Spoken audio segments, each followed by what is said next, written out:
Hello there, good evening, everybody. I hope you're doing fantastic. I hope everybody's doing well. Driver, good to see you. Cowboy, my man, good to see you. I hope you're doing well. AO3 coming in early, good to see you. Sil, hello there. John, I dream of you it. thought we were done dooning. No, we're not done. We're not done quite yet with the good old-fashioned Dune awakening. Yeah, we're not quite done yet. We're not quite wrapped up yet. Not quite. Though I tell ya, I am counting down the days. I am counting down the days for the release of Arc Raiders. Even after Arc Raiders drops, we'll be bouncing in, we'll be bouncing out, we'll be doing the, all that good stuff. But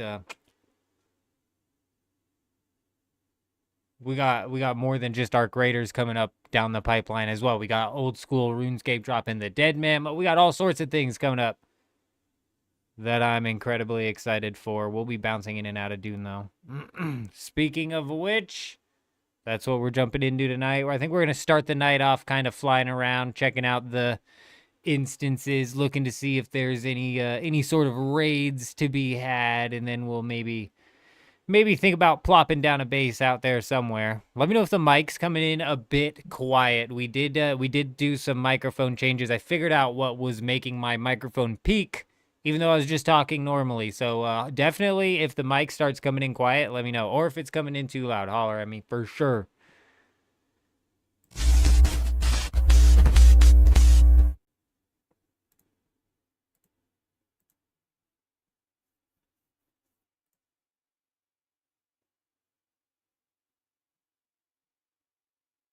Better than last night, Adam. Another rough night at work.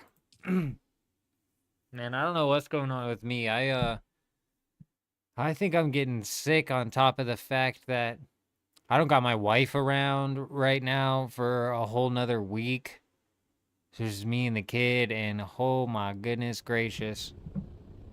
Shout out to the single parents out there, because I tell ya,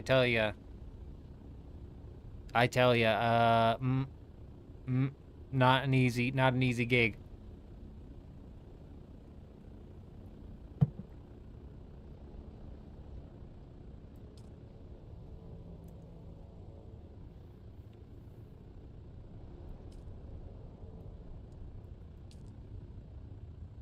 You built a small deep desert base in A7, maybe A8, big enough to put your assault in. Very nice. Driver over on instance 3, I believe on E2 or E3, we have a base built up as well.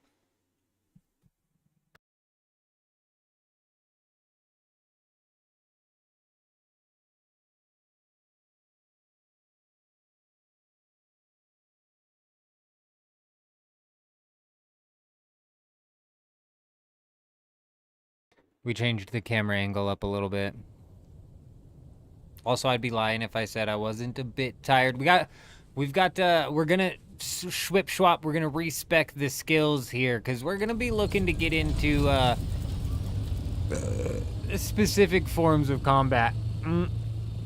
You might be able to. I think a good description of this combat might be like nuisance combat. I really just want to start, just pestering people, hitting them with rockets, hitting them with a little bit of this, hitting them with a little bit. We're gonna have to respec our skills though.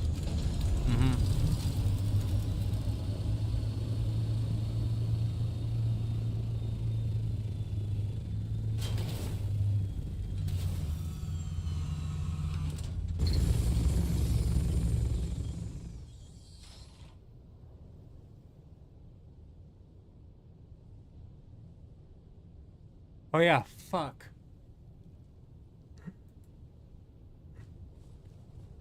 Oh, driver, I am terrible at that. What's funny is I used to check it all of the time, and then the entirety of the second guild disbanded, and so I stopped checking it. That is my fault. That is my fault.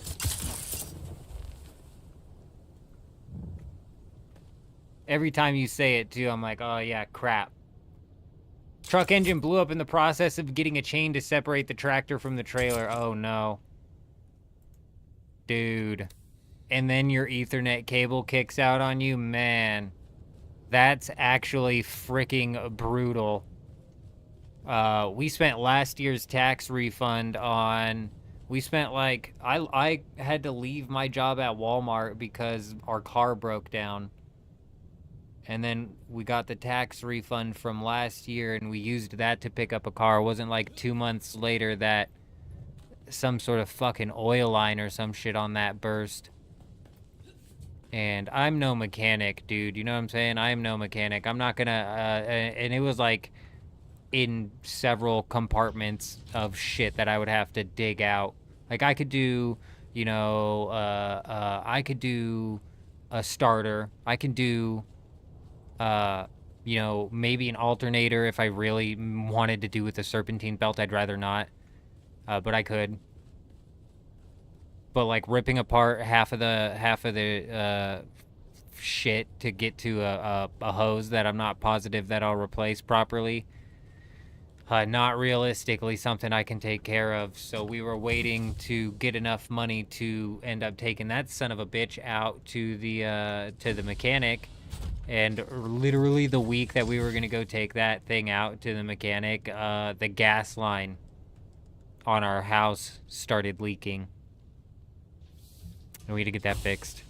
Unbelievable. I don't exactly know what I'm here for. I've got suspensor belts. I need missiles.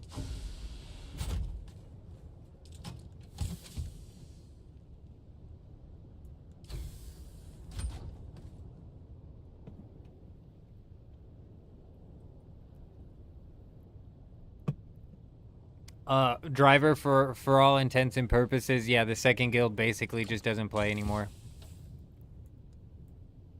Like, did we lose them? No, they're still with us. It's not like there was a big falling out or something like that, but they just don't play anymore.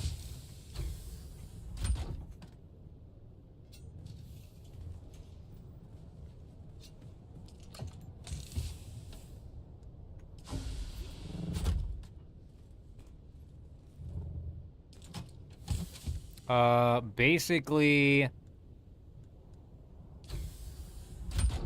melee is dead in this game. Melee's dead. My fucking AC unit's not working.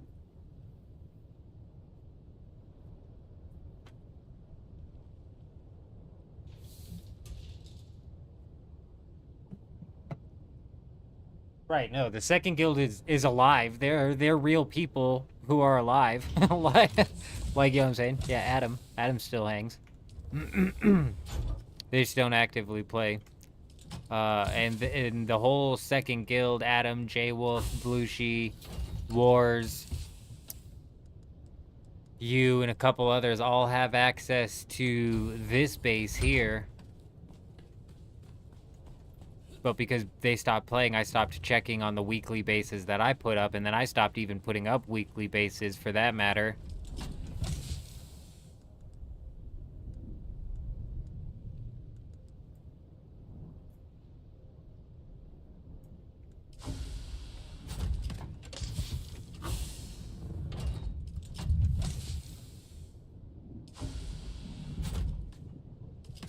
Sector weather alert. A large sandstorm is approaching.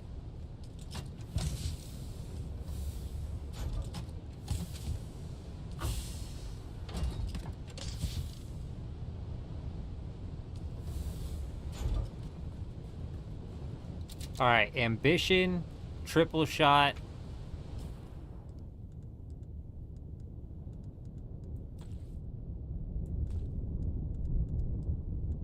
And I've got the Dune Watcher on us as well. Good.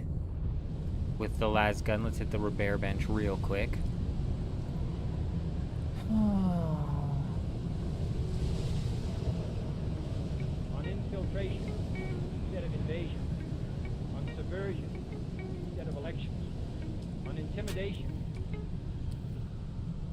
Gecko coming in, dropping that sub over on YouTube, my man, welcome. Hi, how are ya? I hope you're doing fantastic.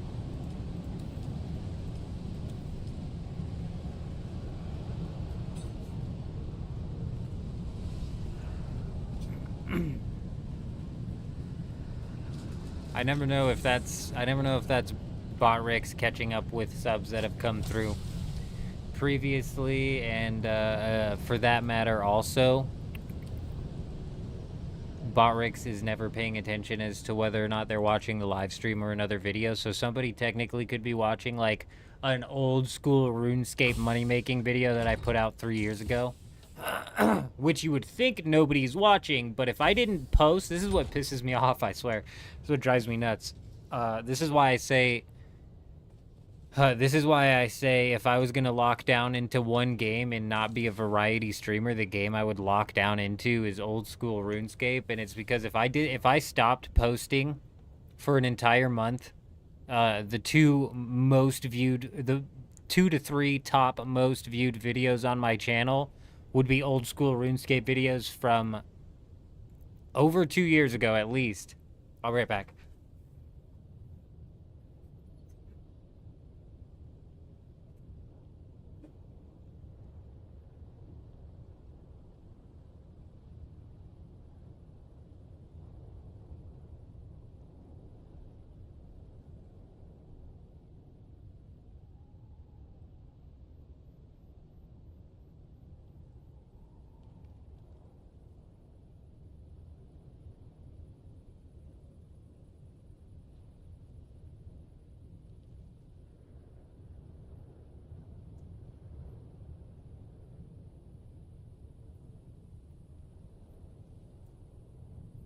Well, on the main server, you're in the process of taking down the guild base and storing all of those materials because those guys built it, takes care of it. Oh, yeah.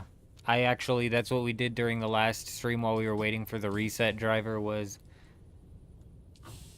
move all of Dugap's materials on over.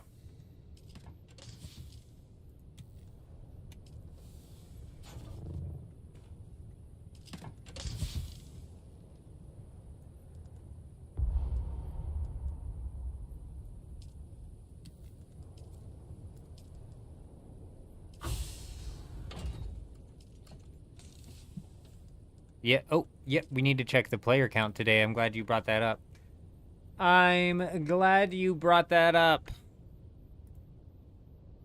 Kato, good evening. Good evening, my man. Good to see you. I hope you're doing fantastic.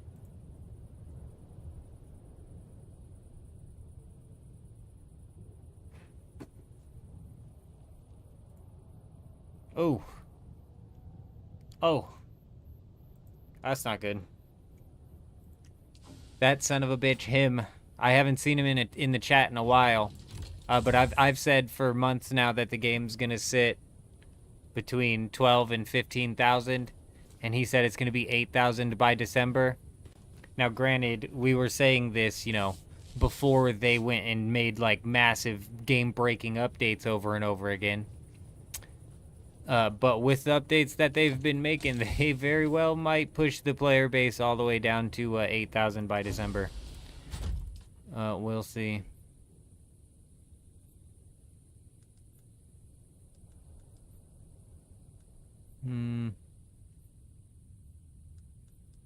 Oh, right.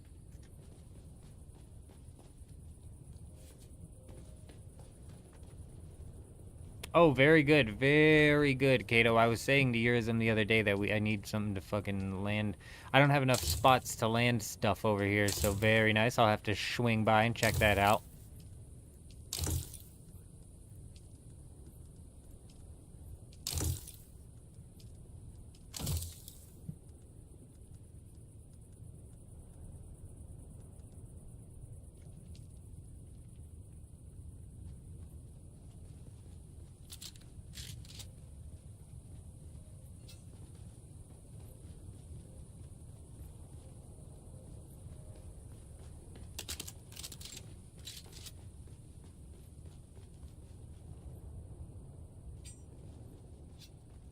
I don't know. I don't know in what. Let's check our scout ornithopter, because that thing is probably beat to shit.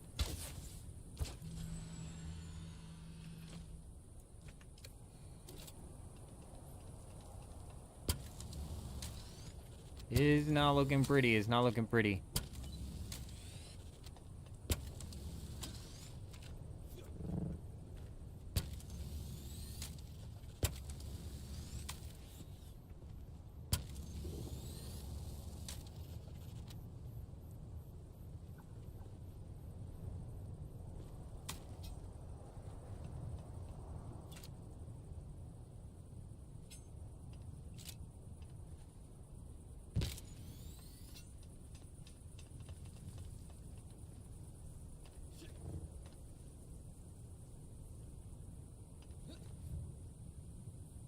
Driver, I'm right there with you. I'm right there with you. The game might genuinely drop down to 8,000 with all of the changes that they made, for sure.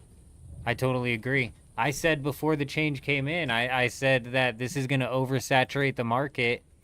And, you know, some people were saying, oh no, like, the fact that the repair glitch is gone will kind of, like, help with that.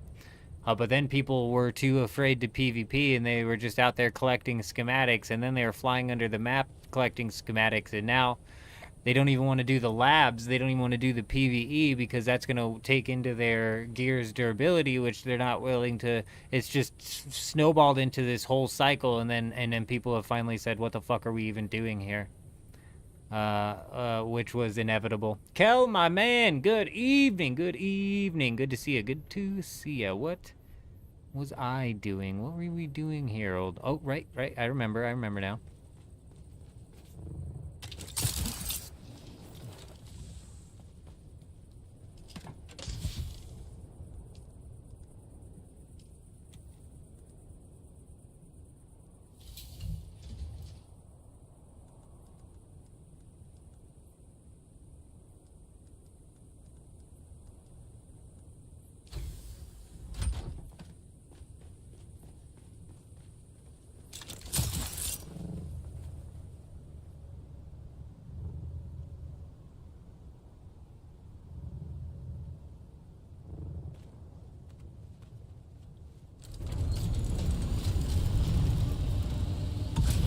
All right, let's go fly this Plastone out to the little forward operating base that we have. It's from there that we'll go out and set up any sort of you know, bases that we decide to build in the deep desert. But I think to start things off here, we're gonna roll out and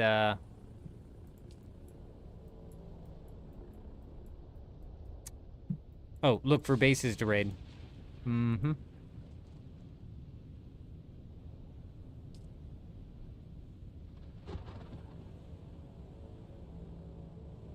I mean, honestly, driver, the durability doesn't mean much to me either, and especially now that the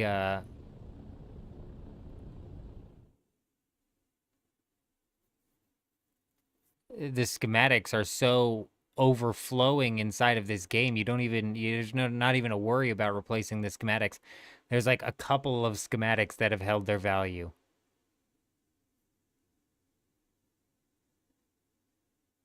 So what kind of sucks for me is, like, as much as the weekly rotation sucked, the reason the weekly rotation sucked was because they kept spitting out pincushion in the same stuff over and over and over again.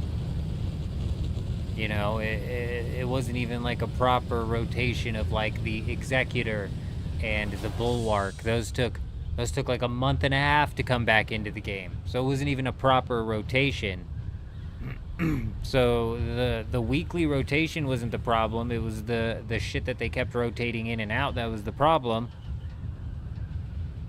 And then them stripping it away again, like I said in the last stream, just took away another weekly thing for us to kind of look forward to kind of like set the tone for the week. Like, you know, like, oh, we've got the Regis Disruptor pistol coming out this week. That's a really good one to try and land. I don't even think it's just necessarily the instanced loot either, because if it was instanced loot but still a weekly rotation, I mean, the schematics would still be overflowing into the game more than they were previously, but the guilds would still have an incentive to hold down a specific point of interest. Whereas now their incentive to do that is taken out, and where you used to be able to go and find PvP inside of one of the PvE labs, now it's just not even there.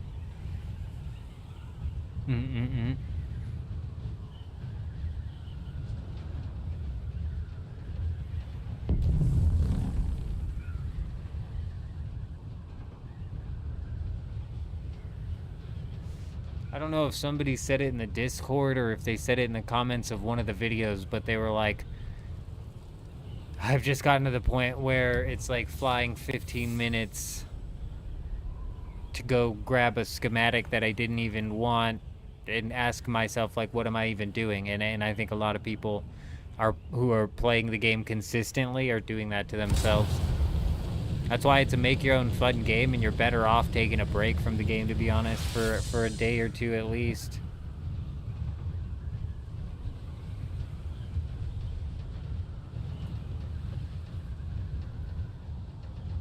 Fucking bug.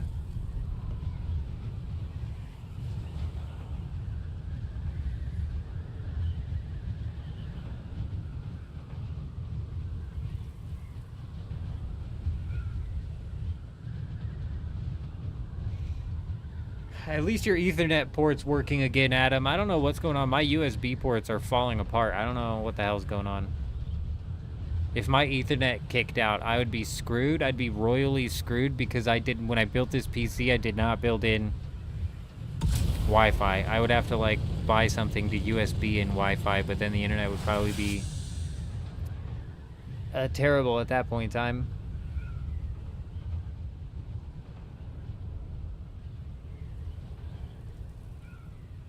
Honestly, driver, we're just kind of waiting out. We're just waiting out Arc Raiders at this point in time. Realistically, gonna dick around on Dune for a little while. Wait out Arc Raiders. That'll be a nice, like, solid break from this game for us. You know, that'll be a solid.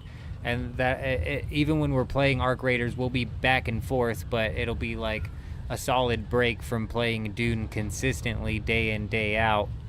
And then even later on in the year, we've got Deadman mode coming out, which I take Deadman mode in old school even more seriously than I do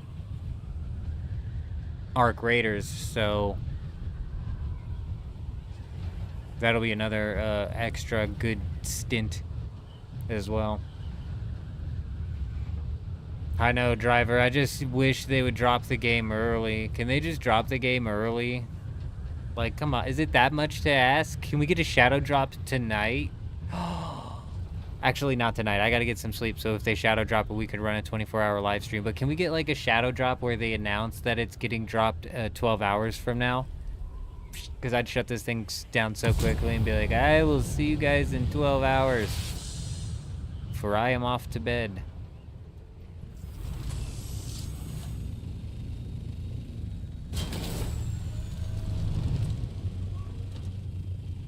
Looks like Leah did not get this place functioning as they wanted it to.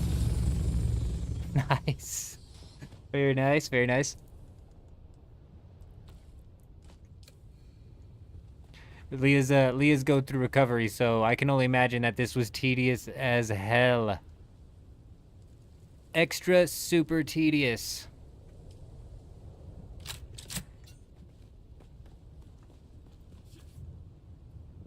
Not like drug recovery, like medical recovery. Settle down, everyone.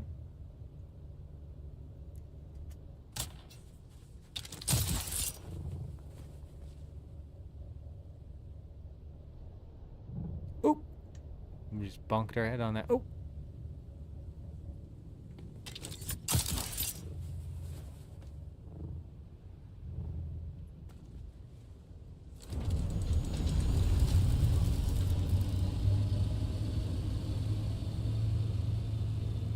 Guy built over top of the batteries that we were using. How absolutely... Oh, nope, he saved us one. Good man, good man.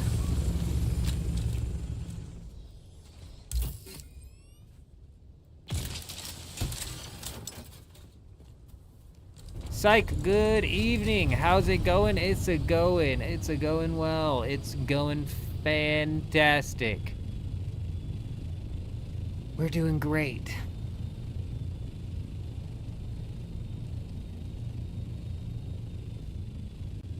I'm actually feeling good. I'm actually feeling fun. We're feeling good. We're ready.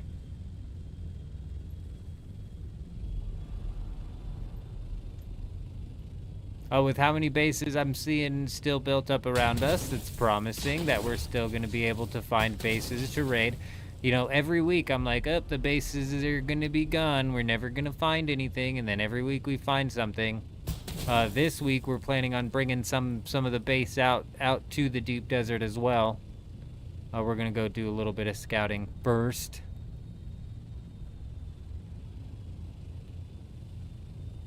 Well, we appreciate you. We appreciate you. You take it easy out there. Don't you do nothing too crazy. Get yourself some nice, good old nice sleep. Good old nice sleep going, huh?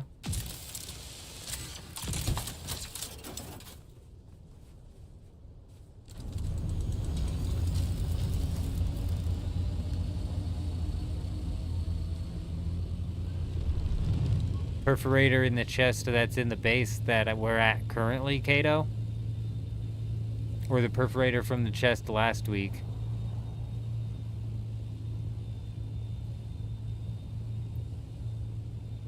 I might have missed a battery. That's alright. I'm out of room. Oh, look. Leah might have gotten some more of this set up than I was giving him credit for.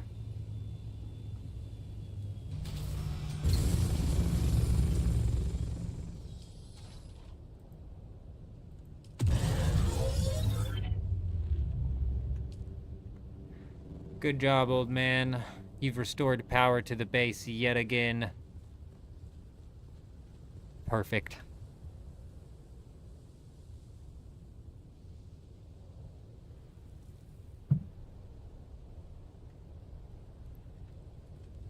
I'm sure it's somewhere, Kato. I'm sure it's somewhere. I'm sure I shoved it in a chest somewhere.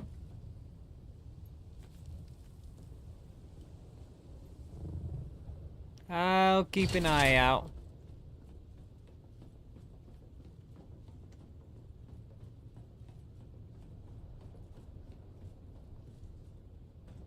Oh my, very roomy. Very roomy, I like it. Oh, hello, the underbelly.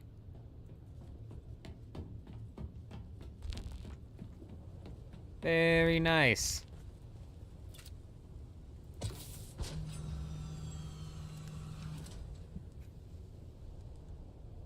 Alright, let's respec our skills here. We're just gonna wing it. We're just gonna wing it, and we're not going with Swordmaster because we're not gonna do any melee. Nope. Nope, we're playing the pester build is what I'm gonna call it, where we're here to pester people. Yep, we're gonna try and piss people off as much as humanly possible. We're gonna need Suspensor Efficiency all the way unlocked, fully unlocked. Death from above? Yes, indeed, is what they call that. Yes, indeed. Is this the last episode of Dune? No. No, John. We'll be bouncing in and out of Dune throughout the entirety of this game's lifespan. We'll be bouncing in and out. Don't you worry, fear not. We're going nowhere. The eldest of the men, Jenkins, will be here. He'll be here for every terrible DLC. He'll be here for whatever they decided to slap together for an expansion. Oh, don't you even worry. We'll be here. Heavy weapon damage. Indeed. Yes. That's what we're gonna do.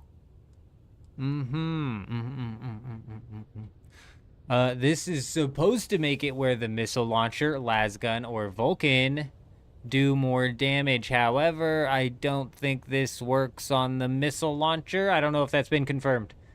But it for sure should work on the lasgun, which will help us with the base rating. So we need to obviously slot our range damage all the way up. A boom, bing, bang, as they say. disruptor damage, maybe, but I think we're gonna go with center of mass. We're just gonna slap one into it for now.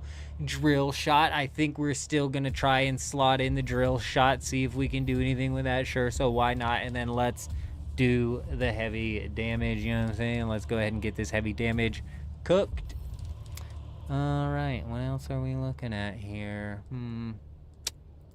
I don't know. We need to go into the planetologist. We need to get obviously rerouting going, obviously overcharge going. Those are 2 must-haves. Sparkle farts coming in to fart on the parade. So it's not going to help with my missile launcher, which makes me so super sad. I wish it did, so I could boom some ornithopters faster. But you know what? The missile launcher doesn't track ornithopters for shit anymore. So maybe instead of the boom, we try to hit them with the zap. If you guys don't know what the zap is, let me tell you, it's a dangerous game to play on my end because your ass is gonna run out of power. You hit them with the zap, and you're gonna run out of power. You run out of power, and you're gonna have a bad time. Okay? Okay? We'll do that, and I'm not really using a pistol, so we're not gonna do pistol, but we might actually slot into the attractor field. You know what I'm saying? Oh, we need Shigawire Claw all the way up. We almost missed that. That's a must-have. A boom. And then you know what? All right. I've been convinced. Whatever. We'll do the attractor field. You know what other stupid thing that we'll do? The suspensor blast. Probably. We'll see. We'll see.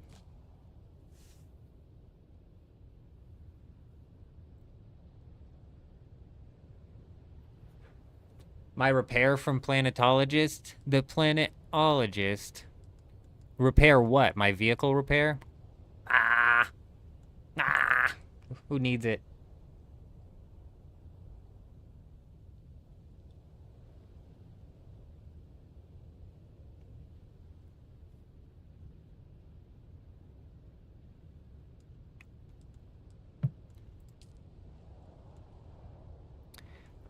What else do we need for our range damage? Maximum range damage. Rifle damage. I think so. Shield overcharge.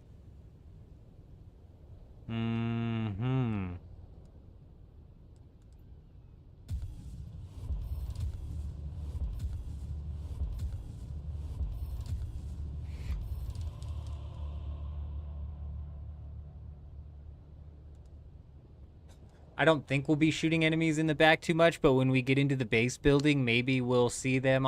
We'll see their back enough and shoot them with the Dune Watcher enough that would be something to slot into. But I don't think it's worth it. Also, maybe getting up to here, source of power, just for raiding. This also gives us access to the gravity mine and shit, which might be an annoying ability to use on people just to pester them even more. Maybe get them to fall death. That'll pester some people for sure. That'll make me laugh. That'll get us laughing. We're not gonna slot into weirding step for the first time. I don't even need to worry about blade damage because we're not even gonna use blade. It's shit.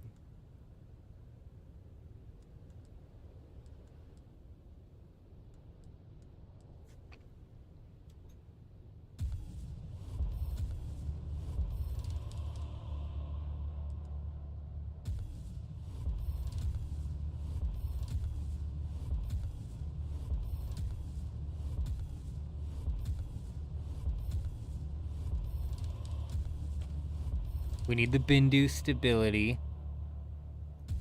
Oh, you know one thing we need from the 1 class.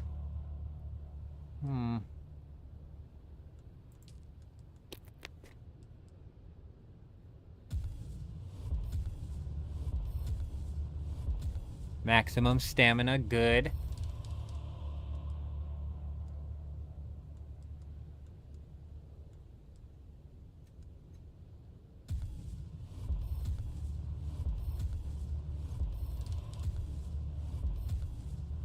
Okay, good.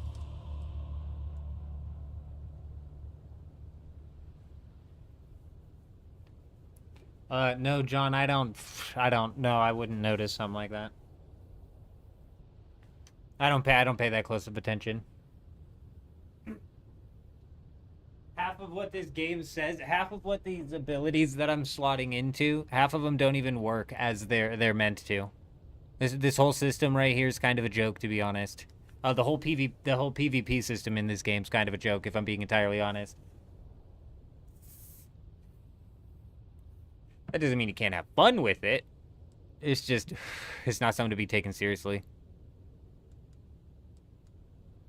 That's why we're getting ready to just go dick around with people for as much as we possibly can.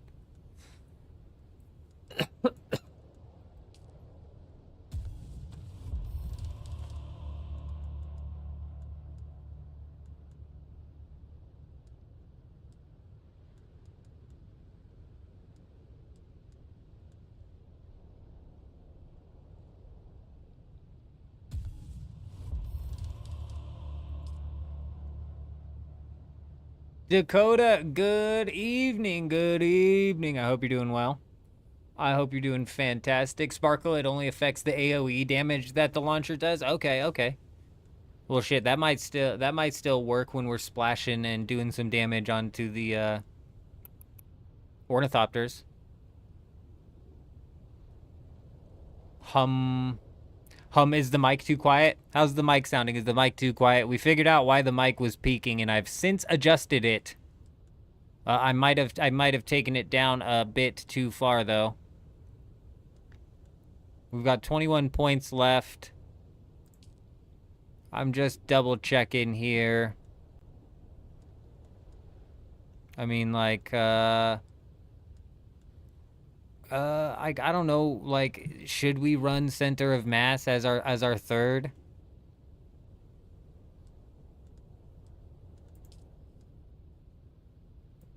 Hagian, my man, my man. Good to see you. I hope you're doing well. We've hardly left. We've hardly left. Am I going to be going hardcore into Arc Raiders, John? That's an excellent question. You know, inside of the server slam, it piqued my interest. I'll tell you that. The server slam piqued my interest.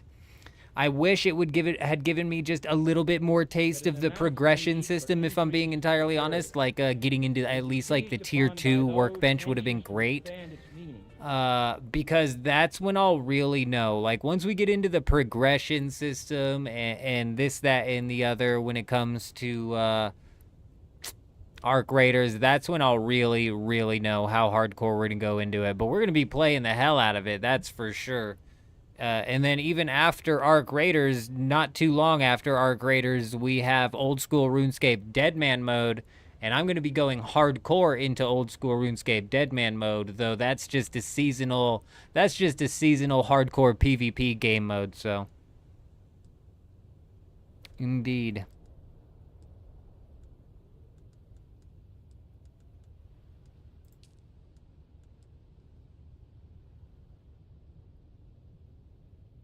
Hey, you pulled the Kynes Cutaway out of a PvP cave. Very nice. That's actually crazy. Out of a cave, no less. That's crazy.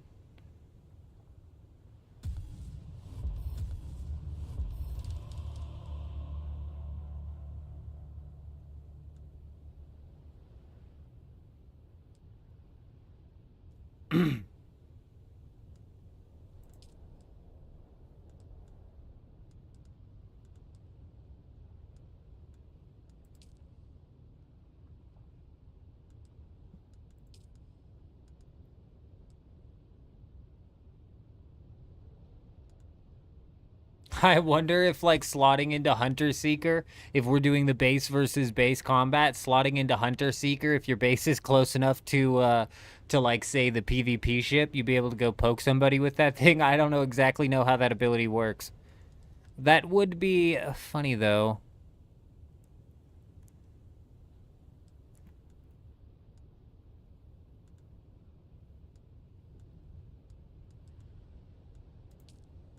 Hmm.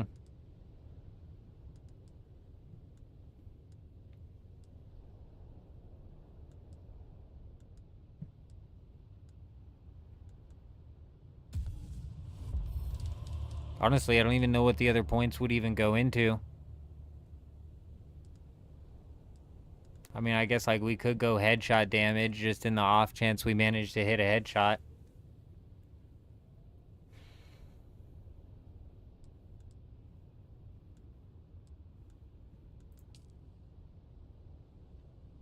I see. I'm not a huge fan of the Forge armor set.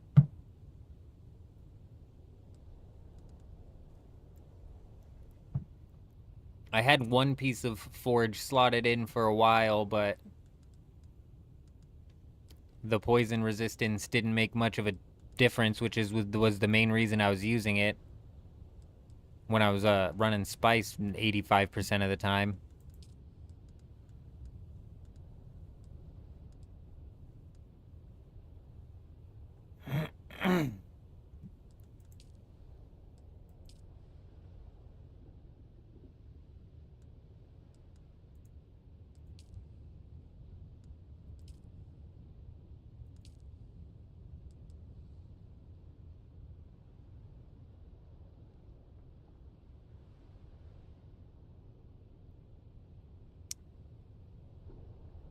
Chuji, yeah, I agree.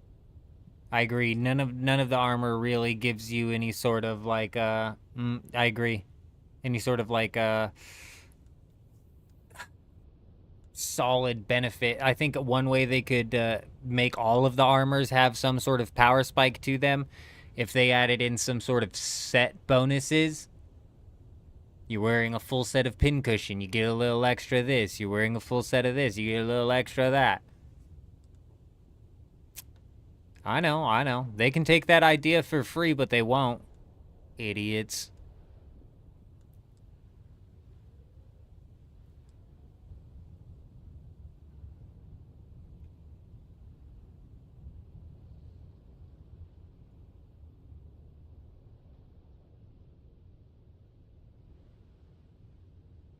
Yeah, set bonuses would be sweet.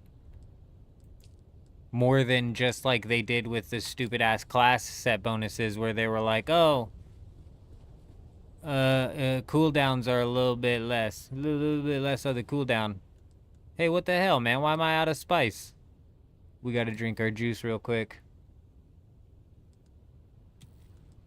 Yeah, I know. It's a simple idea, though, isn't it, Sparkle? Yeah.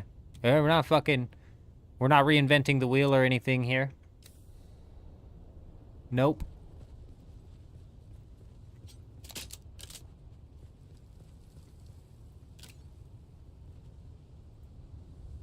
Oh, you're so lucky I can't dry fire this thing, fellas.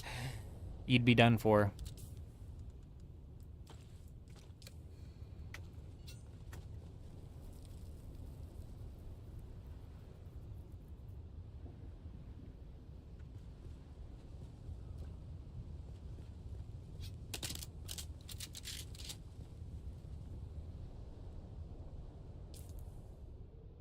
Now, if I hit somebody with the, I should have maybe slotted into Disruptor. How many skills?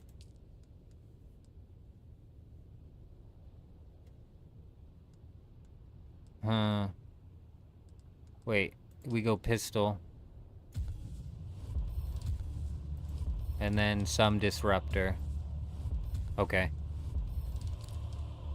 We'll end up pulling out the Regis pistol as well.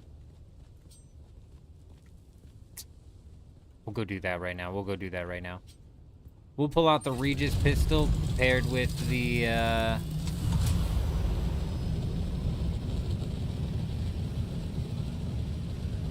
I guess we would really just need to grab the Regis pistol, huh? Yeah. Ah, fuck it. We're just gonna go look for some bases to raid right now. I think that's crazy. It's crazy talk. We don't need to worry about the pistol right now. Eurism, good evening. Good evening. I hope you're doing well. Good to see ya. Good to see ya. Wait. While we're here, I almost forgot. Let's go ahead and get... let's get drivers slapped on these things. So in case they do end up needing to swing by, they can. Perfect.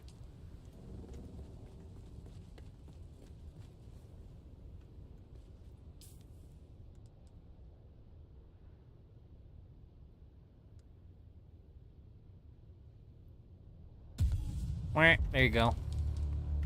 There you go. I'll be right back.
Jay Show, what's the update about? Oh, get used to it, my friend. Get used to it. The update's going to come out. The patch notes are going to be something along the lines of back-end stability fixes. So prep yourself. Prep yourself.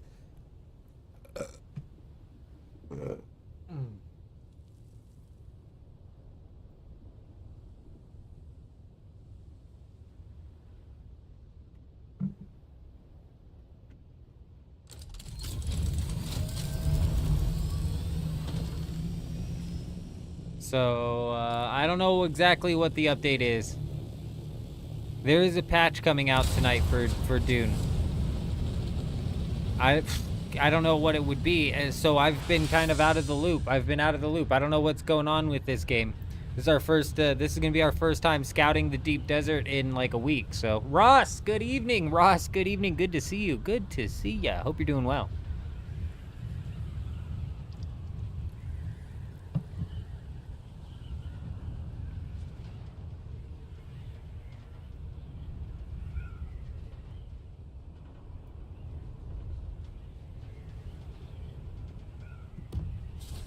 What they see? Oh, they see the results of the deep desert changes. You know, sometimes, Tana, it feels like they make changes so drastically and then they leave them in for so long that it's like it cannot get changed back. But I wouldn't expect anything big to come out of this patch. I think that they would have like said like, hey, actually, we're gonna backstep. We don't even know in the next PTR. We don't even know what's inside of the PTR right now. Because typically they'll come out with like, oh, there's a big PTR patch, and this is everything we're working in the test realm right now. And from there, we can kind of expect what's the future's gonna look like.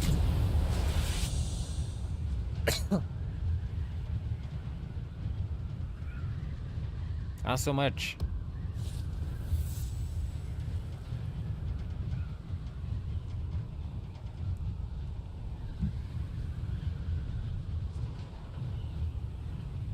I wouldn't hold your breath, Tanit. I would not hold your breath. You'll be holding your breath all the way until the 30th, I tell ya. I tell ya.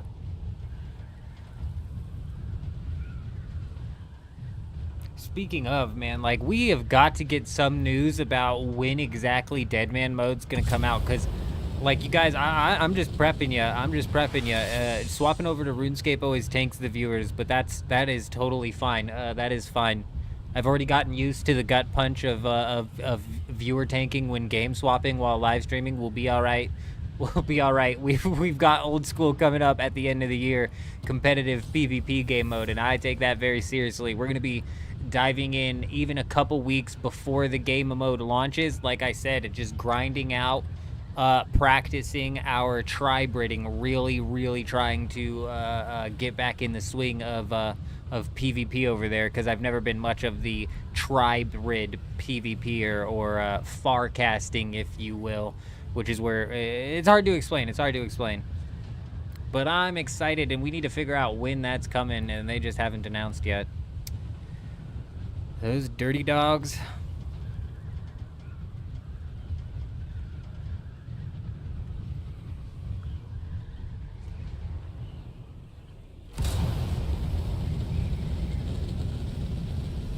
And I'm excited for Deadman mode this year too, because typically when I play Deadman, I play for the end game. We play to get to the end game finales, where the prize money is handed out, where the prizes are handed out. But they've kind of like, they've tweaked the finales into something that's not fun to do anymore, or fun to take seriously anymore. So this year, the whole game plan, the whole strategy that's going to go into old school RuneScape Deadman mode is PvP as soon as possible, and for as often and as long as possible in and through each bracket. Hell yeah.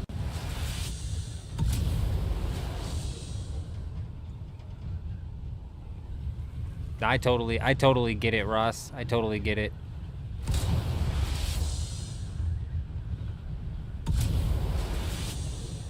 That's why old school RuneScape Deadman mode always gets me a little bit more excited as well. It's a bit more exciting to jump into the PvP side of RuneScape. It is. Dear God, the ping.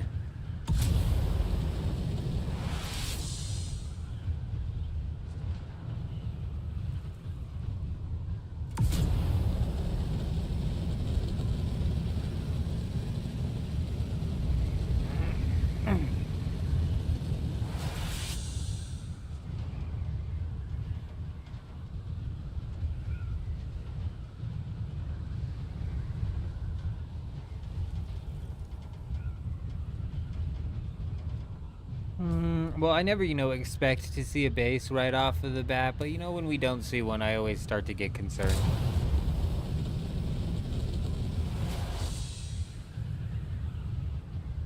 Like I said, Ross, it's really not that big of a deal. We appreciate you, though. We appreciate you. We most definitely do. But different. I was talking to my sister about this. I had to put myself in the mind state. I was talking to her about this, and just the way she put it is like, she's got some like streamers that she really likes watching, but if they're playing a game that she's not really interested in watching, she just won't watch them for that month. But then if they pop back into a game that they are interested in, she'll swing by. And I was like, okay. Because like I said, streaming this is entering a new ecosystem for me, you guys. Like, this is still like brand ass new ecosystem here. Well, we have a base. We have a base.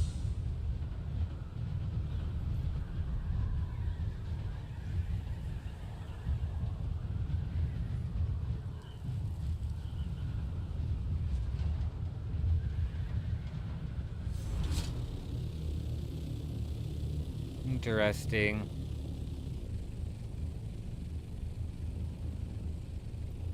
It's an easy base.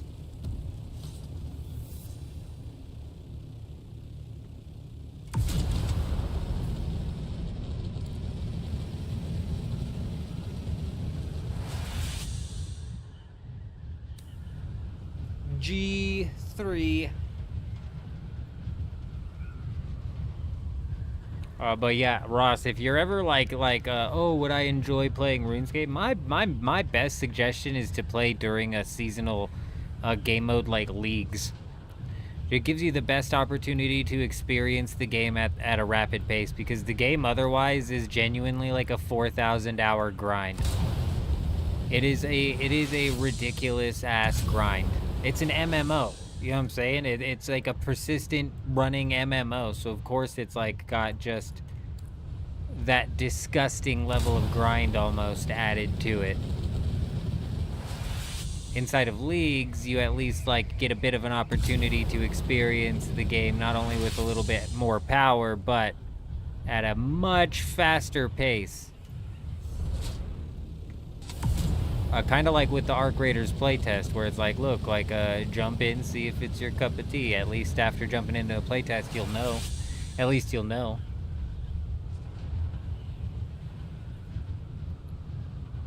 Natural, good evening, good evening. I hope you're doing well. I hope you're doing fantastic.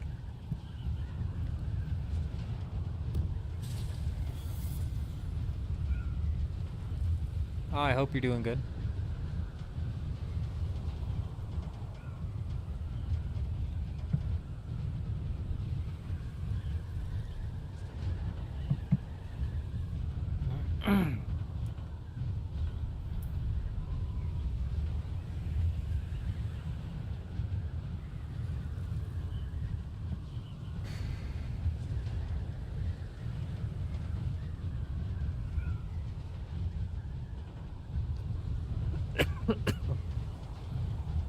Yeah, see, so I totally get it. I'm not tripping on it. Even with Dune Awakening.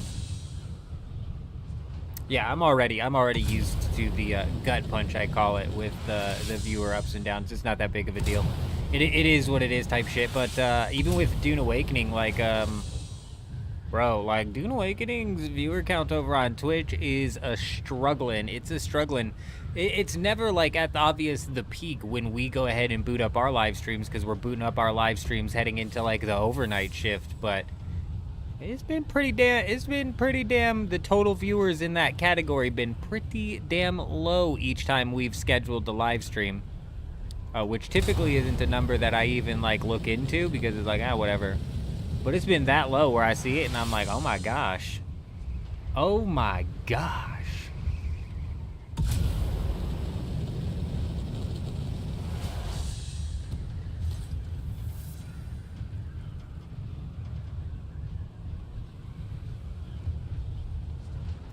We're going to be running around looking for bases, J-Show, and then probably putting a base in the PvP zone at some point in time. That's what we're doing. We're looking for some bases to raid.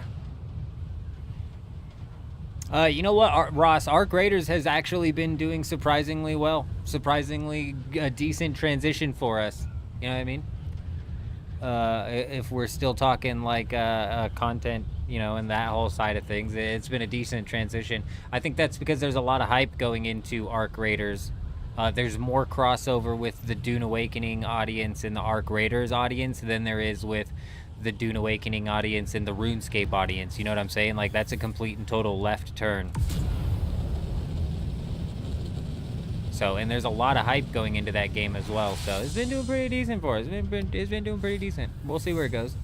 But even after Arc Raiders, you know, it's just, you know, we got Grand Theft Auto 6 coming out next year.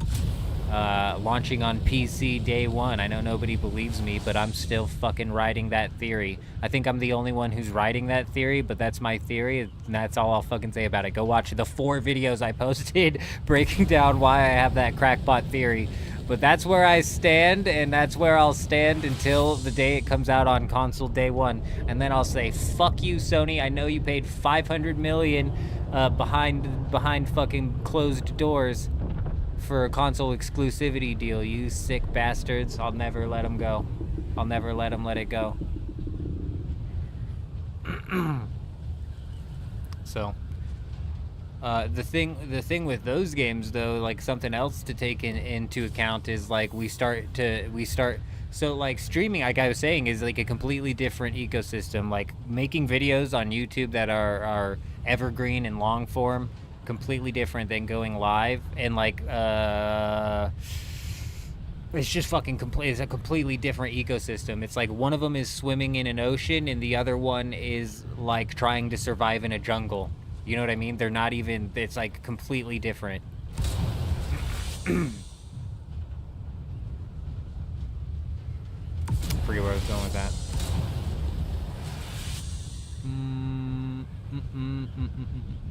Oh.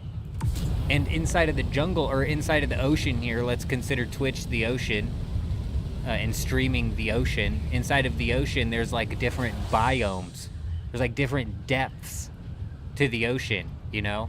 Are you swimming inside of the shallow reefs playing Dune Awakening with fucking 400 to 2,000 viewers watching the entire category? Are you swimming in the shallow reefs? Or are you swimming in the deep end with the big boys inside of a 90,000 plus category, or even inside of a well-established category such as like RuneScape? You know what I'm saying? Because RuneScape might not have like the highest viewer count, but when we swap over games into RuneScape, we're now swimming in a depth of the ocean that's already dominated by fish. You know? Is everybody picking up what I'm putting down? There's so many fucking layers to it. But it is what it is. It is what it is, and we're just gonna do what we do. We'll do what we do, and we'll be bouncing in and out of Dune Awakening. Dune Awakening's pulled my attention enough that we'll be bouncing in and out of this game for the remainder of its lifespan. I mean, does it eventually turn into a point where it's like, okay, we bounce into this game every 30 days to fucking repower our base? Maybe. You know, I don't know. I don't know. I don't know.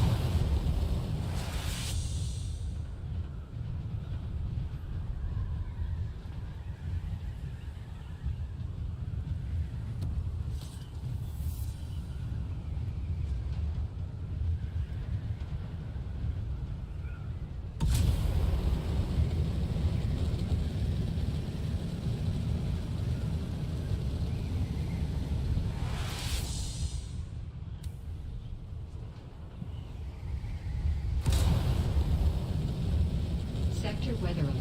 A large sandstorm Damn. is approaching. 6 minutes. It gave me a 6-minute warning, so I bet it's coming from this side, because I would have gotten an 8-minute warning if it was coming from that side. I bet it's coming from this side. So let me swoop down, see if we can find a base down on this south side here. We do have that one base which may possibly get hit. Perhaps.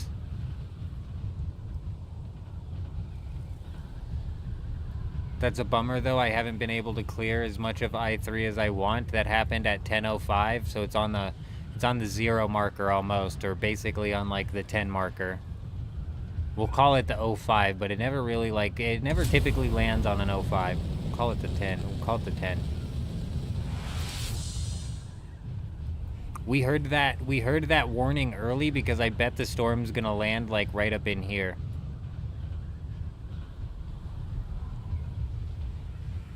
And swoop down that way. Hopefully swoop down that way and not just ride the very top. Sector weather alert. A large sandstorm is approaching.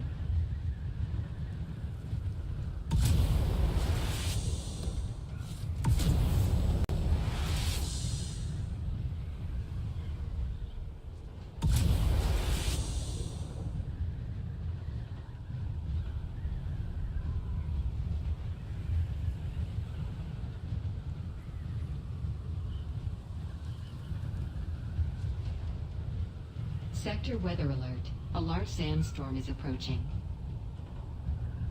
Okay, well now I'm concerned it might be coming from this direction because as we're flying this way, the warning seems to be coming sooner and sooner.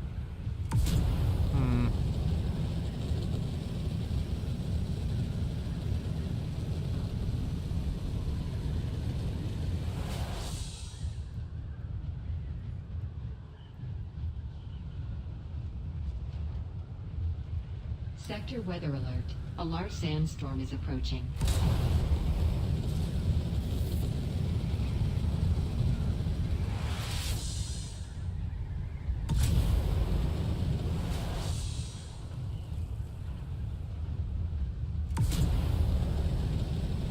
Yep, the storm has to be coming from this direction. shit.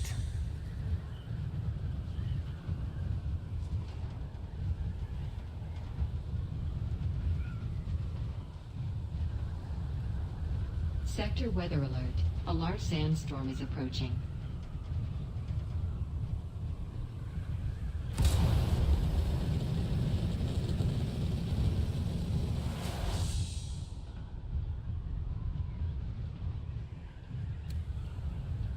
Okay. 6 minutes from now. We already rode the top side, so it is it's a storm that's very high. And these are the islands that we checked, so at least we know those are clear. We'll swing through and check these like a little bit right up in here.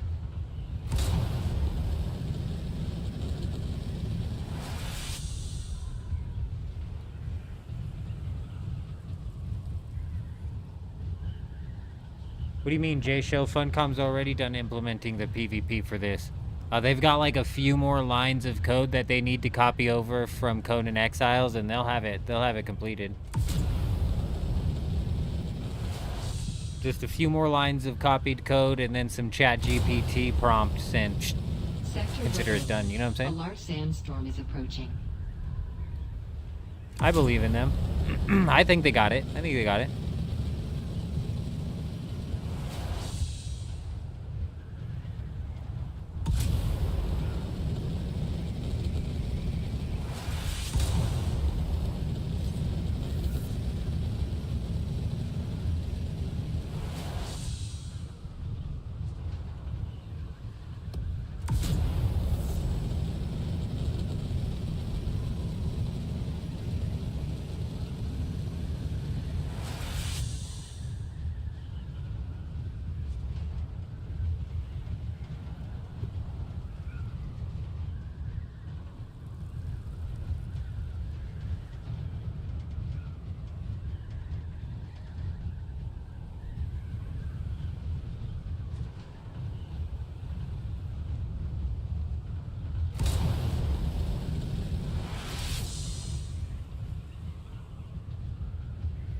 This game dies off for me, John. I don't know if you're still in the chat. This game dies off for me like when the base rating eventually stops, and that's like a weird. It's like a weird balancing act where base rating's almost always gonna be there in some way, shape, or form. So we're almost good, you know what I'm saying? Every time we bounce into Dune Awakening, we should be able to roll onto Harmony and just go fucking break some bases. You know what I mean? Go throw some rockets at people, whatever. Right? Like, we've got maybe 3 minutes left on this base. We've kind of... What is that in the sky?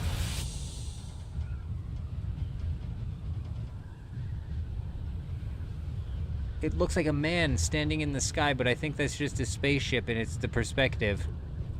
That's just the angle of which we're looking at it, but that looks like a man standing in the sky. Oh. We've got enemies. Enemies in multiple form. Interesting. An assault ornithopter mixed with scouts. Weird.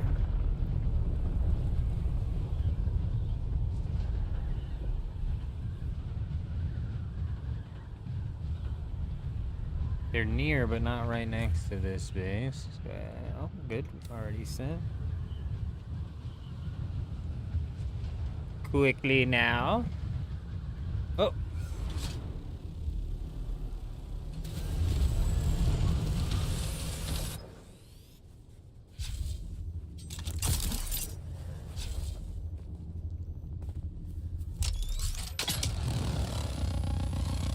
Get in there, old man. Get in there. You pop that door now. Good job.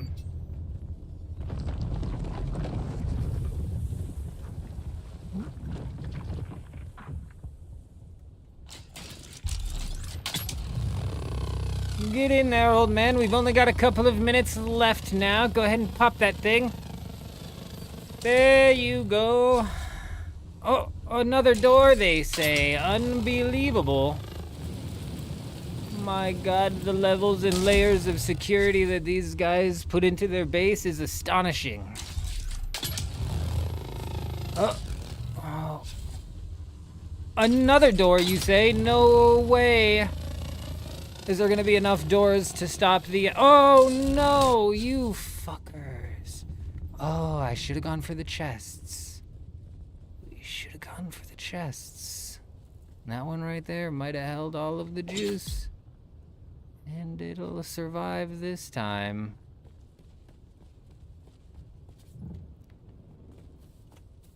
That's just a lazy, you know, forward operating base. That's all that is, like, realistically.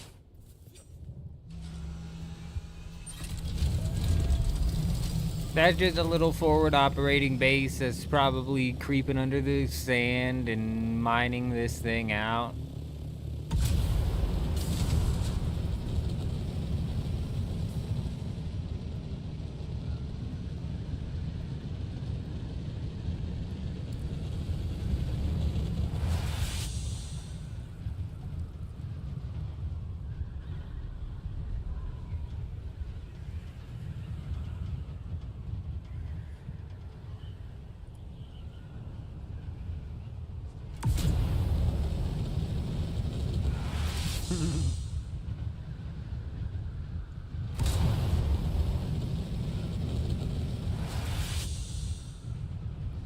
Jay Show, I tell you, you know what's funny is he'll probably sell it as well. He'll probably get that price for it. I wouldn't be surprised. This server's so massively hyperinflated, I wouldn't be surprised at all, actually.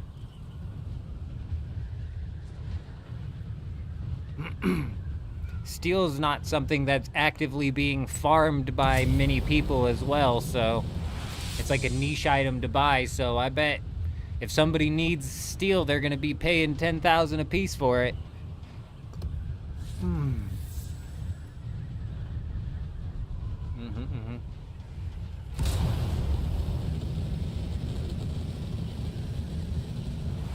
I know Eurism on this server was running the silicone blocks market for a while, and I think Juxt was even cornering, or Juxt or Adam, one of the two was cornering the cobalt paste market. The both of which I think got close, if not all the way up to max cash stack doing that, so they're insane.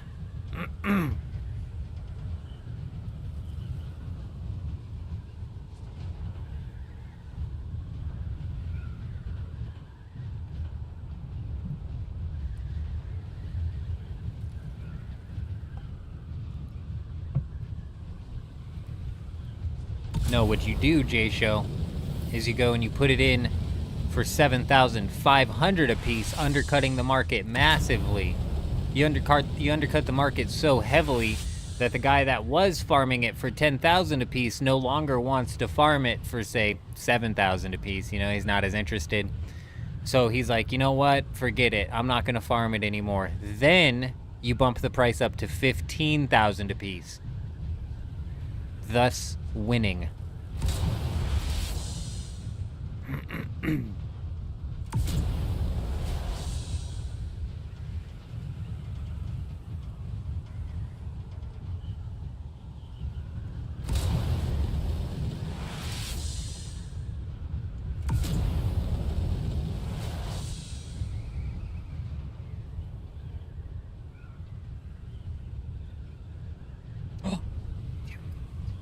You guys see what I see?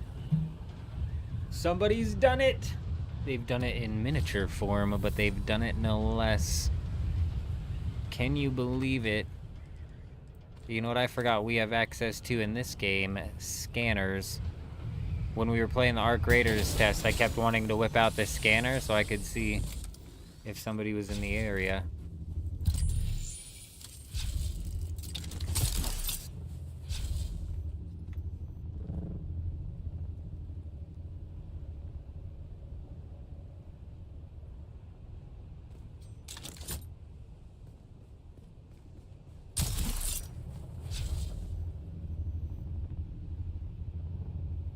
How interesting.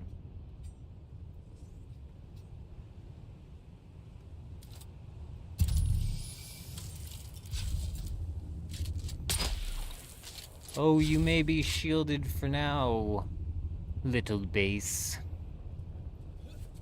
But I'll be taking you down shortly.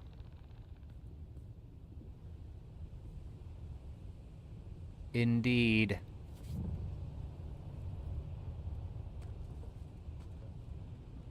I have got to go potty. I don't know if this is the best spot to hide currently.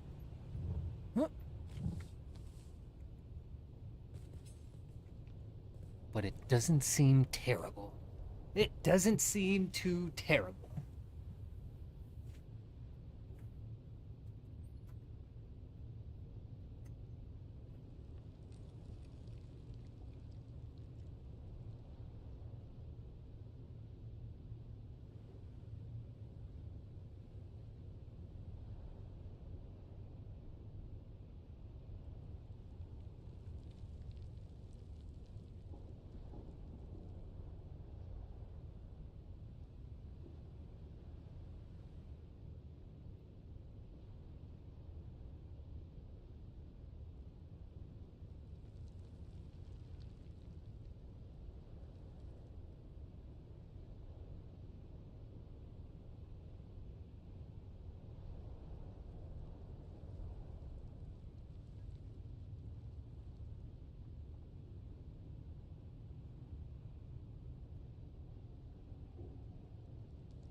Oh, I might have made it.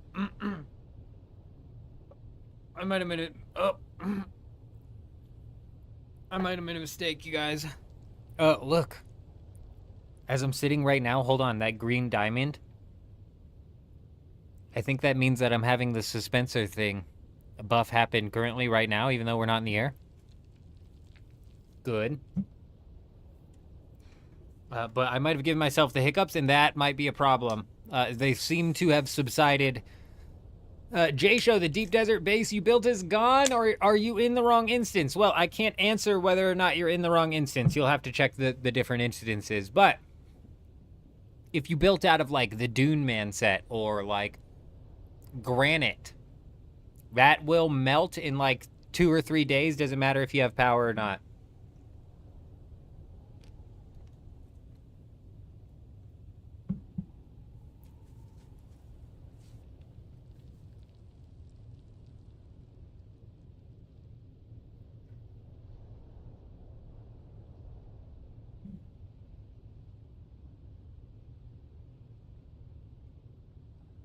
Yeah, don't build in granite out here. That shit'll break in a couple of days. No, I took 2 bites of pizza, which was probably like 7/8 of the entirety of the pizza. That's why I try to eat off camera, because I eat like a monster. That does not need to be seen. We eat like a monster, unless I'm nibbling on a Pop-Tart. For some reason with the Pop-Tarts, we nibble.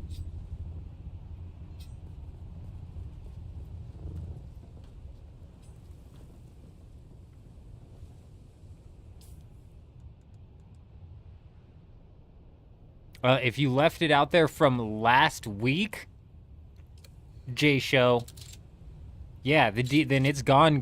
The deep desert resets each and every single week. You should be able to reclaim your buggy with the whole reclaim tool.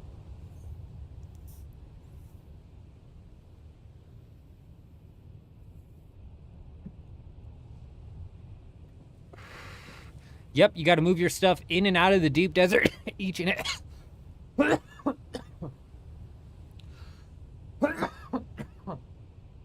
Excuse me. Each and every single week, welcome to the loop. The loop of beauty.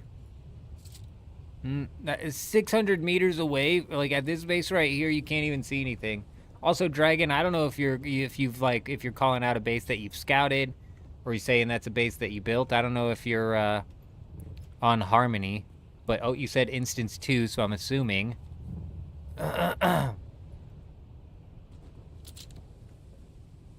But this is our humble abode. I hope you like it. It's nice. I locked myself out, unfortunately, but it's home nonetheless. Home sweet home, as they say.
Nobody better have touched the eldest.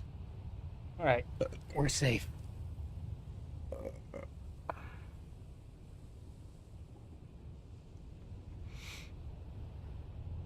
Oh, I got you, Dragon, I got you. Very nice, yes, yes. We are in the process of scouting out all of the instances. We'll most definitely need to be making a swing into instance 2.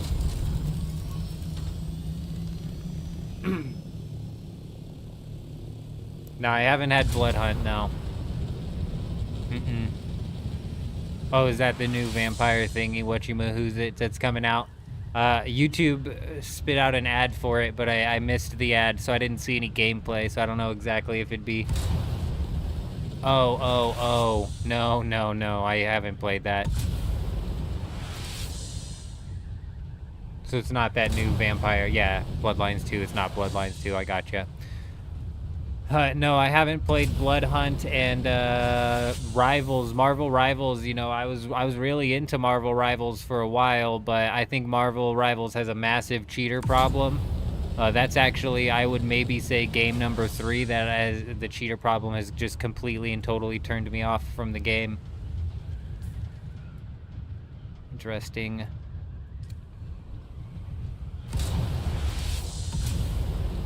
But, you know, there's a cheater problem in every game. Oh, what is that guy doing? Somebody was farming spice.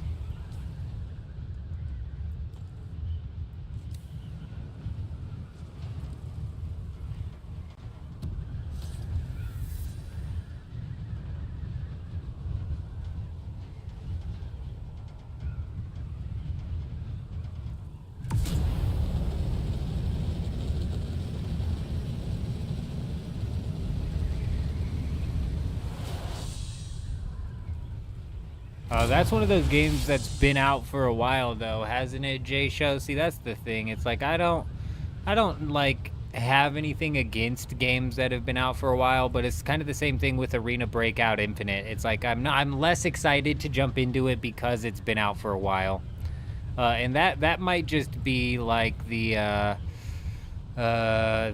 content creator side of me, kind of like picking and choosing where exactly to focus the attention. You know what I'm saying? Kind of trying to ride the hype trains of games. You know what I mean? It's like nothing against them, but I'll definitely have to look into it. I'll definitely have to look into it for sure, because I'm massively into battle royale games. I'm all about it.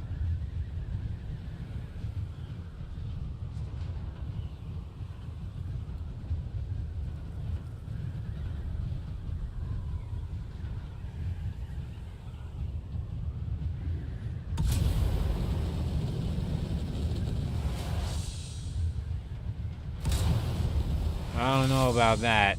A vampire battle royale being the best battle royale. If I had to pick one, I think I would obviously pick Apex. But I'm a bit biased.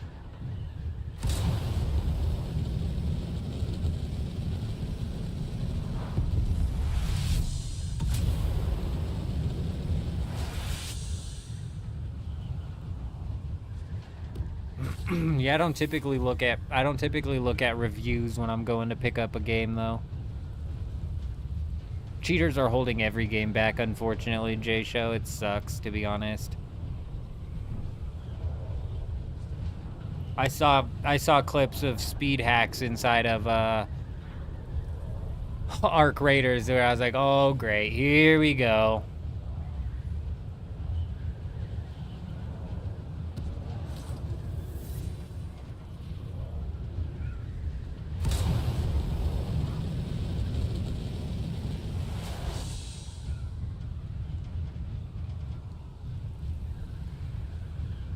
Yeah, and then the cheaters will use AI to be doing the cheats. Eventually, it'll be an AI versus AI thing. It'll always be a cat and mouse.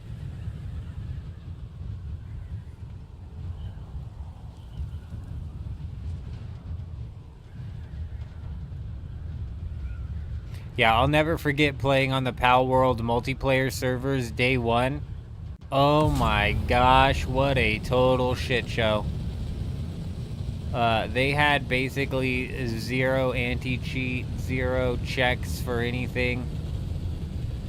It was absolute wild, wild west.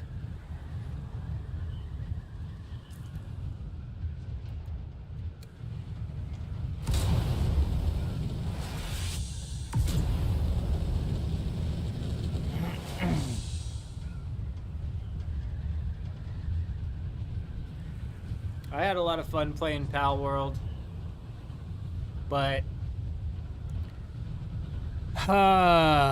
you know, I need that competitive pull. I need that competitive pull. Like, this base raiding and fucking around out here is fun and whatever. It's like a fun thing to dick around and do every so often, but I need a competitive pull.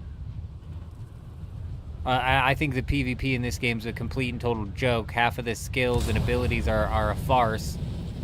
There's no reason to take this seriously, so that's why I'm saying it's like decent to come just dick around in, but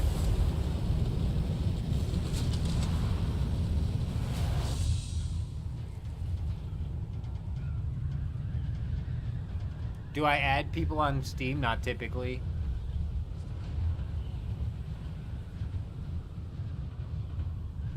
I don't know what difference it would make being added on Steam or added in individual games. I don't know what difference it would make. Let me go get some water.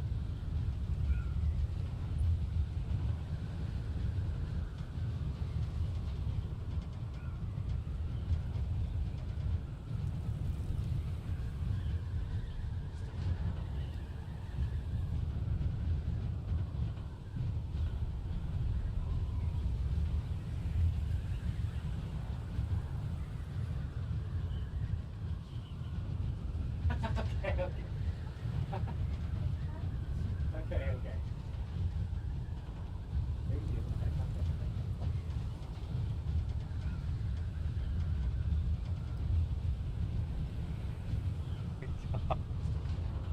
Oh my goodness. I tell you.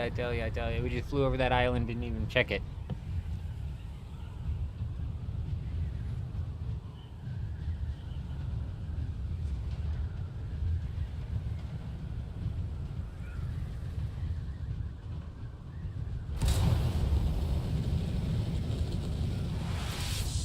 I think I've seen some clips of Blood Hunt, and I was just like, man, I don't know.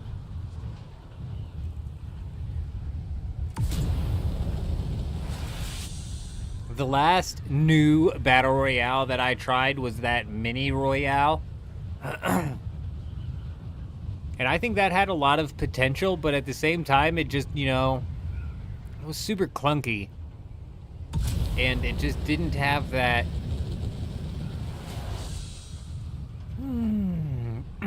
that spark.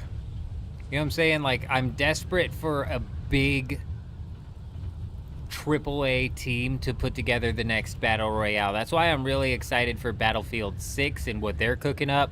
I'm devastated that Halo Infinite didn't put a Battle Royale out. I think that was the stupidest mistake they could have possibly made.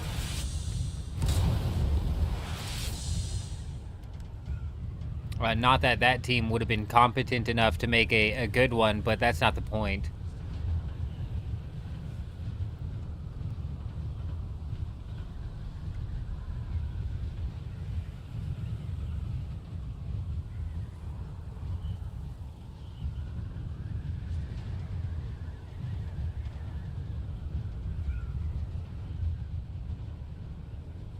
Guns 2, is that a game? No.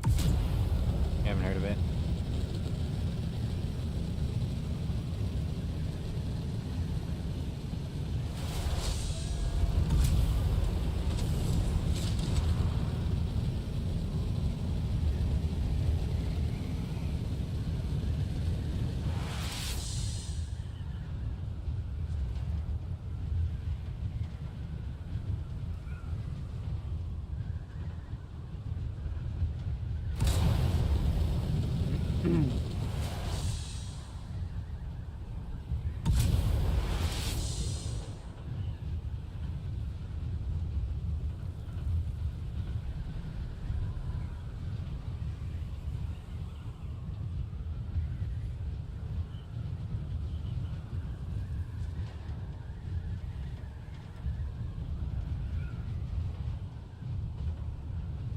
I don't think I would is the problem.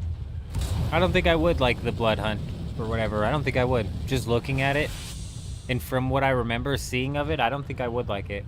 I think that's why I never played it.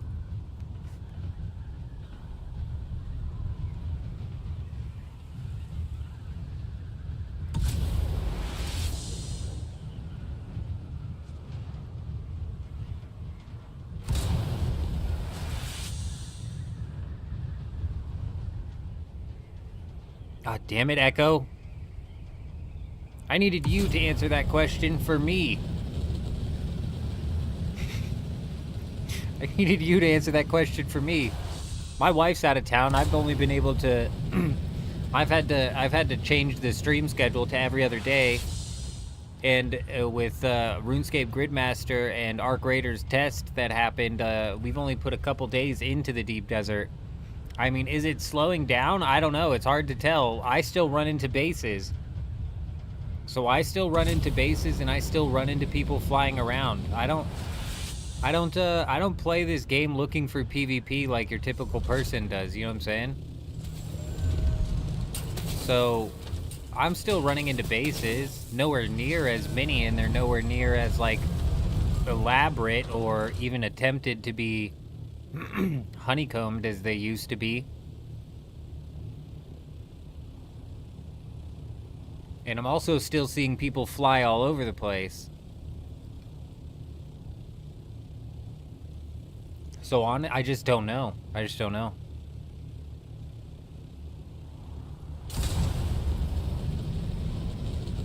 I know that I don't typically look at the amount of viewers that are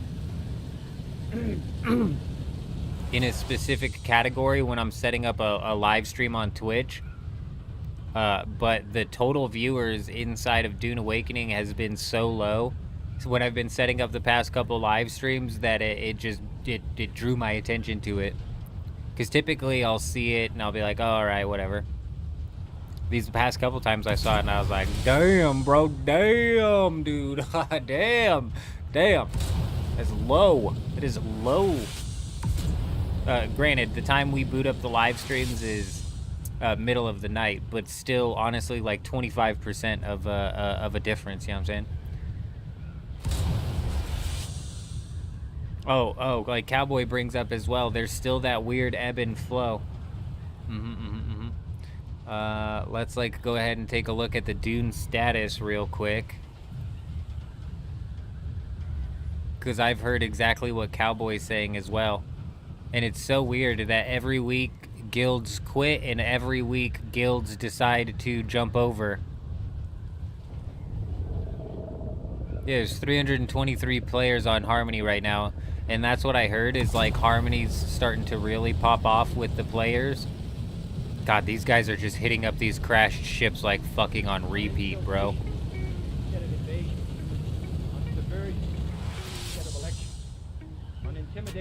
Brutal coming in, dropping the follow over on Twitch. Hi, how are ya?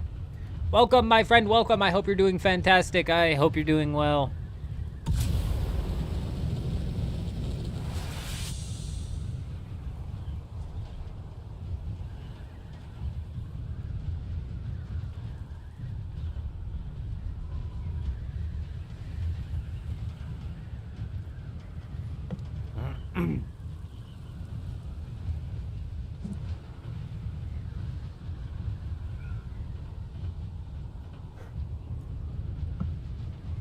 There's 350 people streaming inside of the Arc Raiders category right now. What are they doing? Just sitting there talking Arc Raiders, or just playing another game? Fucking weird.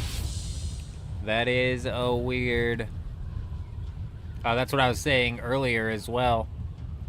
Is there's different depths to this. So swapping into Arc Raiders. Yeah, it's been doing. Yeah. You know, it was doing good. It was doing good actually. It was doing fantastic actually. But we're swimming at a different depth in a different pool with different bigger fish. The big fish. I've already got big enough fish in here like Echo and shit, you know what I mean?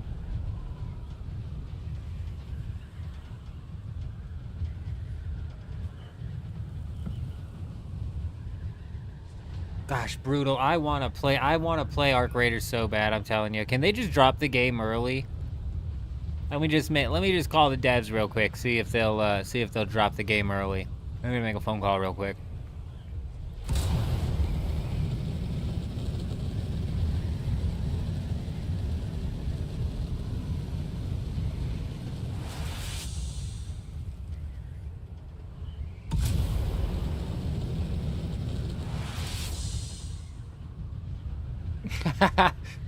I don't think there's anybody big enough who could make that phone call.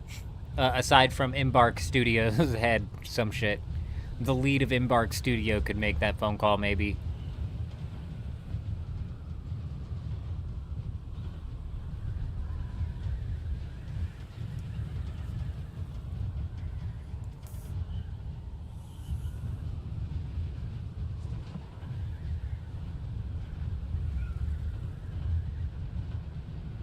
You're not sure, but you also think Night Arrow might have a character in Harmony as well. Interesting. The arrow that pierces through the night.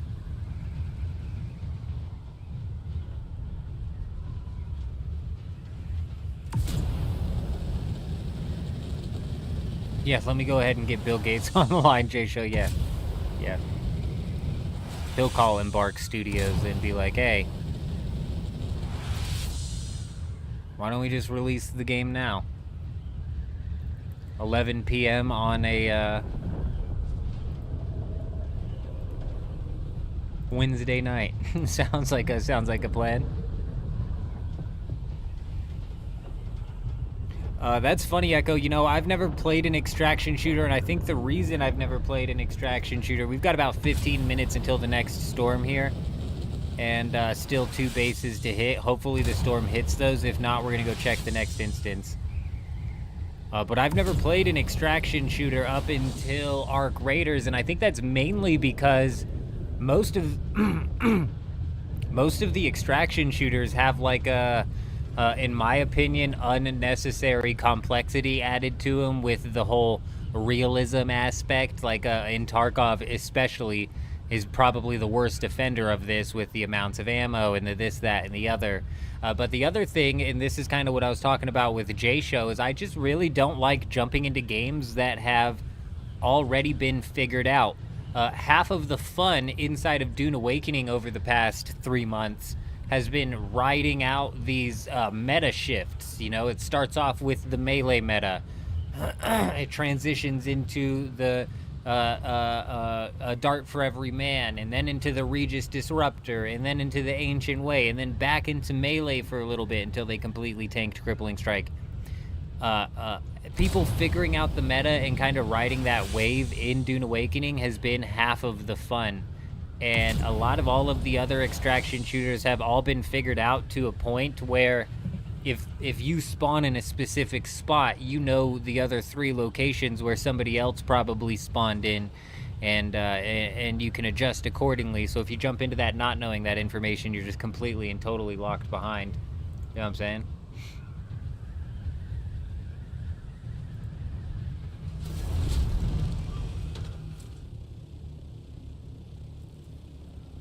Don't take any blade skills, they are useless. Yeah, Tanit, I totally agree.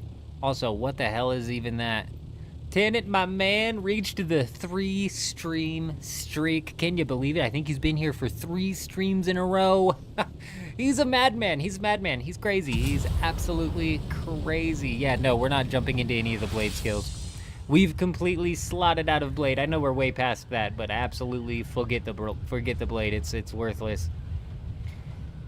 It's worthless.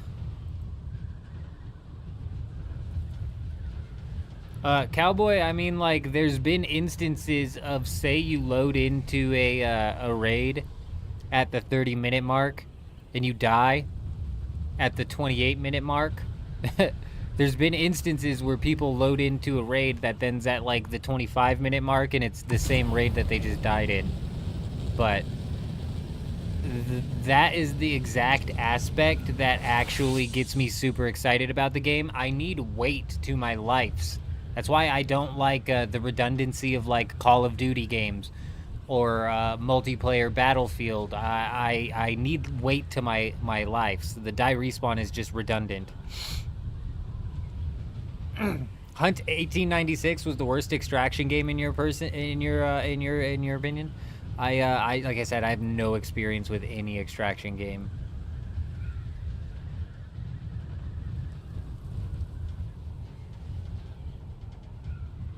I'm telling you, J-Show, I won't like Blood Hunt. After looking at just like 2 of the images and remembering back on what I've seen of the game, I didn't play that when it came out for a reason.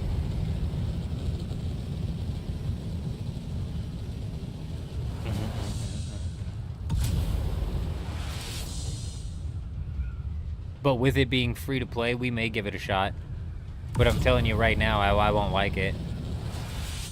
You're still on the fence if it's a game you'll play long term, but you're definitely already purchased it. See, I'm right there with you, Echo. Like, long term, like, what does long term even mean? Like, what does long term even mean? Will I get 1,000 hours into it? I have no idea. You know, I honestly have no clue. It just kind of depends on how the progression system works. I'm super excited for it, and honestly, like, what Cowboy's talking about with the downside is exactly, that's the upside for me, is all of the weight put behind my life. One life, one chance, or you're gonna lose it all. And the same thing goes for the person that you're fighting. I like that weight.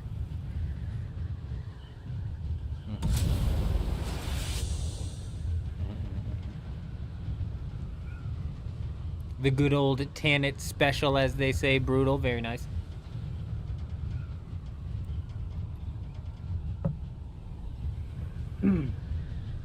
Juxt, good evening. Good evening. I hope you're doing well. Good to see ya.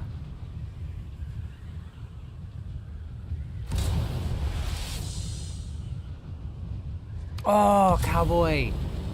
Fucking hell, I saw that guy pull the grappling hook. I saw a clip of a guy pull a grappling hook, and I was bitching about these crates the whole test. And now I'm going to search every single one of them. I'm telling you, it's changed my perspective on those stupid crates that you have to breach. The guy pulled a legendary grappling hook out of a crate that was inside of the dome point of interest.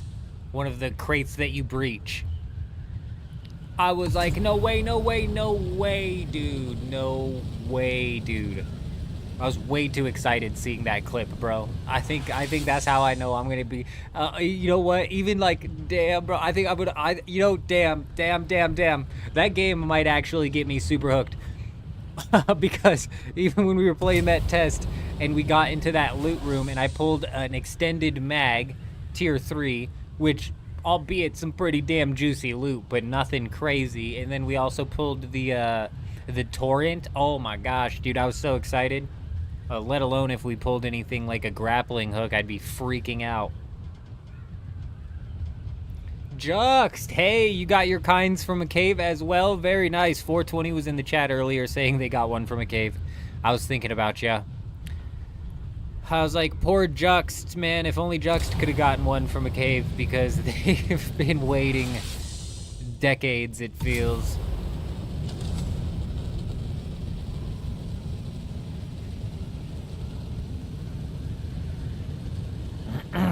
They nerfed the control tower's peak.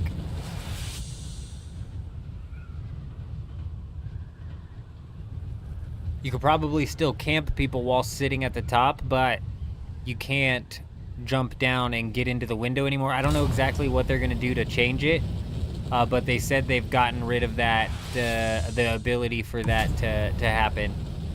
That's one of the bits of information that they've given us, like, what's changing update-wise heading into the actual game. I just made a video breaking down the post that they made.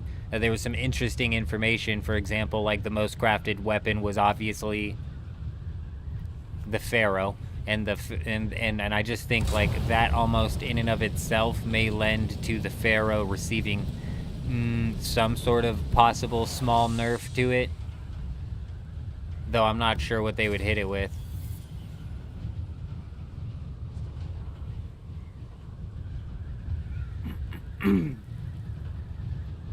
I think that's a good way to put it, Kato, and we'll probably be sitting in the same boat. I think that's a good way to put it. We'll be maining Arc Raiders for a good while on the side we still pop in and out of Dune Awakening to come fly around the deep desert and look for some bases to raid. Speaking of which, should be a storm coming within the next 10 minutes. Fly around the deep desert looking for some bases to raid, but for the most part probably just be bouncing in and out of Arc Raiders. And then as soon as the Deadman mode comes out, we'll be maining Deadman mode.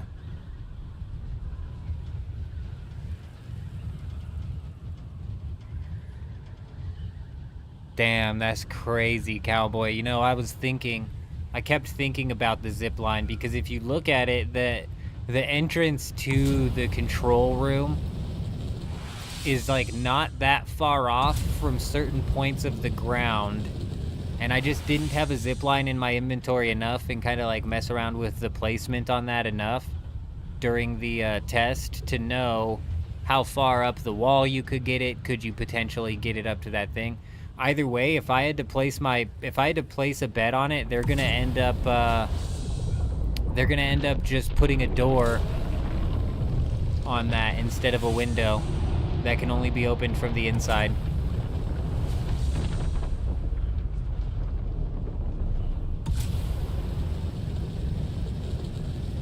Because they said they're gonna get rid of that.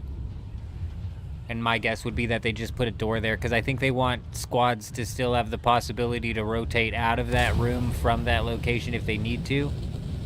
But when it comes to getting in that room, I think they're going to close it off in some way, shape, or form.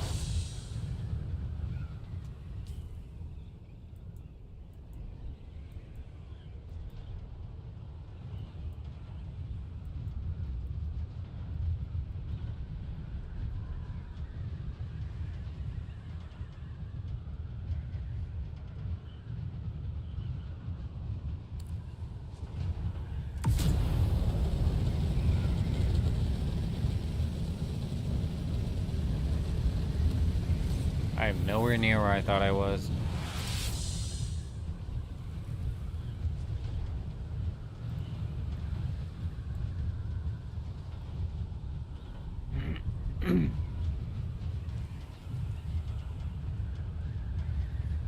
I'm looking for tile. Where is it? Where is it? Oh my days, no way. I'm assuming H6, but it might all the way might be all the way down in F8.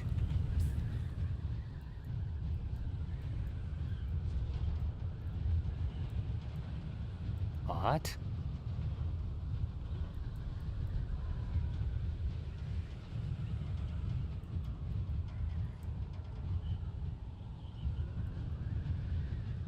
What?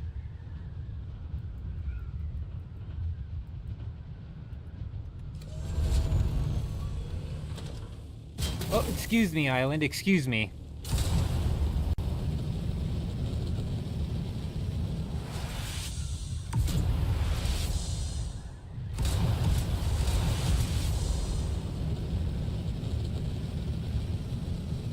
I actually really like the way Arc Raiders Extract works.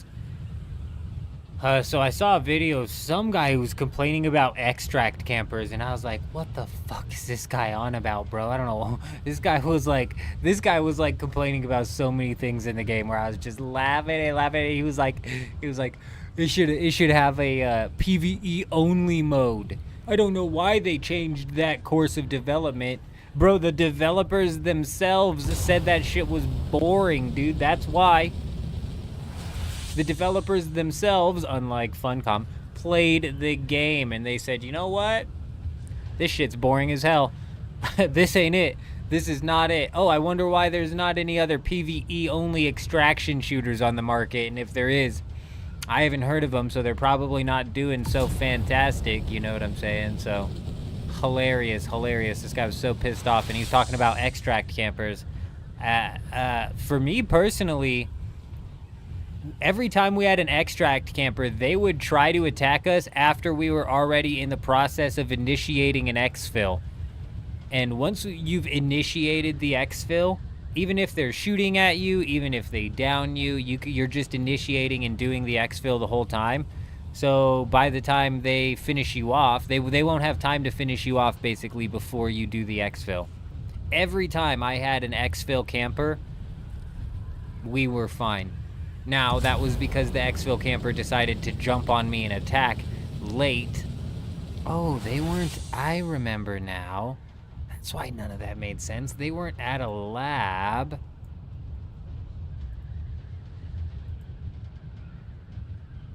So, you know, once the exfil campers figure out that they need to attack you a little bit earlier, obviously they're going to be doing that. But, you know, that's, you know, kind of something you'll be able to deal with as you have to deal with it.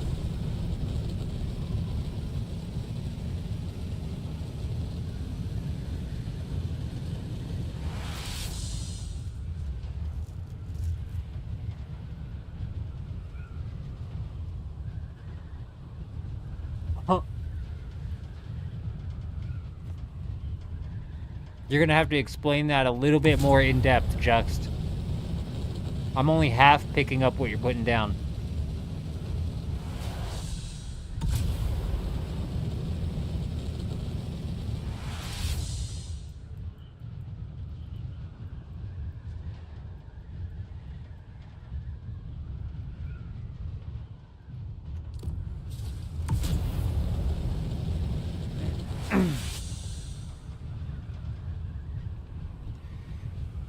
That's so weird.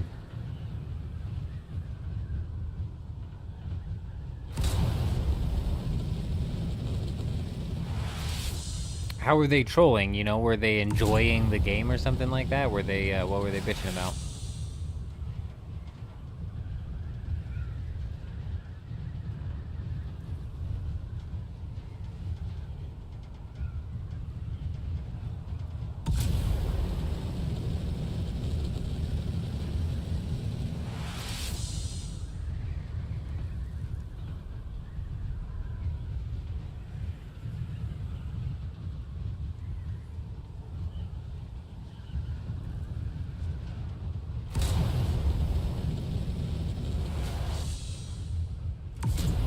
I see, I see.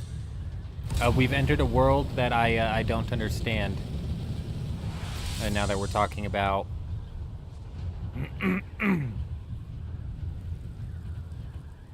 we should be within 5 minutes of this storm hitting, depending on if it's going to hit this spot. Oh, when we're talking about, like, Steam points. Is that why people even go in the community discussions? I always thought that was weird.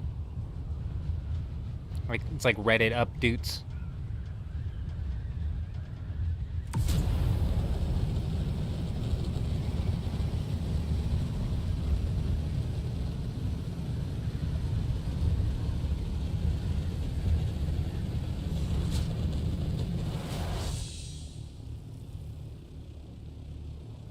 Sector weather alert. I'm a genius, I'm a genius, I'm a genius. What'd I say? I said 5 minutes, and the game said, you know what, he's right. It should be 5 minutes, and I said, thank you, game, I told you. Fear not, for this base is soon to be conquered. Onward. Silently now, silently. Here we go. Whoop. All right, we're in the clear, good.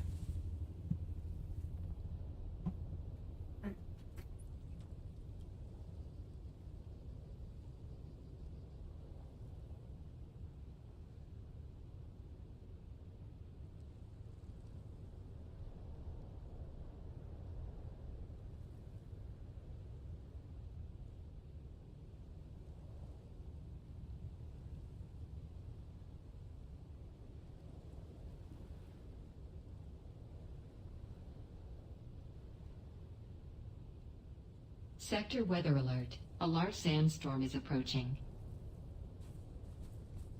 Showtime, old man. We've trained for this. We've trained for this our whole lives. It would be overkill for me to equip it, so I'm not going to, but we could even go as far as doing source of power, but we don't need to. None of the bases over here on Harmony really require you to do source of power anymore, surprisingly.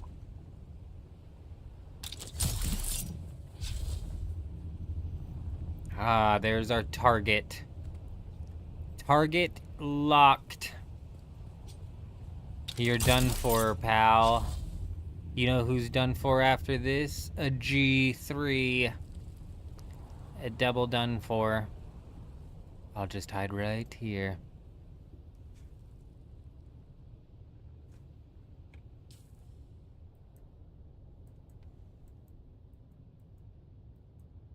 Sector weather alert. A large sandstorm is approaching.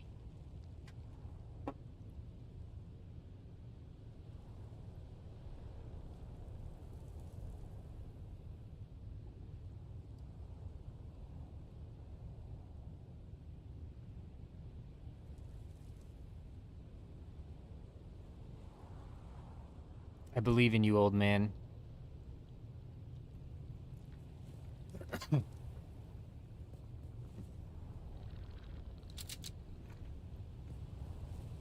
Uh-oh. Uh-oh. Oh, it hit my base down there.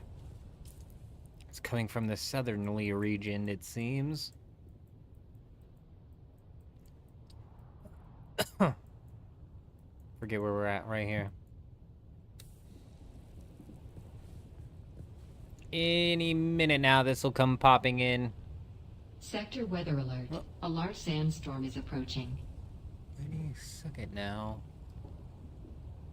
Is it going to hit G3? That's the question. I'm starting to think that the answer is a no. Oh.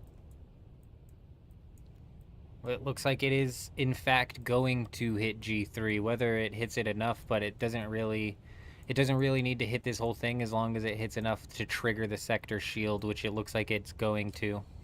Good. Good.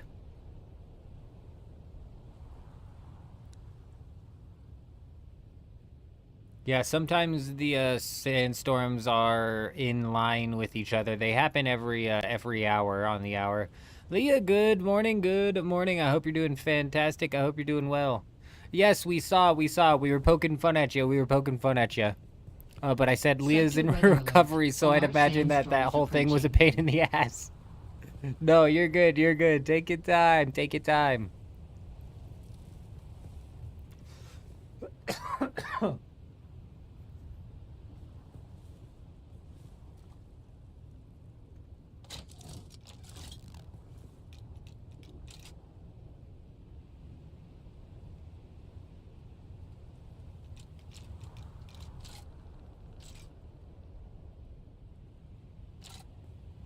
Server merges need to happen. You know, it's been speculated. I've been hearing a lot of people talk about server merges. Those might happen sooner rather than later.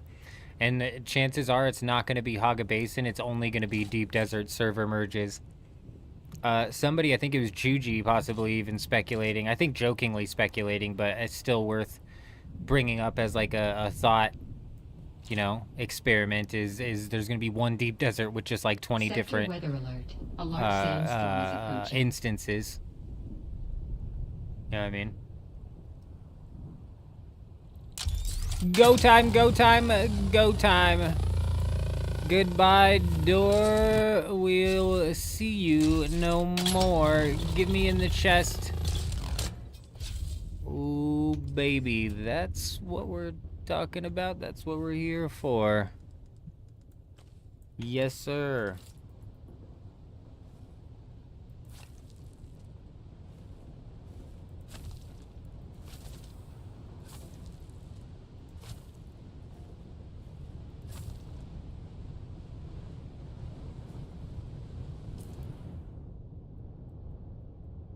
I mean, I can't tell if it hit G3 enough, but I mean, it looks like it was close. It looks like it was close.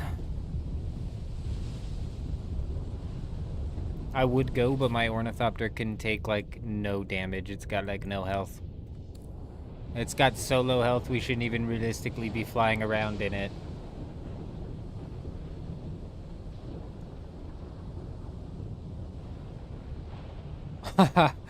Ah, I see, Leah, I see.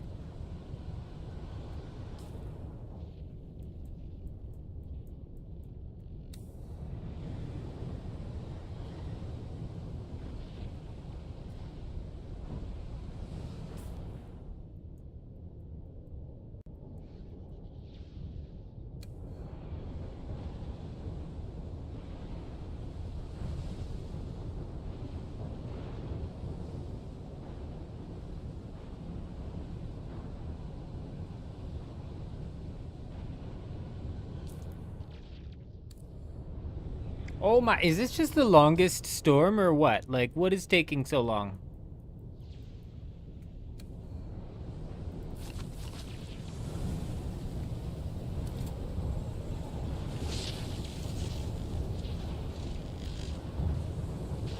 Oh, jeez Louise. Somebody threw a boulder at me. Alright, we're gonna have, give or take 4 minutes left to pop maybe a couple doors left on this thing. I don't know. I think we'll hit the chest first this time and then go for the sub-thief. We left the chest hanging last time just for funsies because I thought we would get to the sub-thief, but we did not.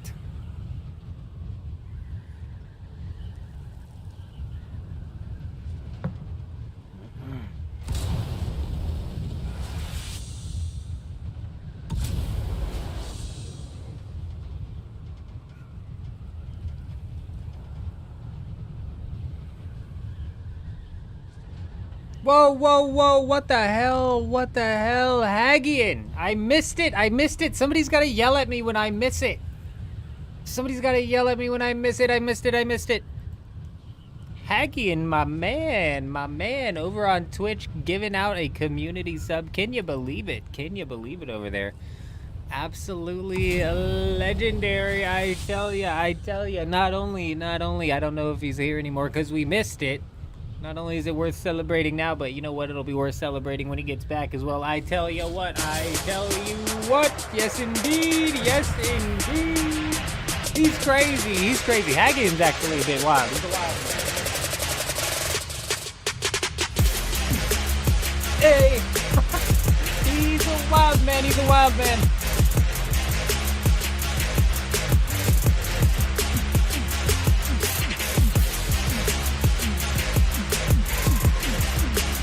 Those are the dance moves that landed my wife, by the way. I made those grunts and she just came running. Hey, Haggard, my man, we appreciate ya. We most definitely do. Yes, indeed, yes, indeed.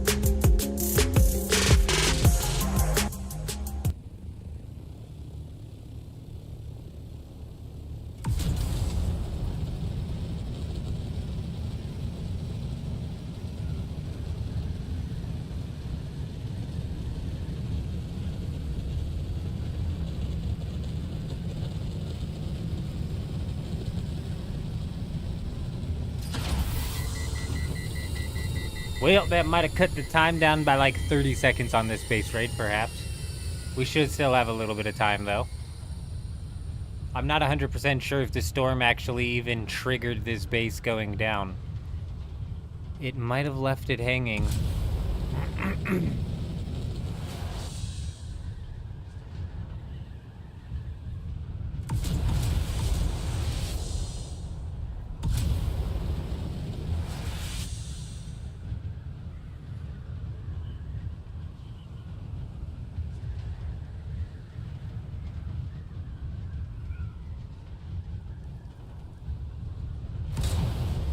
Where is it? Where is it?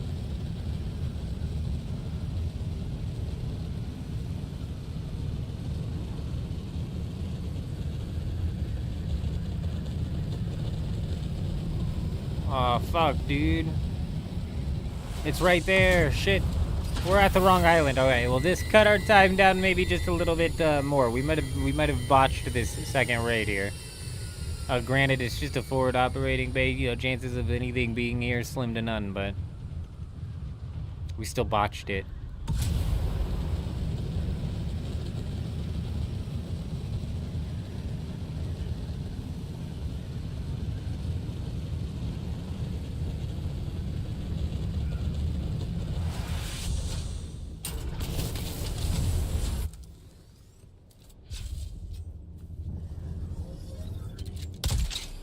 Oh, it's shielded. Well, you got lucky this time, base. Just like you got lucky last time. It's time we go search another instance. Dragon was in here earlier talking about some juice over on instance 2. Oh! My god, hold on now. We may have our first target to pester. Whoa!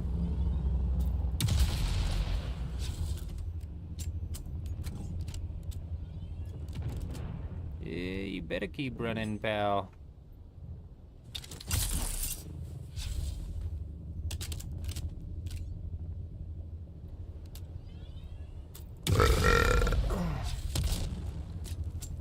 Prepare to be pestered relentlessly.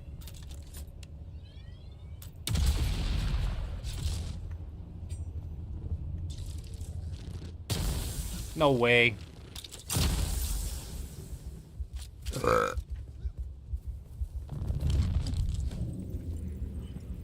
Missed me! You're gonna have to be a little bit faster than that, pal.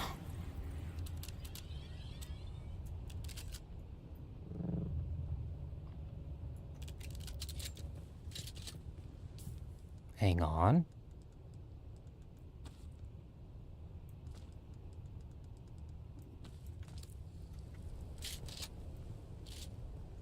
Oh, there's 2 of them now, per usual.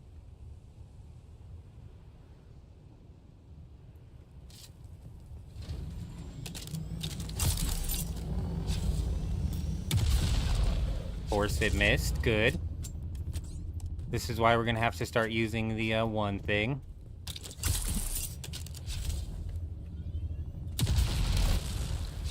Oh, 2 of them again. Good.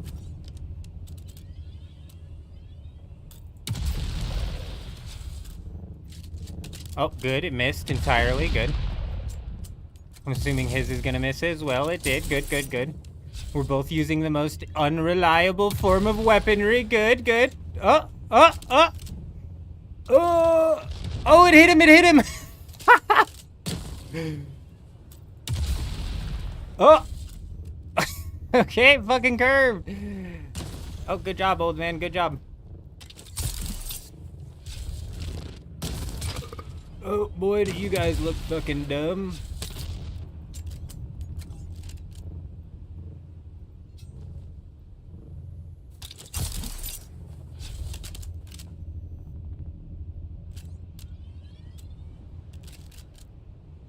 Too easy, it's too easy. Uh-oh. Dear God, dear God.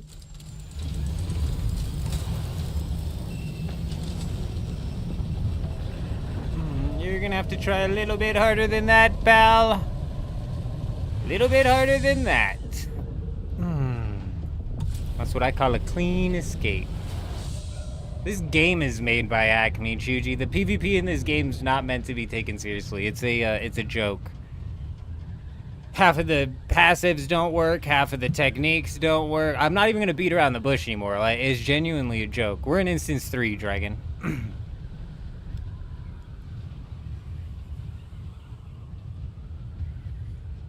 And we're not even getting into like a cheater problem, which the game does have as well. We're getting into just a fundamentally just foundationally broken, a non-functioning, not meant to be taken seriously, unfortunately.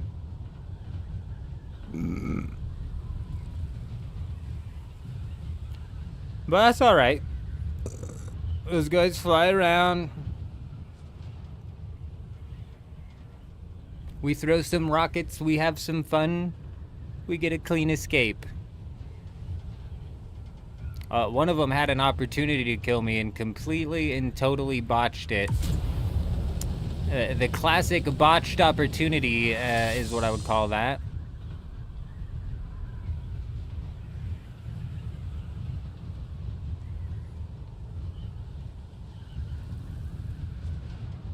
But yeah, the rockets are a joke, which I'm thinking we're gonna start. Oh yeah, you can't lasgun people. Fuck. God, the rockets are a joke with the ornithopters as well. We might have to start trying to lasgun ornithopters.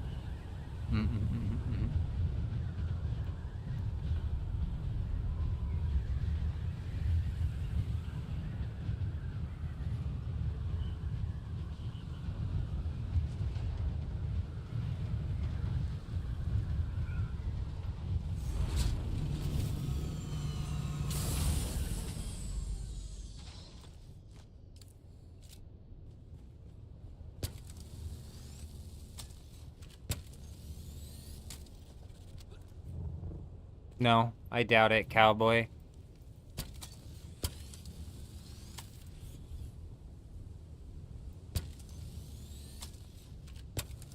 Yeah, Chuji, I guess if you can stay on top of the scout. I guess if you can stay on top of the scout, 9 times out of 10 when I'm flying the scout, or I have somebody on the scout, or I'm on a scout, I don't stay on consistently. Woo! Fucking gosh, dude. I thought we were okay. I thought the visuals weren't gonna get me, bro, but that got me good, dude. That got me good, bro. I thought the game was tweaking out, dude. I thought I was having some sort of graphical bug.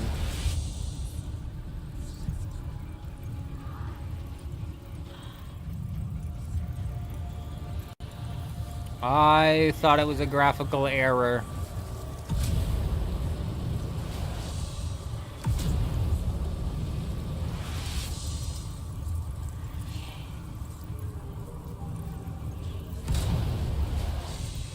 It was a giraffe, as they say.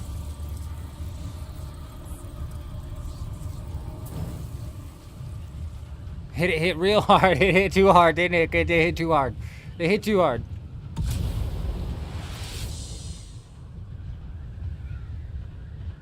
I mean, the visuals for me have always been like, whatever. The audio always gets my my ears tweaking. Oh, yeah. Leah might not have ever seen the hallucinations. Yeah, you gotta watch out. You gotta watch out. You take too much spice, you're gonna see things that aren't so nice.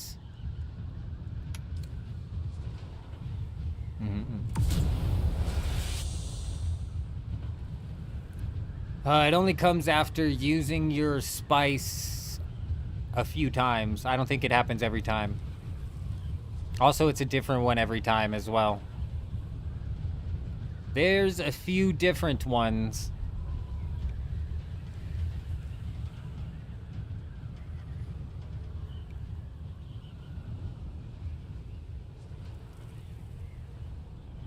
Yeah, Carver, the audio hallucinations will put you in the loony bin, I swear. That'll knock you straight in the bin.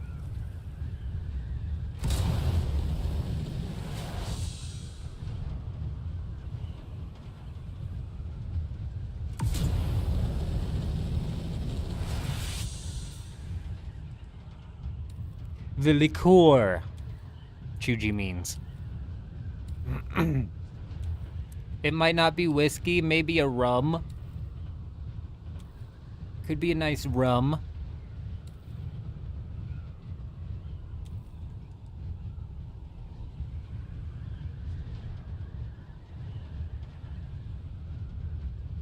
Oh, yeah, even it doesn't even say anything in the flavor text. Also, you don't chug the rum. You sip it. Yeah, it's more fun to say the other way, though, Chuji. Like, right? It's fancier. It's fancy. We don't get the fancy door lady anymore. We don't get the fancy door lady anymore. Instead, we get, the...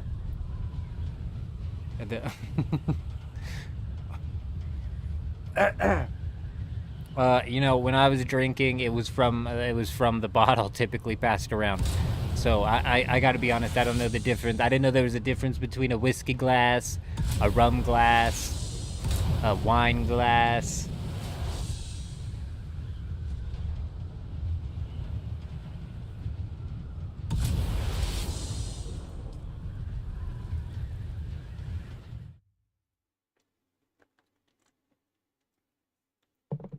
Yeah, Hayden, you don't carry around granite in your backpack? You don't carry around a spare granite in your backpack? That's weird.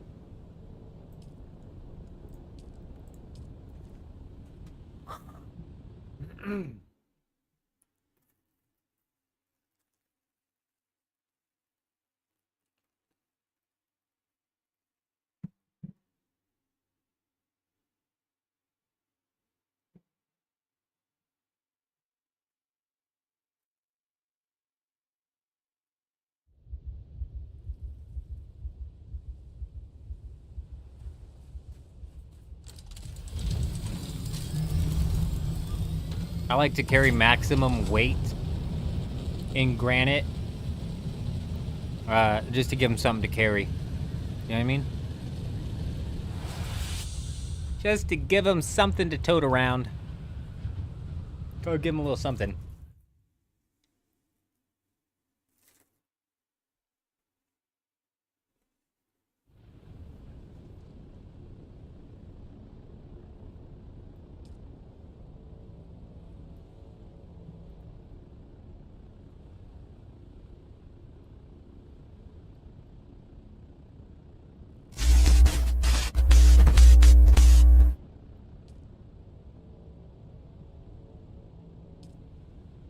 Indeed.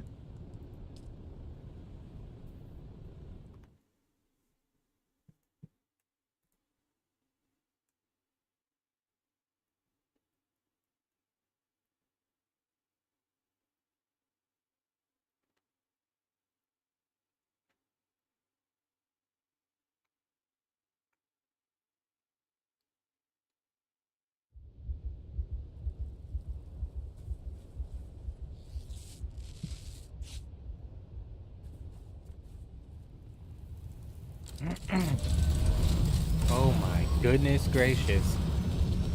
It's humongous. It's beautiful. What's beautiful? I don't know. That rock! It's not just a rock. It's a boulder.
I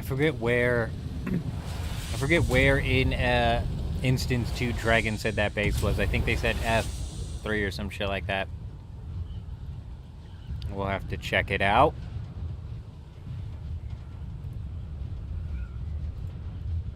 It's 11:24. Chances are we've got like another 30 or 40 minutes until the next storm, so we've got plenty of time. F3. Nice. I think that's what I said too. So I am a genius.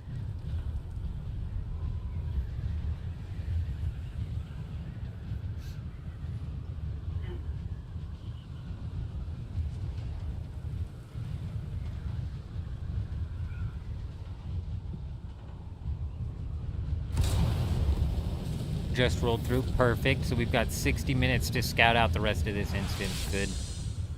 Good. Unfortunately, I mean, this is our first time out searching for bases in quite some time. But leading into this, I mean, it's been few and far between out here. It's been fairly scarce. Yeah, Chuji, we said they're gonna have a Halloween event. You didn't hear? They do have a Halloween event coming, Chuji. They just posted something. They said, we want to enter everybody's nightmares. So for the next 3 weeks, we're reintroducing, I should say, the turrets into the Haga Basin and multiplying them by 4. That's what the patch is for tonight, Chuji. The Halloween patch.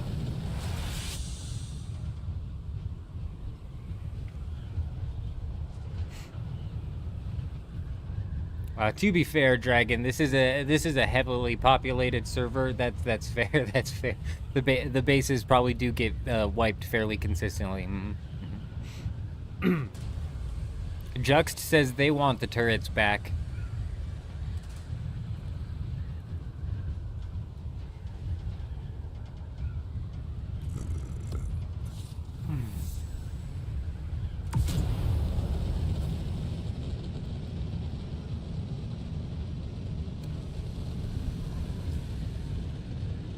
Oh shit, he might have meant like just rolled through.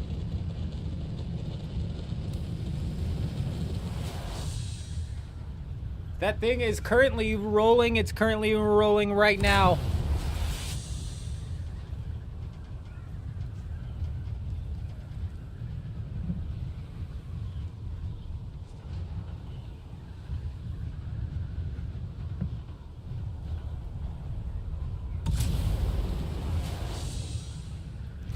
What do you mean? If they bring those back, it's like the perfect Halloween event, you guys. I don't know what you guys are tripping on. It's like the perfect Halloween event. It's the best way for them to infiltrate all of our dreams again.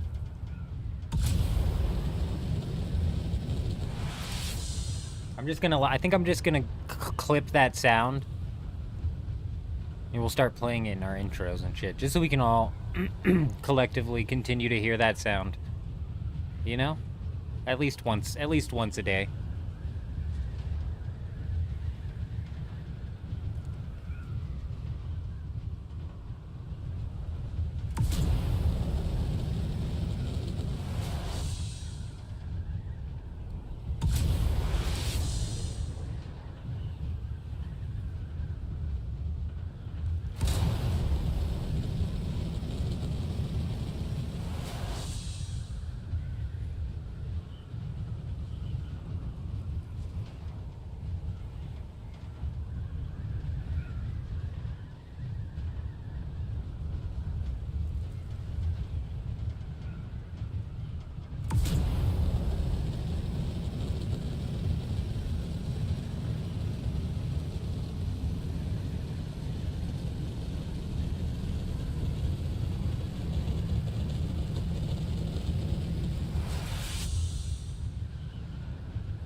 It was a beautiful sound.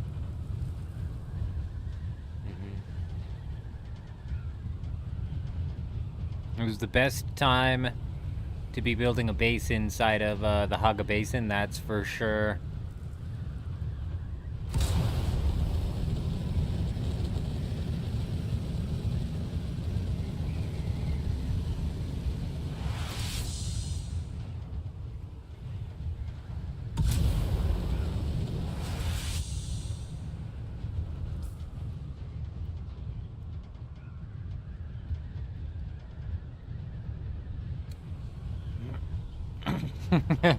Just bringing it up has collectively triggered the PTSD sound effect to be playing. Beautiful. Beautiful. Goal achieved, then, I would say.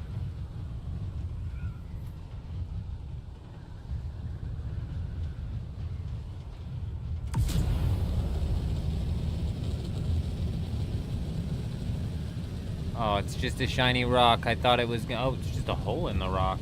Oh, it's a cave. Right.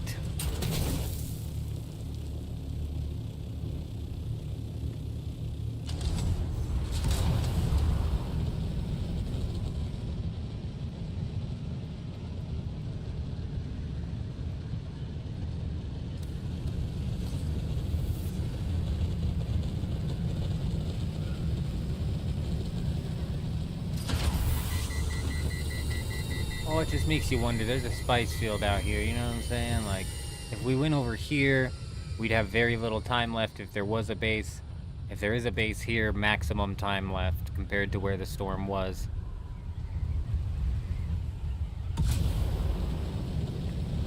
That storm happened on like the 20 mark, so we've got another 50 minutes.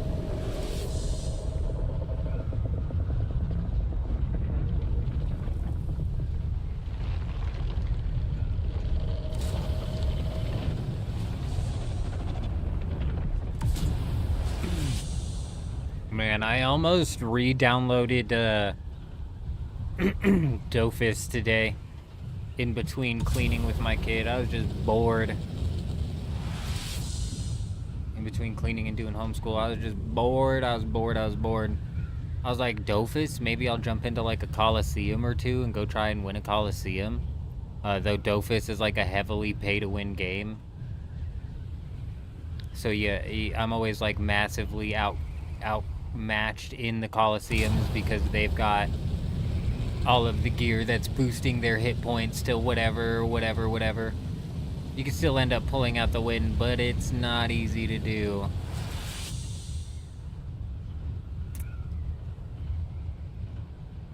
But I was like, nah, forget it. If anything, we'll just go back to like playing a bit of Eidolon. That's what I was doing before Dune Awakening launched to pass the time. I can't for the life of me get on Dune Awakening just to do anything else other than go look for bases to raid.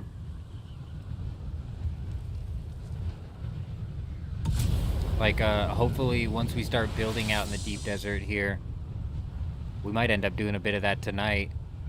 Hopefully once we start doing that, things get a little bit more... I don't know. I don't even know.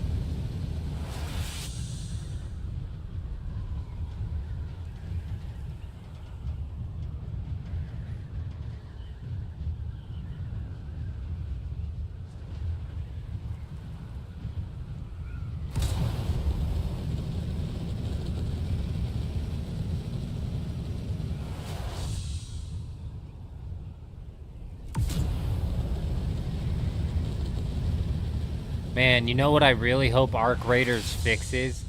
Oh my gosh, dude. We need... I wonder if there was a setting. I should have checked in the settings, dude. I should have checked in the settings. I didn't spend enough time, like, dicking around in the settings, but there might have been one. Prioritize reload. That absolutely needs to get put into the game. A prioritize reload. It should be default. You should, by default, prioritize reload. First off, I don't know why you would ever not.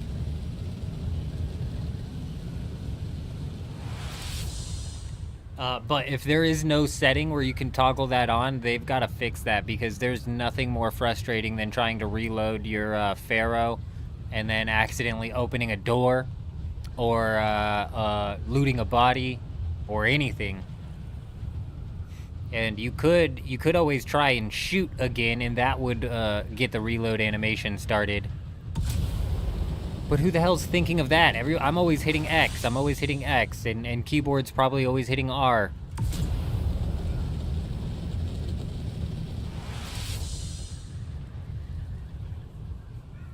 Like a one-click recycle would be nice as well, but that was more so something I wanted for the server stress test, and that might not carry over to be actually something that's useful in the main game, just strictly because some of the high-tier components that I was disassembling in the stress test, I'm probably not going to want to disassemble inside of the main game. Type stuff.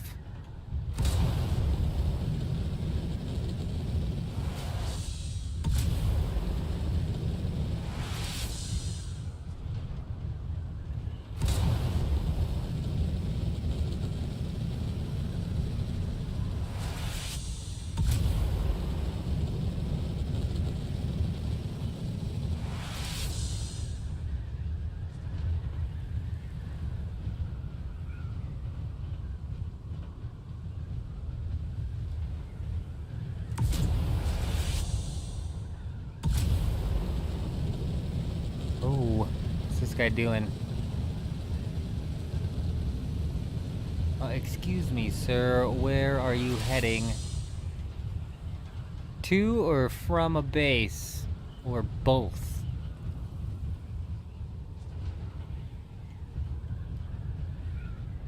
Oh, he's quick! He's quick! I'm faster, though. Right now we're peacocking each other.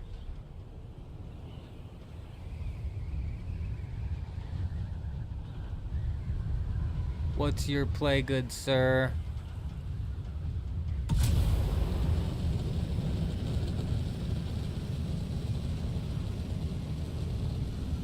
Oh! Oh, he's doing it! He's doing it! He's doing it! He's doing it! He's going to the moon! He's going to the moon! Yes! Yes, that was the first time we've seen somebody do it from an outside perspective. Oh my gosh, if you don't know what he did, you are missing out.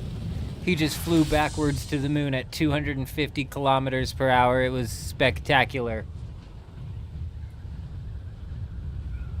Wow.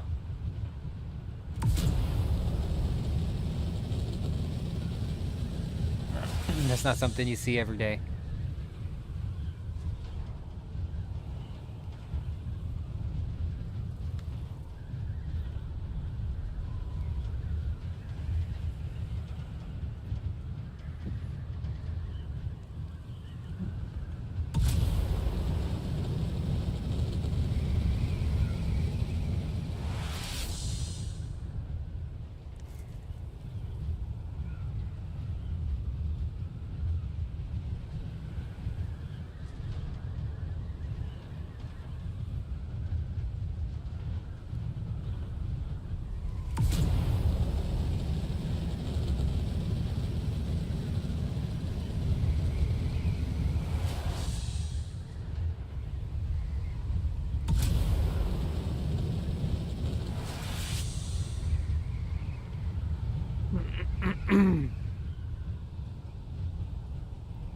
Man, I tell ya, like, what are other people doing in this game? Like, Chuji, what are you doing in this game when you get on? Oh, is that the same guy? Hard to tell. It might be. Is he gonna do it again? He's not gonna hit it twice.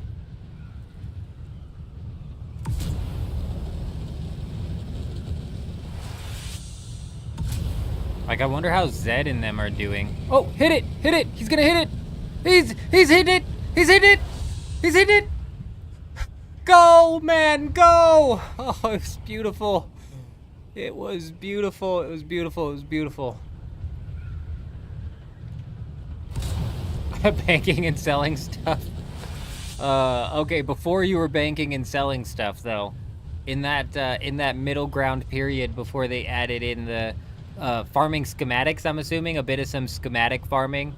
I know there was some underground warfare going on. I'm wondering if that's still popping off. I'm just like confused. It says there's 363 people on Harmony, and I'm just like, what are they doing? Also, where are they at? It's like you see, you know, sometimes people every so often, but it just doesn't feel the same. Some feels weird. It feels off.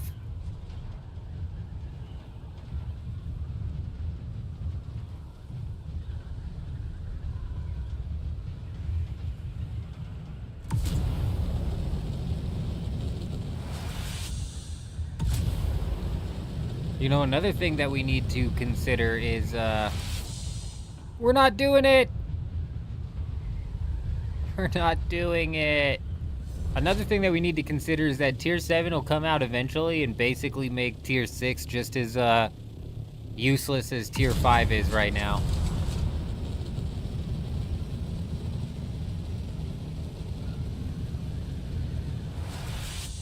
That'll be interesting.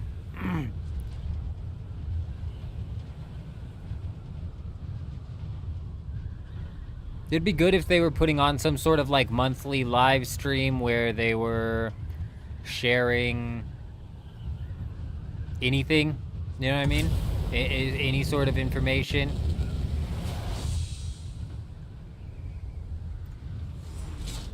Donatello, good to see you, my friend. Good to see you. I hope you're doing fantastic. No, totally agree. I totally agree, Chuji. With Solari is the best, and honestly, with Melange, not a bad idea either. And crawling leading to the Melange and residue fix, not a bad idea. Not a bad idea. Though duping, you know, it's always like back and forth, whatever, but...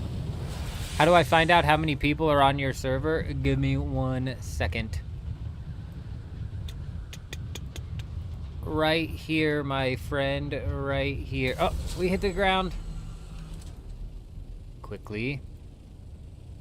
Faster now. Right there. There you are, Steven. There you are. That'll allow you to filter through servers. Now, the question is, are we gaining... Is that... So, this is what a lot of people say. They say that that is only tracking the Haga Basin. But if you take a look at this here... This says that I'm on Siege Alrab, and I'm pretty sure Siege Alrab is being tracked by that. So is it just tracking the Haga Basin? I don't know.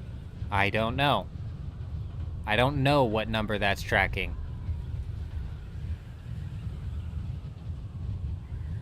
Like on that website, does it say on Siege Alrab how many players there are? Because if there's 100 players on Siege Alrab, but then, you know, 15 players on your typical Siege, I would reckon to say that this is, in fact,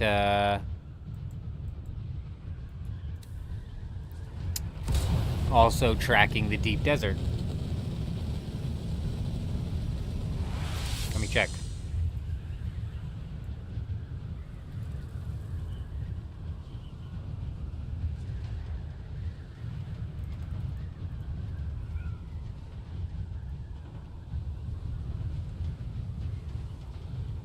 Yeah, Siege Alrab is being tracked, but it says it has 14 players on it. And that doesn't sound right. Leg has 19 players on it. Hell yeah! Hell yeah! Leg coming in, representing. Very nice, very nice, very nice. Fantastic, as they say. Yes, yes, Leah. Leg coming in clutch.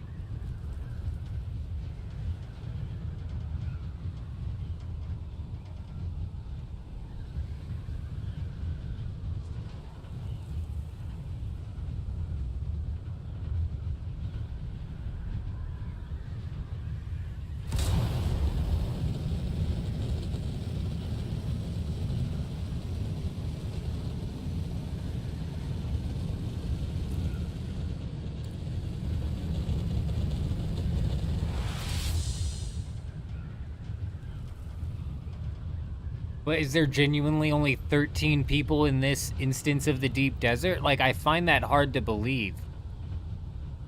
But it's possible. And Leah brings up a good point. What about people on the world map? Where would they even be counted? If counted at all? I don't know. And that's why it's like 13 might just genuinely be on Siege Al-Rab. I'm pretty sure Siege Al-Rab is a siege in and of itself. And that you can go to the Haga Basin from. Pretty sure you can choose Siege Al-Rab and go to Siege Al-Rab's Haga Basin. So is there only 13 in that Haga Basin? I don't know.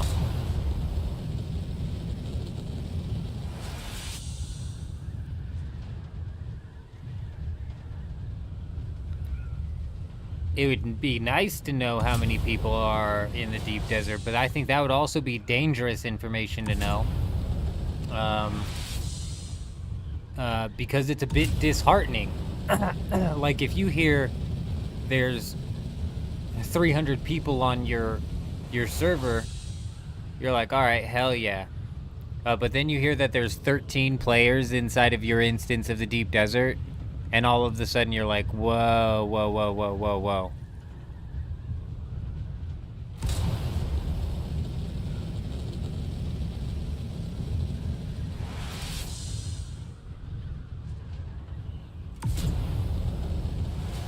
So it's entirely possible that's not tracking the deep desert at all.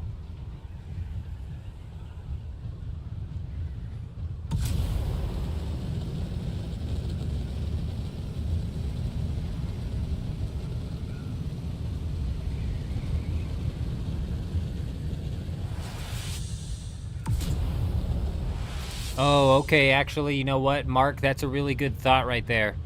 Yeah. That's probably true. That is probably true. Because when you're in the world map, you are still technically on your siege. You are. That was a salt ornithopter behind us. I'll be right back.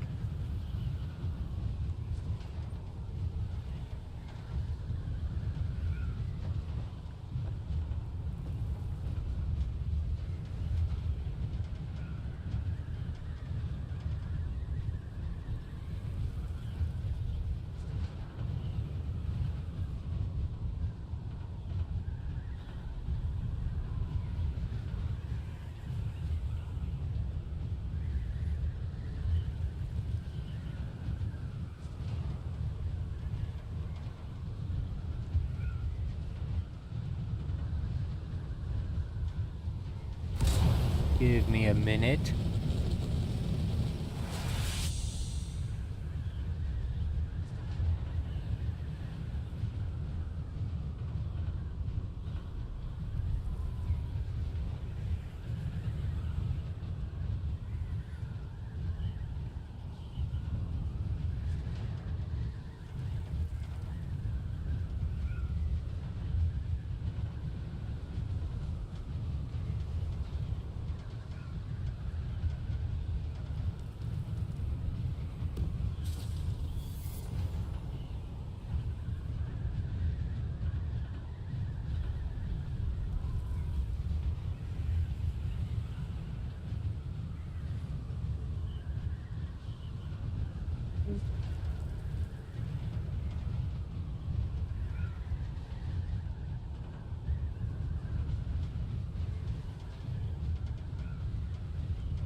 Yeah, so when you go into the deep desert, it puts you in, well, see, what's weird about that is when you go into the deep desert, it puts you into the instance of Al-Rab. But you go into the world map and it puts you back in the instance of leg like that quickly. I feel like the game doesn't function that smoothly. So honestly, I don't know. I don't know how the tracker works or whether or not it's confirmed to be tracking the deep desert or not.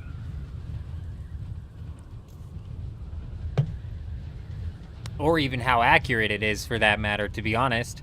That thing might not be accurate at all.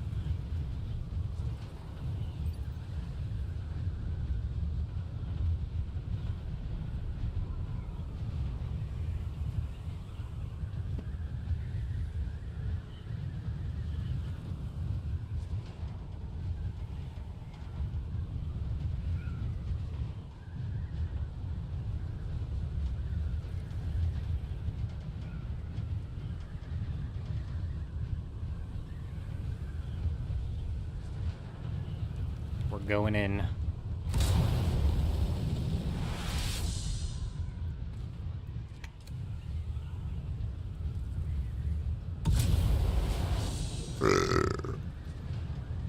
My goodness. Excuse me. Oh, is that the assault? No. Oh, there's another bird over there. Oh my god, it's like a whole group of birds. Dear God.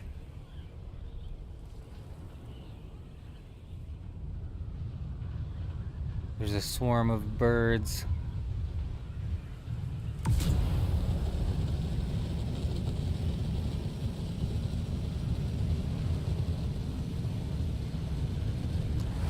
You'd assume some of them have ill intent. Can't tell, that might be a carrier. Alright, we're going in.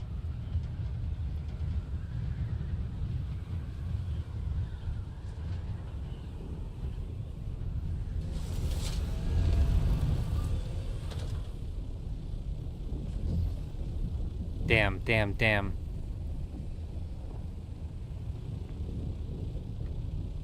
I thought an assault ornithopter would be down there.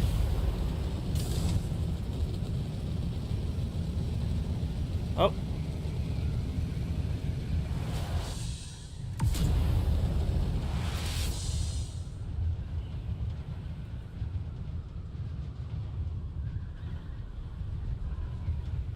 Oh, that was a missile. I'm pretty sure I just saw a missile fly off.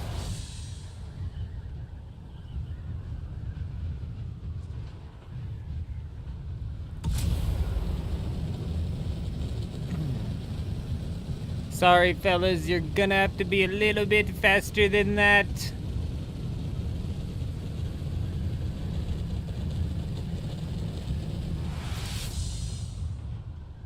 That's weird to see an assault ornithopter rolling around with a whole protection squad, though.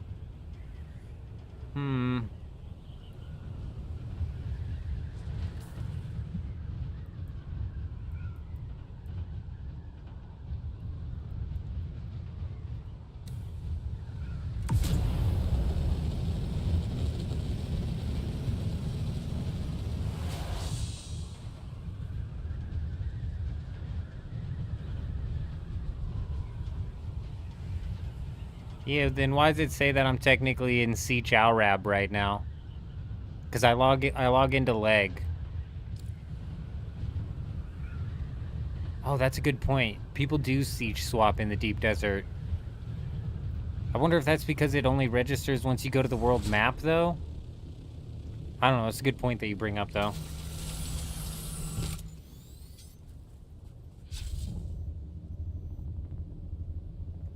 Hello? Hello? Is anybody there?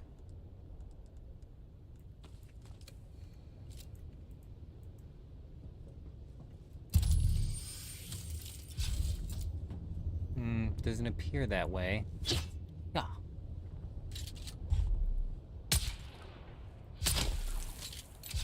They have the shield.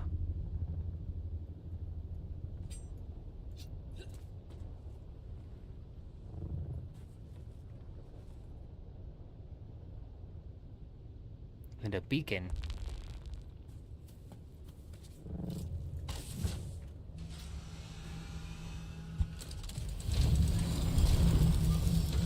Well,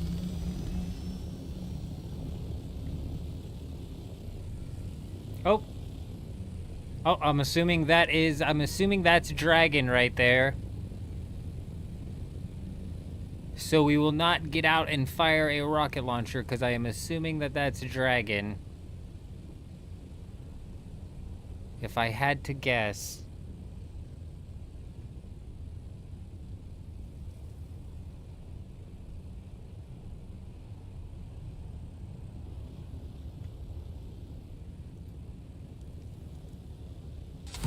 There's another spice blow going off over here. We've got about 27 minutes until the next storm here. I don't know when the downtime is. Is the downtime at 4 a.m. or is it at 2 a.m.? 3 a.m.? What time? Time the hell the time is the downtime? Let me check the Discord.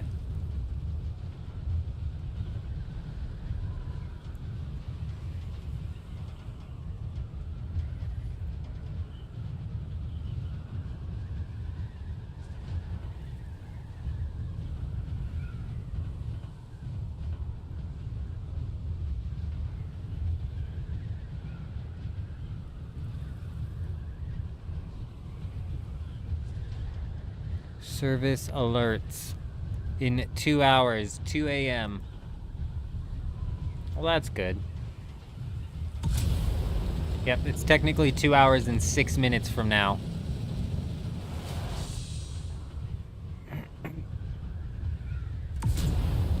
And it's an hour downtime, and then the server resets at 4 a.m.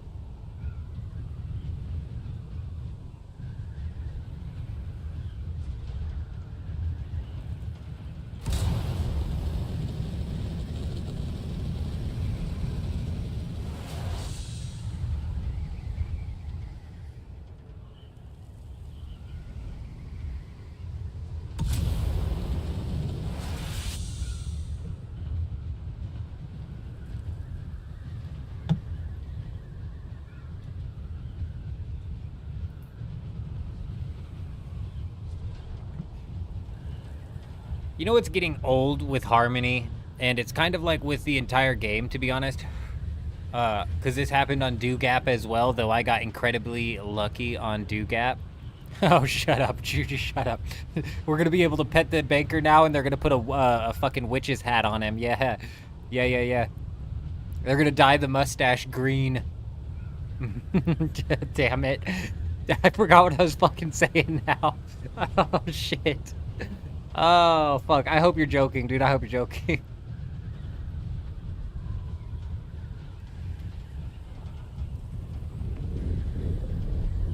Yeah, we can pet him. Feed him a carrot.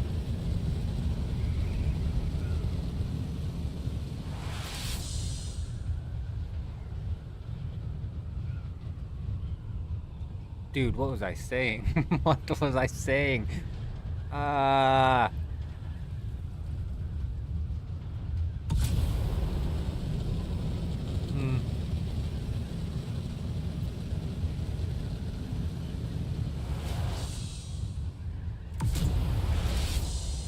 Yeah, we can comb it. We can comb his mustache. Or they allow us to customize it. They allow us to customize his mustache. Pick a stash is what they'll call it. Pick a stash, any stash. Oh, Steven, my man, coming in clutch. Coming in clutch. That would have bugged me for hours. It genuinely would have. It's not just Harmony. I got lucky on Dewgap. It's the fact that if you start fighting one person, there's literally 3 people right behind that person. You know what I'm saying?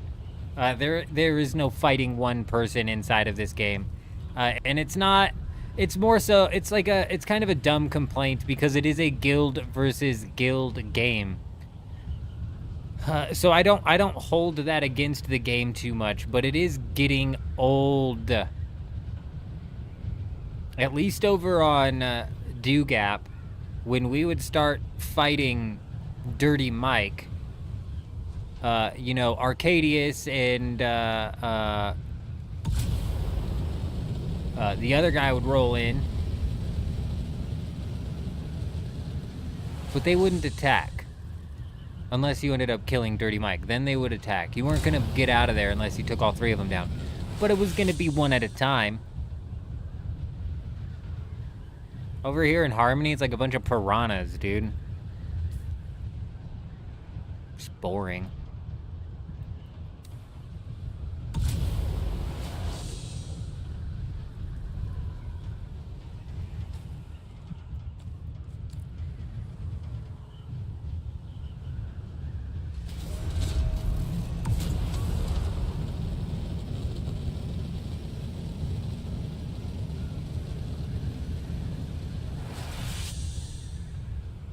Yeah, Carver does have a point. Petting the banker would... It's like the least that they can do, you know? Barrix, my man. Doing my job for me, I appreciate ya. How many likes we at, though? I don't know, I can't even tell, I'm sure it's not doing that bad,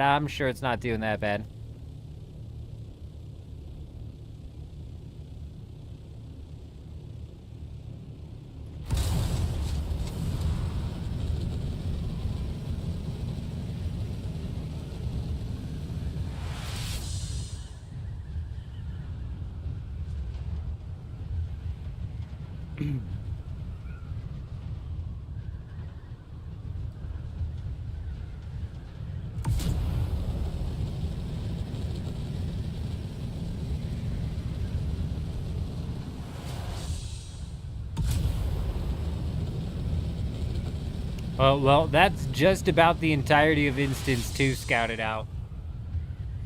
We've got one spot, thanks to Dragon. Thanks to Dragon, we know for certain of one spot, but... There might be, like, you know, these little itty-bitty hidden bases here and there, but I'm just like, I can't find these things anymore. I think everybody be building underground, too. I think the game's developed a really bad mole people problem. People became accustomed to running the mole life when it was super easy from Instance, from the F7 lab. People became accustomed to doing it, and so now they're just doing it all the time, I feel like. A bunch of mole people. That's so weird.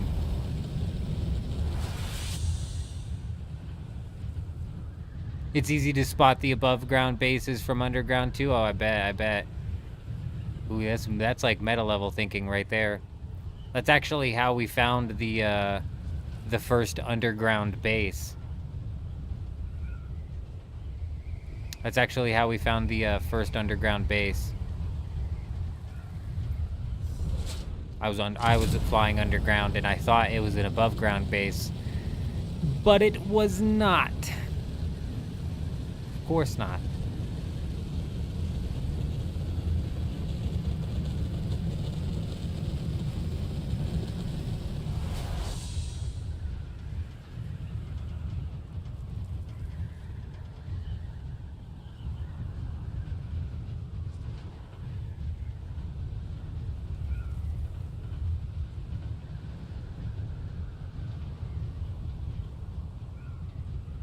You know what's crazy is I think you can fire through the terrain. So I bet if you were underground, you could have somebody like riding on your assault ornithopter and then just fly up under somebody who was using like a crawler or something, just lasgun that shit.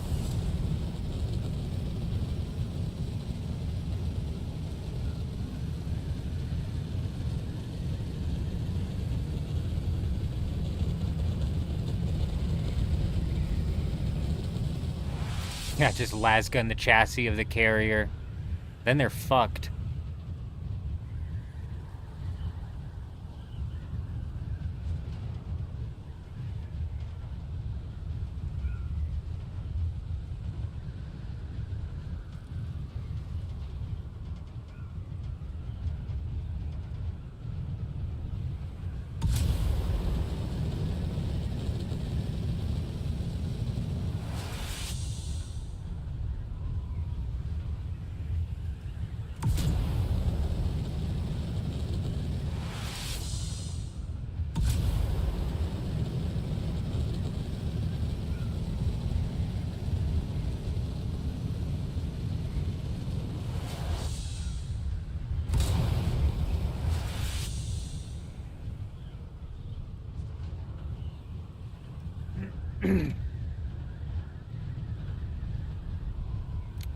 This storm kind of sucks too. Like the storm mechanic, I'd like to see changed.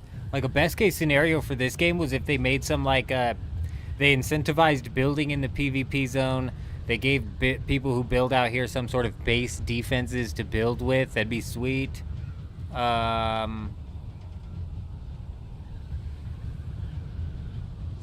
would be peak.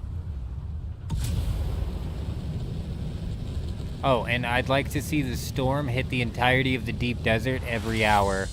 I'm so sick of it. 30 minutes I think is a bit too much. I think that's a bit too much, to be honest. But at the same time, with how some people were honeycombing bases here on Harmony, you could easily make it to where your base is unraidable in 8 minutes. But that's a good thing. Like, that's a good thing. With how easy it is to raid a base offline, or like the hour by hour, you know, ordeal.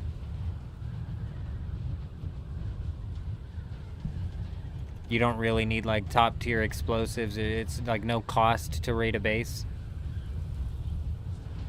I think this is the field we were flying by as it was going off, and that looks like the same amount that was taken off of it earlier.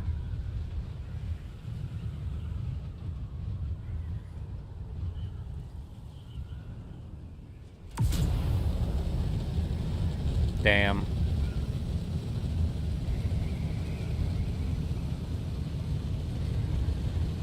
Oh, there's another one.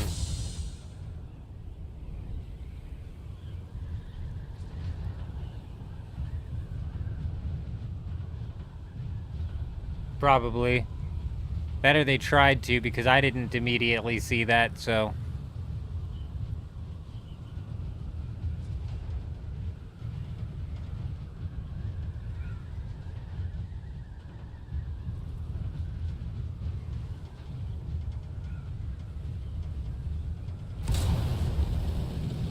Damn.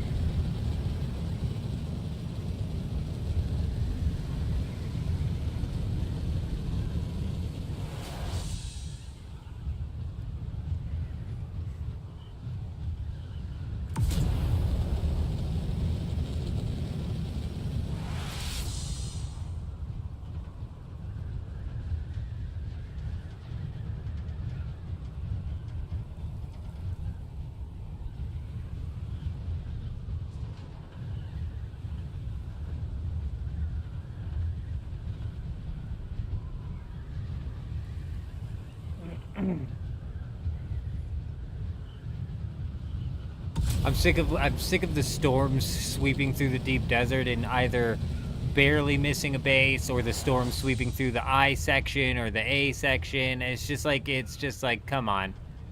Come on. You only give us 8 minutes anyways. If you properly, you know, honeycomb your base, you can pretty much guarantee that they're not going to be able to raid it within 8 minutes. They need a good chunk of, like, we've even had 4 people out there and been unable to break through honeycomb to get to the sub-thief. You know, found a chest or two, sure, but not the full base.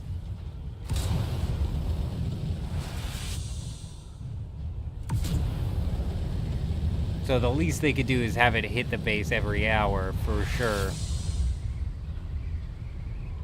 I've had a base avoid getting hit, like, 5 hours in a row. Honestly, Carver, it seems like everybody from Dewgap made their way over here at one of the weirdest times as well, because the population on here is in a weird spot, man. There's a lot of people coming in, a lot of people going out, so there's like a lot of people working their way up to being in the deep desert. It feels like there's less people out here than usual.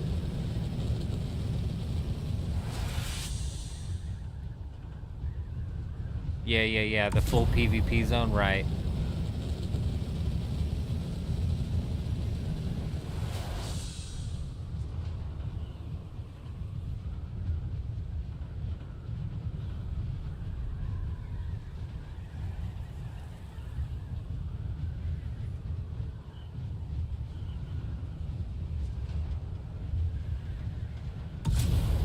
We should have about 12 minutes until a storm is going to sweep through this deep desert here.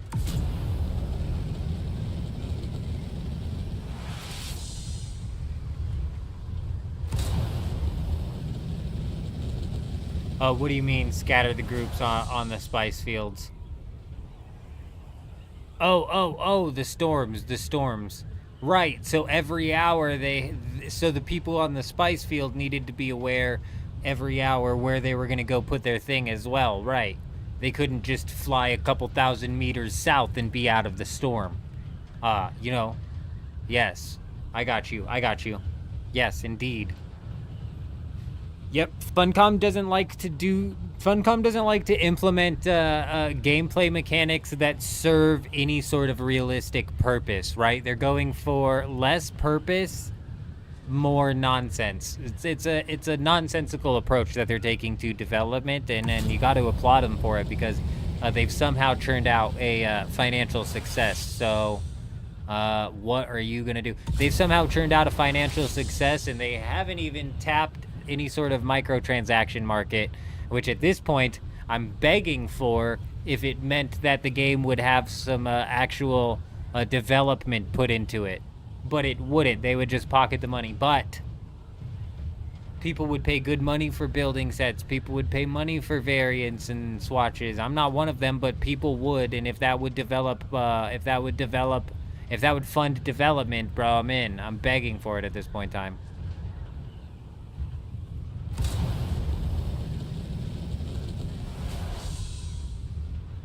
So they haven't even tapped that market because they're not very smart. So, and they've somehow turned out a financial success. So, it's a company to be studied for sure.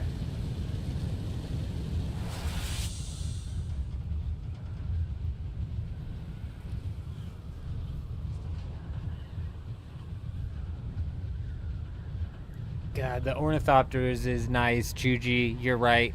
I'm there with you. You know, the only reason I'm at 1,000 hours is because I do thoroughly enjoy the base rating. A lot of the base rating involves flying around the deep desert for an unrealistic amount of time. So I do enjoy the flying as well. The progression system was really good.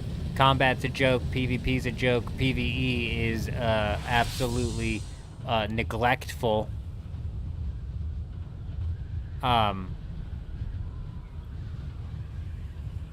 And also, you know, it definitely makes it easier to get on and end up pumping 1,000 hours when we can chit chat, when we can sit here and chit chat and shoot this shit, and you know what I'm saying? You know what I'm saying? Grow a little bit.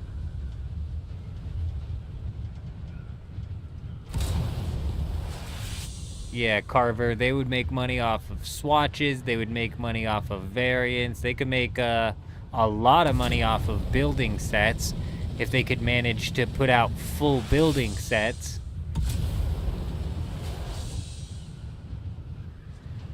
If their intent was these large-scale guild wars, they made guild recruitment damn near impossible. You know, that's a really good point that you bring up there, Carver. And when it comes to these large-scale guild wars, it's never played out how they intended. The guild war that you would see on their like teaser announcement, fun watch this trailer, where the two guilds are fighting over the spice field, I can almost guarantee that's a fight that's never happened, and if it has happened, it was very quick. Nobody stuck around for long, in and out, and then they flew out to one of these islands and maybe took the fight over here. But fighting over the ring mouth never happened, bro. The worm anger meter, all of that nonsense, and if it did happen, it's less than 10 times, you know? So you make a good point. They didn't even properly like seemingly get the guild combat even properly incentivized. A good day, regards, good evening, you were here earlier, weren't you? A good day to you. I'm not even sure if that's what you're saying. You've been waiting for an MMO to actually add Endless Desert. Only one that did was Star Wars Galaxies, which there was more to do there than inside of Dune. I've never played Star Wars Galaxies. When we say MMO, I always think MMORPG, but what sort of MMO are we talking about? Still looking for a base? No, we have a base scouted out on this instance. Indeed, we are right around 7 to 10 minutes away from the storm hitting this server, or this instance. At which point we'll be able to raid that base should the storm hit it. If it doesn't, then we'll roll out into the next instance and we'll check that final instance there, huh? Persistent world game. Okay, I got you. I got you.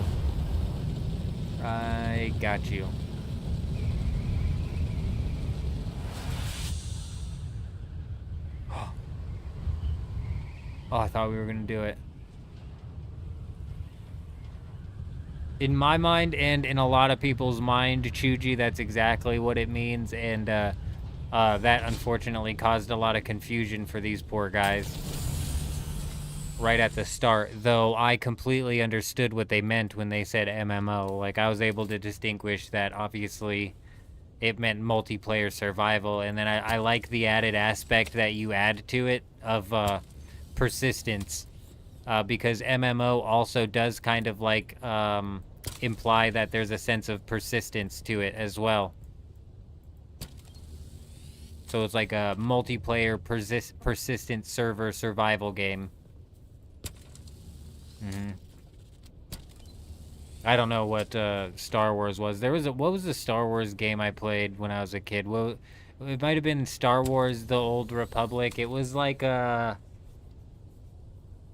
was super RPG. This was back before multiplayer games like were massively a thing. So it wasn't an MMO, it was just an RPG.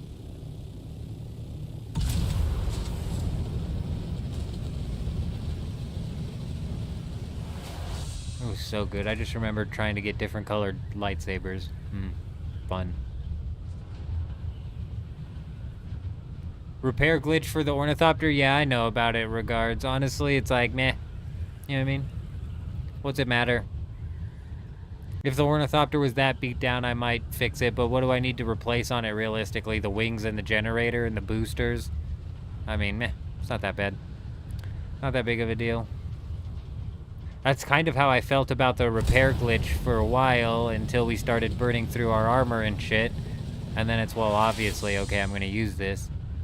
So, I mean, if we started, like, pulling ornithopters out and getting into rocket combat, which, honestly, we might pull the assault ornithopter out sometime this week and look for some ornithopter combat, because there's been a decent amount of people flying around.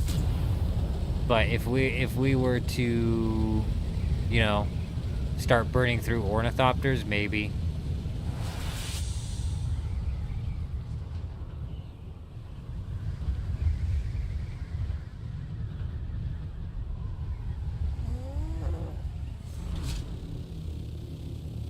That is exactly what it stands for, Leah. Correct.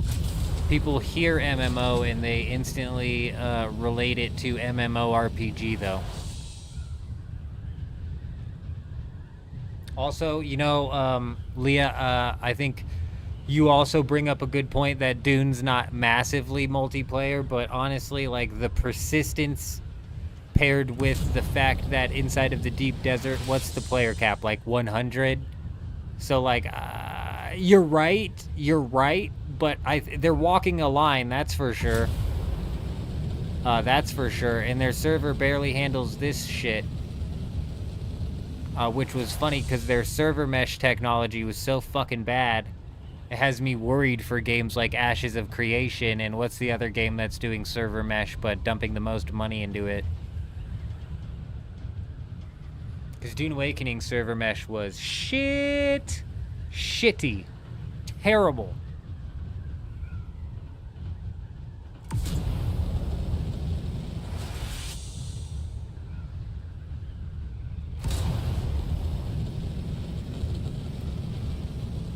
What's so weird is how much these devs pat themselves on the back, too. Fucking my gosh, they love to glaze themselves, dude. I'll never forget the video where they were, like, showing off the the guild going to farm the spice, and they were like, oh yeah, he's flying over the server right now, and you barely notice it, and it's like, and they're rubber banding like all fucking hell. Exactly what we had to deal with.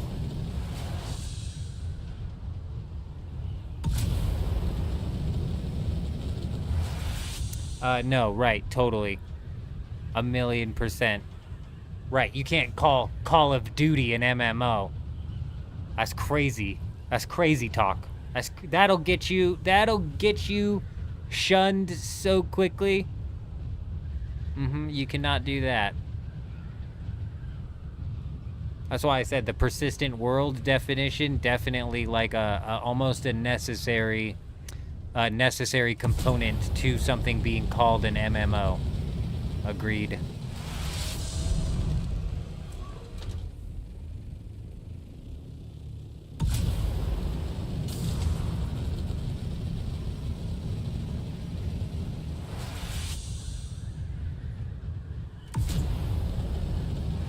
Oh! Yeah, my bad, Leah. Exactly. What Juxt said. I was like, yeah, Juxt, I didn't see anybody ask what persistent meant. But yes, no, I missed Leah's comment, yes. Correct. The world continues onwards. The world inside of Call of Duty ends as soon as the match ends. The world inside of Arc Raiders ends as soon as the raid ends.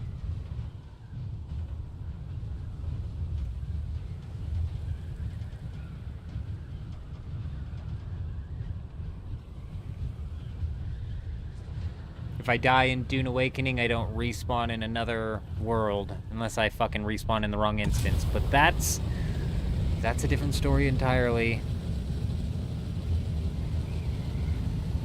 I mean, persistent is just another word for always on. Oh, dear God, what have we done? Old man, you've really done it to yourself this time.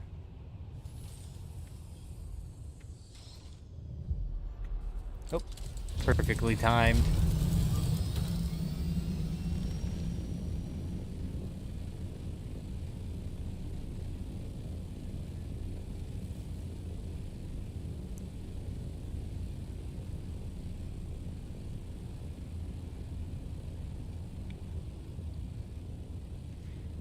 Fate. Oh God, it's gonna miss us, I think, then.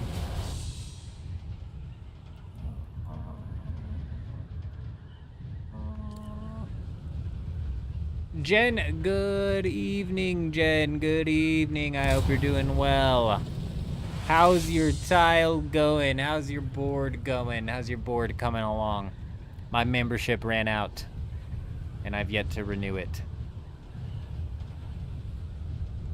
I'm basically at a wall because there's not much else. I was going to say, there's not much else I'd be able to knock out, you know? Not much else I'd be able to knock out there.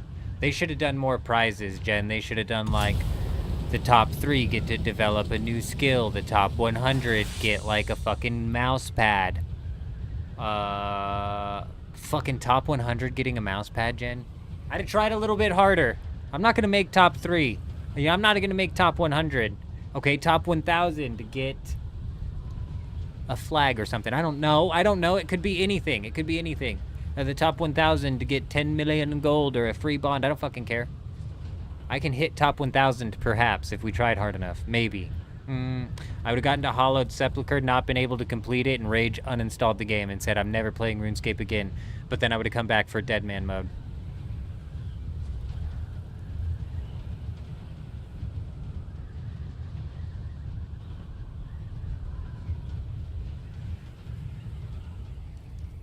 Yeah, I was trying to hit the W button to try and fly to the moon at breakneck speed. I hit the wrong button. Onwards, onwards, onwards.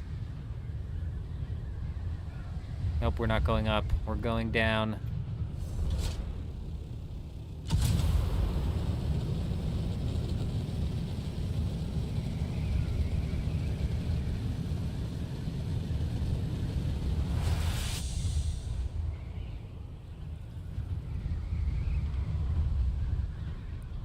There you go.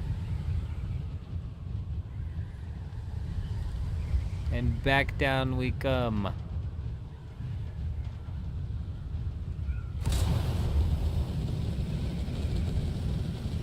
I'm not seeing this storm warning. Oh, there we go. A large sandstorm is approaching.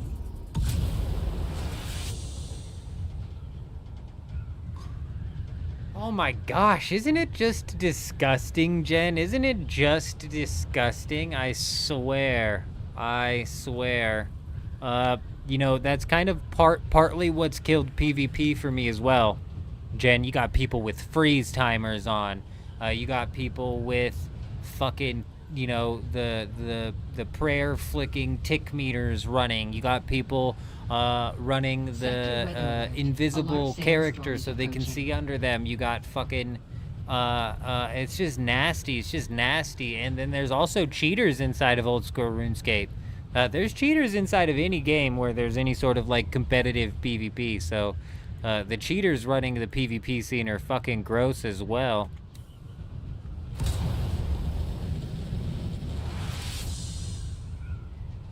But I'm telling you, Jen, I'm telling you, old school players piss me off so bad.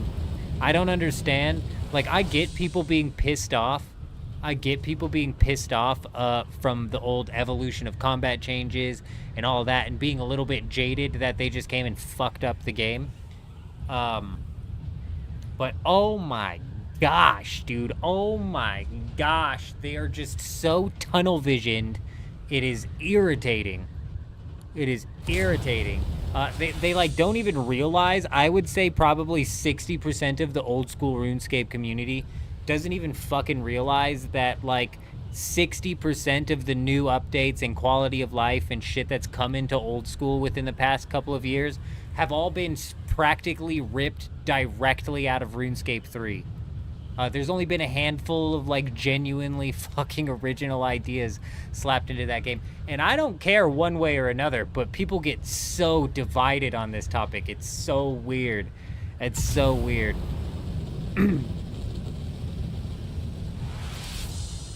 That's why I was curious how much of the old school community was even gonna try RuneScape leagues. And hopefully it wasn't much of them, because this leagues was jacked, bro. A piss poor experience for them to get into the game. How's the game at the moment, Ray? Oh, you know. What do you mean? What do you mean?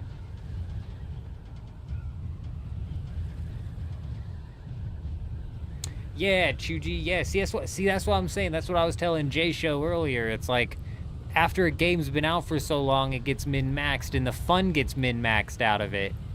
You know? It's just not... I'd rather roll into something fresh, something new. Indeed.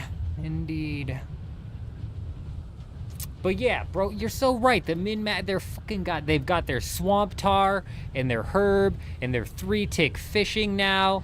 And it's like, get a life, okay? Can I not just sit and fish some lobsters anymore? Right?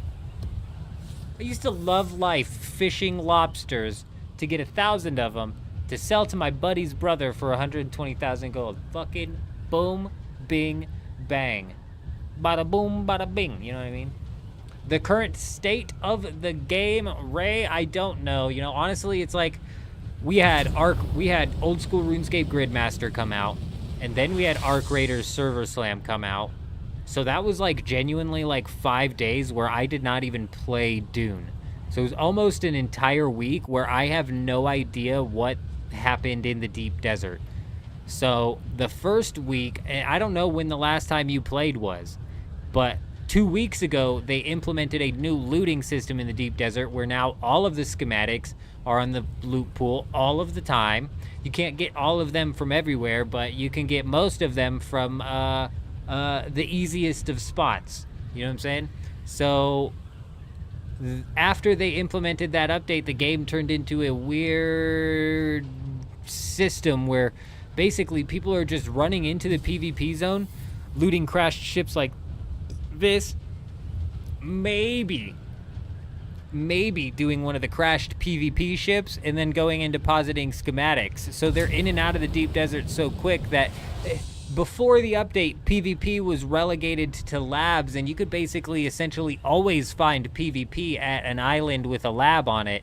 Now people aren't even doing the labs because it's not worth all of the trouble, because you can get the same roll on the same schematics from the PvP ship easier. Or you can fly under the map and loot the lab that way. So, like, what state is the game in? I don't know. It's in a weird state. But with that even being said, over here on Harmony, there's still an ebb and flow of players. You know what I'm saying? Every week there's a guild or massive group of people that end up leaving and stopping playing Harmony. And every week there's a guild or big group of players that decide to roll onto Harmony. So it is definitely weird. It's definitely weird. And like Chuji said, the tier 6 schematics, they're tanked. They're done. Their prices are absolutely cooked, and it happened so much faster than I predicted. But I did predict this. I did, as a matter of fact, I said this would happen. I said it's going to oversaturate the schematic market, and it's going to do weird things to PvP, where PvP is going to be harder to find because there's no more incentive to go and farm schematics anymore. And when PvP is harder to find, aka PvP players are spending a longer time looking for PvP than they're actually spending in PvP, they're gonna leave the game, and that's gonna snowball effect and make it to where other PvP players who are looking for PvP are having even a harder time finding PvP, so they're gonna leave the game. And eventually we're gonna be left with a bunch of PvE players in the game, and like 10% PvP players that always have a hard time finding PvP, and the PvE players are gonna get out into the deep desert and experience the deep desert's PvE, and they're gonna say, oh my gosh, this PvE sucks. They're going to say, this PvE sucks. What end game is this? I'm done grinding this. And they're going to do exactly what they've been doing so far, and they're going to be leaving the game as soon as they actually realize what the end game loop is meant to be for them. And then the game, and then I don't know, the game literally might bottom out at 8,000 before December. Like, him might be right. The game might bottom out at 8,000 24-hour peak before December, like he was saying, and I always thought he was crazy, bro. I always thought he was crazy. We'll see. I wonder what's going to come out in the patch tonight. They haven't said anything. There's no public test server, so don't hold your breath that this is going to be anything substantial here. It's going to be like some back-end stability fixes or something stupid like that.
Probably a new cosmetic.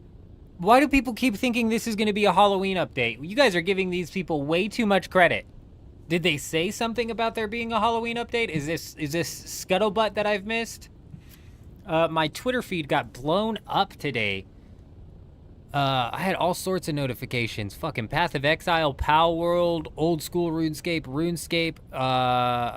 and RuneScape Dragon Wilds.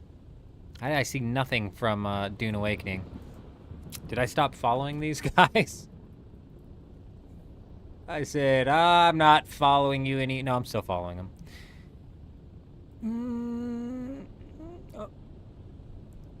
It's just a maintenance. It's just a maintenance.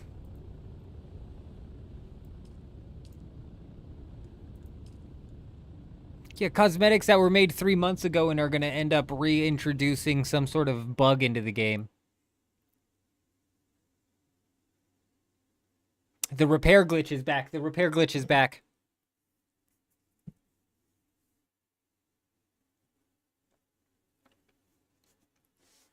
A new sand bike? No, no, no. It's a tread wheel with training wheels, so it turns a little bit better. So it's just 4 wheels. Bop, bop.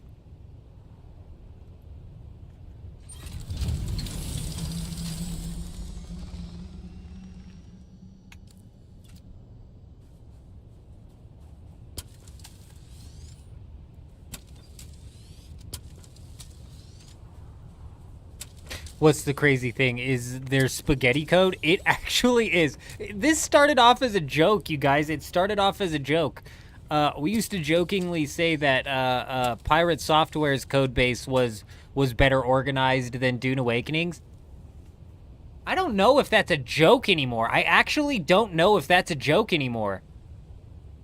I don't know if that's a joke anymore. It's the biggest strand of spaghetti code ever. Or they genuinely copy and pasted Conan Exile's code and just tried to mod the shit out of it into Dune Awakening. So they're just tinkering with things deep into code that's fucking 20 years old. Oh, I don't know what's happening, but it's crazy over there. It's crazy. It's crazy.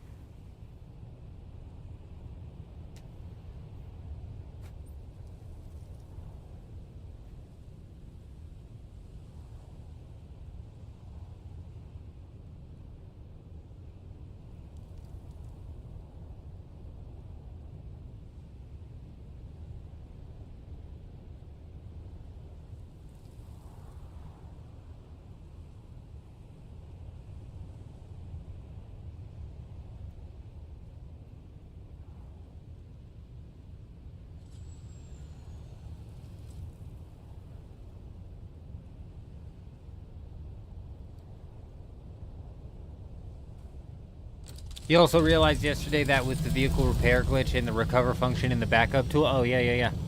Yeah, vehicles are free. That's how I was saying community dogfights might start to pop off, but I haven't seen those pop off.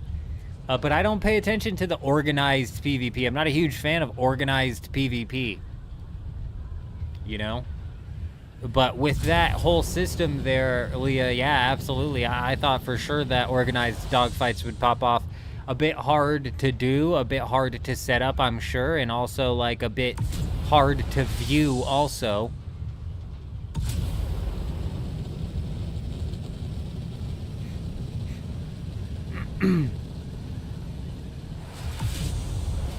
I stopped doing PvE in this game, Juxt, because we got pinned down in the corner by 2 melee people again. I've had enough. I'm done. I won't do it. I won't. We've killed one PvE since then. It was on Dugap, and it was to get a body to fill the fill the dispenser. I have not killed a PvE since then. I was not kidding when I said I'm done. I was not kidding when I said this is the end of me doing PvE in this game. It will not fucking happen. I don't even think that when we went down into F7 with Chuji, I don't even think we killed anything. I was about to let him take me down, but thankfully Chuji found the hole in the wall. I was about to leave. Was not worth it. Nope, I'm not waiting. Not waiting on this.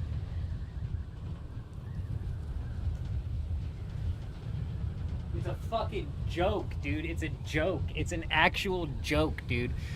Oh, and you know it's so refreshing. Echo brought it up earlier. He said it's a breath of fresh air, Arc Raiders in that server slam, and I couldn't agree more, man. I could not agree more. An absolute breath of fresh air fighting against some AI that's actually creative and competent. Genuinely, that stupid ball bot haunts my dreams. This fucking ball bot. I needed to kill an arc with a grenade, and this thing was in a doorway, and it went... Oh, I'm not even in the PvP zone yet. What am I doing? It went across the doorway, and I threw a grenade, and then it went...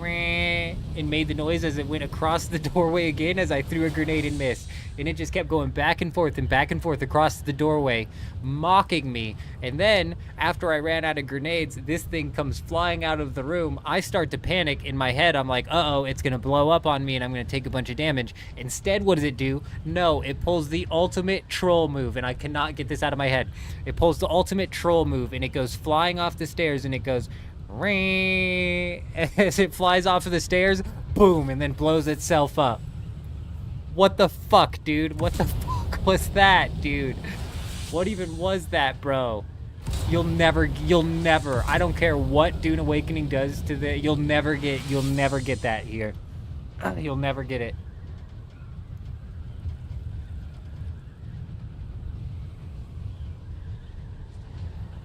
You'll get a projection of a dragon hanging off of a wall. What you'll fucking get. Megabonk has been good too, but man, I think I gave myself motion sickness playing that game, and I've since turned the opacity down like Eurism was saying, and that helped, but still I was feeling not so good after about like an hour of playing that game. I don't know if I've just psyched myself out or what.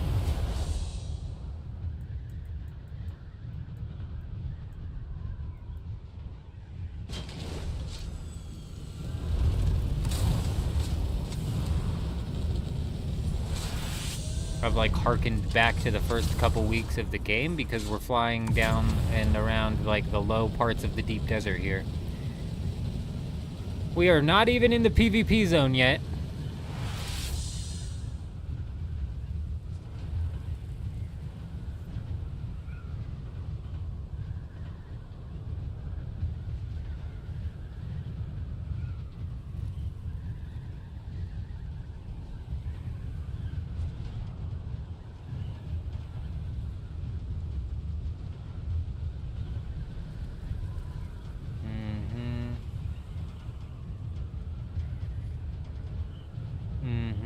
In Megabonk, the only character that I've ever beaten the tier 3 boss with is the skeleton.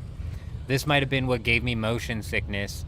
That skeleton moves so fast, and if you get his movement speed boosted a little bit, and you go with like 3 jumps, maybe up to upwards of 5 extra jumps, you can basically just stay in the air constantly while you jump around to the boss, dodging like I would say 90% of his attacks that way. Charging the altars is about the only dangerous spot in the game when you're doing it like that. And I think I just gave myself motion sickness because I was flying around the map like crazy. I made myself dizzy. Yeah, I like this skeleton with multiple jumps.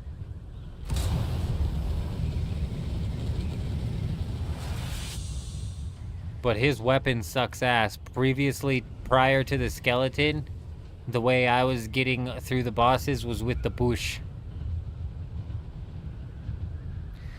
That's a good way to go about it, Aaliyah, and you should also look into some of the characters as well as the weapons are unlocked via like challenges, which you should realistically start unlocking earlier rather than later.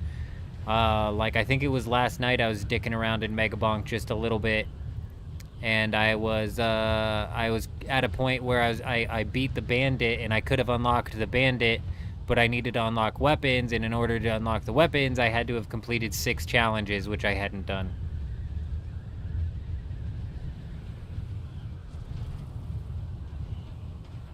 We'll see. The thing is, regards, holy shit, how do they get that high of level by the time they get to the tier 3 boss? What the fuck?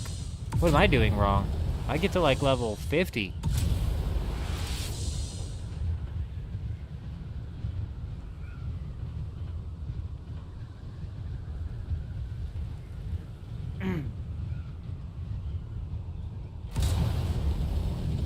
I've also never been able to get to the point where I can play the game in like the infinite run mode, because you have to, after you beat the tier 3 boss, you then have to go and beat the tier 3 boss again and to get into the thing.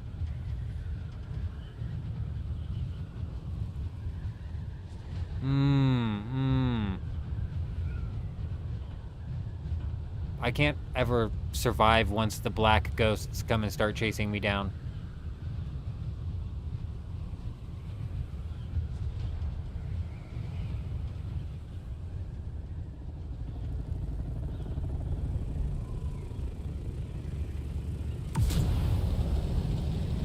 Give him a little kiss. Oh, dear God.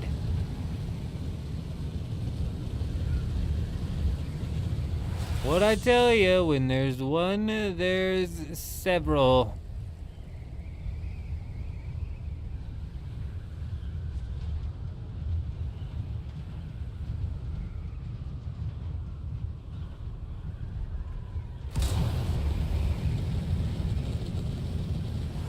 Jeez, I haven't even gotten to 5 minutes. Like, by the time I get to 2, those black ghosts are on my ass so hard. What the fuck? There's another one. There's another one.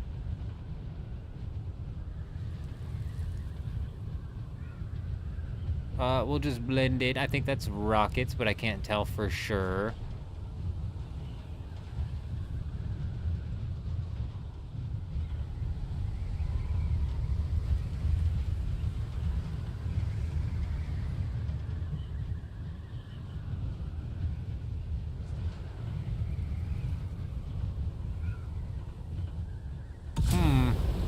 Not interested in this. That's interesting. Where could they be going?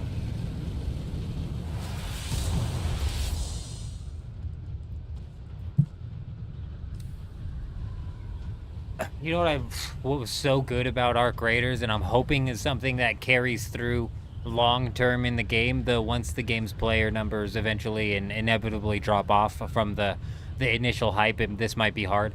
The fact that when I queued in solo, we went in with solos. When we queued in with trios, we went in with trios. When we queued in duos, we went in with duos. It was incredible. It was actually incredible.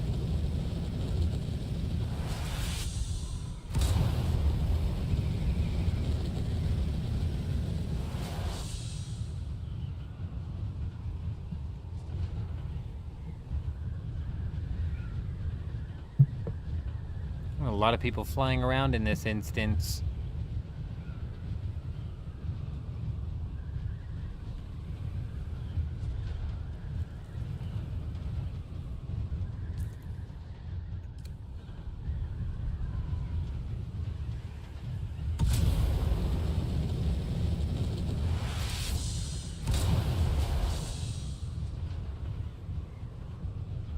Oh, we've got about an hour and 10 minutes left until the downtime here.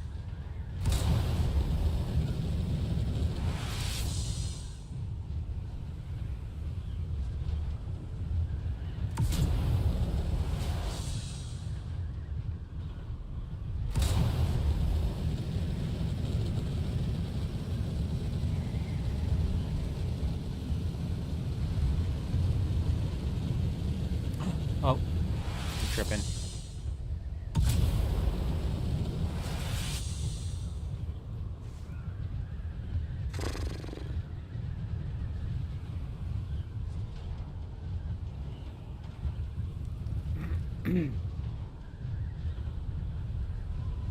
It's just hard to motivate yourself to play this game once you get into this shitty state that it's in. And Harmony's in a really bad spot with the market hyperinflation, the dupes that went on for months,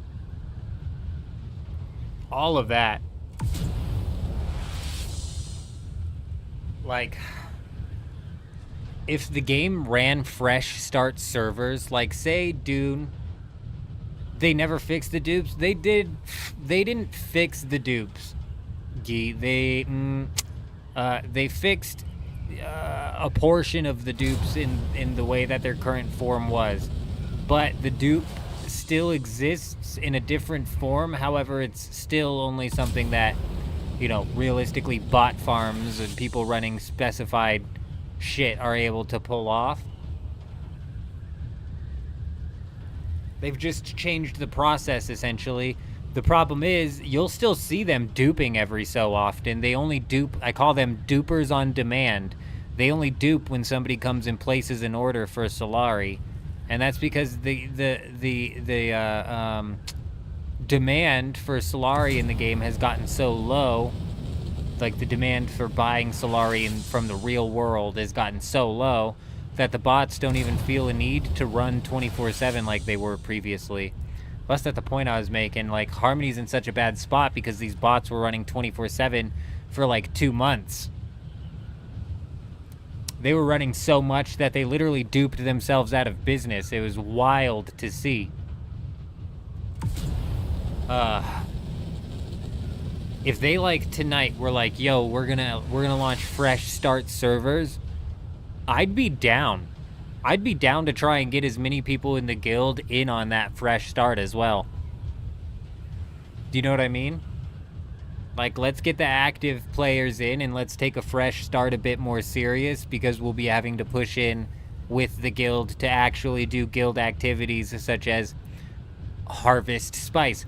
Right now, harvesting spice is almost something to do as just like a passive way to kill time and have a bit of fun doing it.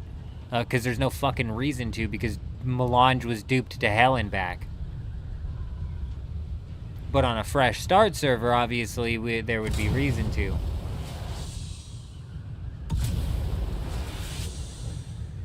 Yep, and so, you know what, Guy, after, I want to say, like, the first couple weeks of us playing this game, the honeymoon phase, let's call it, started to wear off, and we would start to, you know, point out and talk about some of the flaws and some of the things that I would see wrong with the game. And people who had played Conan Exiles were definitely saying that they had that same sentiment, and they were like, well, careful, because Funcom is known to drip feed content. And boy, I tell you what, they've seemingly wrote the book on drip feeding content, which is a bit wild. It's a bit crazy. Alrighty, I am going to go make a burrito. So we're gonna fly off in this direction. Everybody keep their eye out for bases. Let me get down a little bit further. Alright, everybody keep their eye out for a base now. I'll be back.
Did we find one? Did we find... I'm assuming we found, like, several.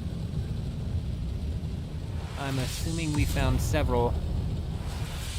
Were those the islands that we passed, or did we just, like, move no distance? This had to have been the island we passed.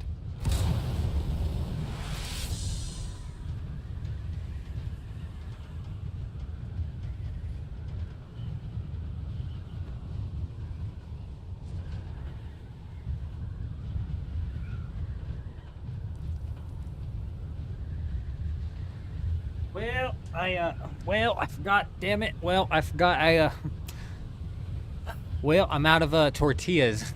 Forgot I was out of tortillas, so, we went with a bit of a deconstructed burrito, if you will. It's a new take on a burrito, a little bit fancy thing that we're doing these days. It's basically, you know, deconstructed is what they call it.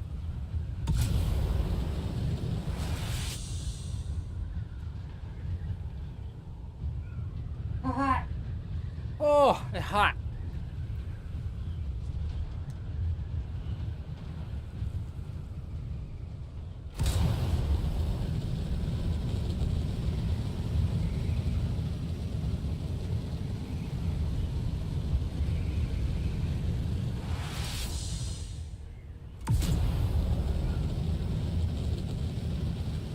Man.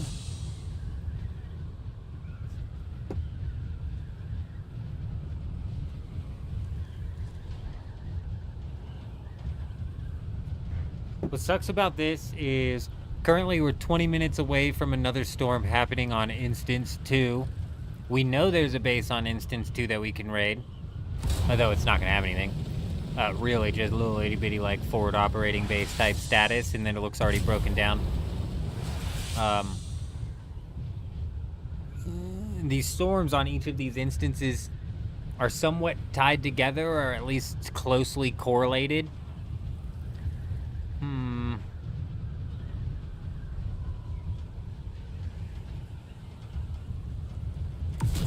We don't have a base on this instance.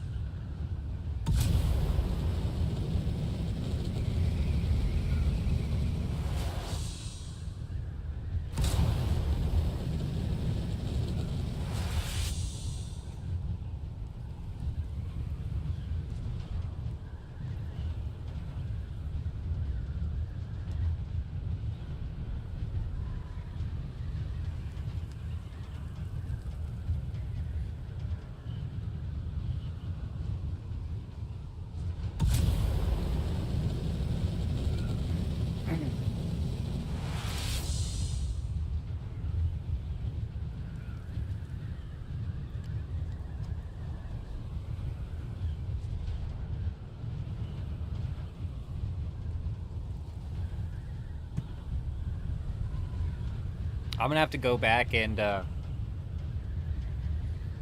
look at footage from like Tech Test 2 inside of Arc Raiders, and just to kind of get a grasp of what people were running as a regular kit towards the end. You know, what were they running for a regular kit towards week 2? Were they crafting ospreys on a regular basis by then? Were they running out there with torrents on a regular basis? I mean, or were people still running pharaohs? I just don't even know.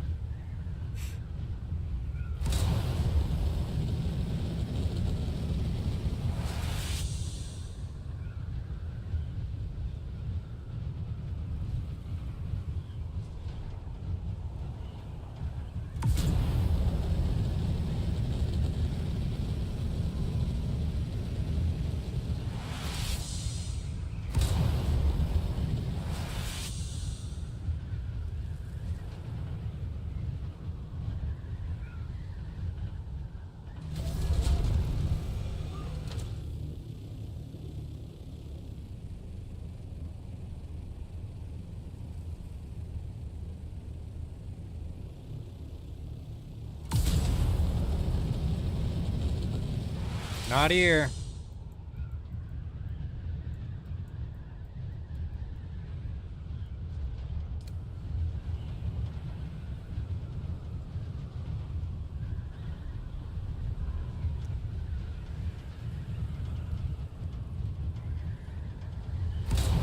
that a base? What the hell? What the hell?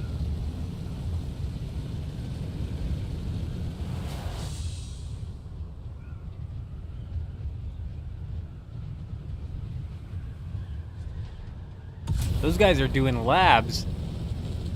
Interesting, not really typically what you see happening anymore. Them people running labs.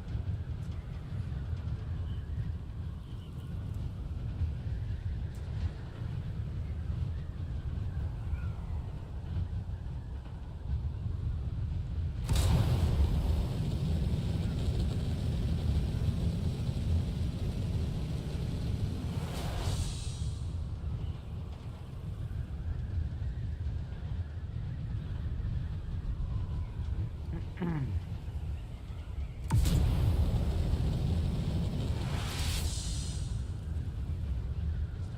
60 minutes remaining until 1 hour downtime, followed by who knows? Who knows what? Halloween event inbound? Oh, we got a sandstorm. We got a sandstorm. We may be able to ride this storm and maybe make it back into the other instance in time, perhaps.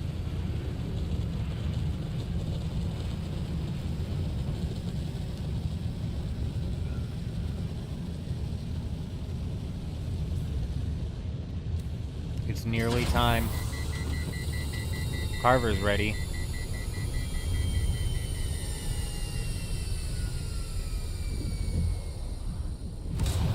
They're gonna say something weird like back-end stability fixes, and that's it.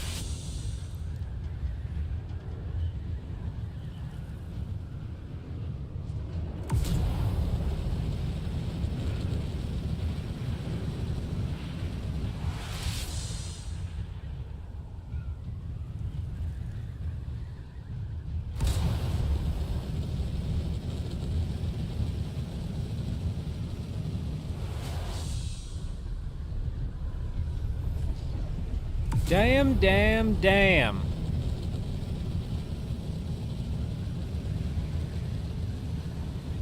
Oh, what the hell was that? Did you guys see that?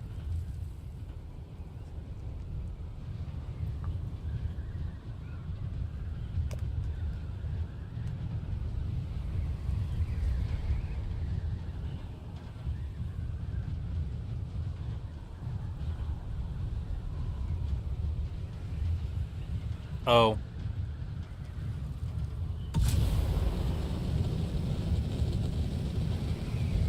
Just one of them useless ships.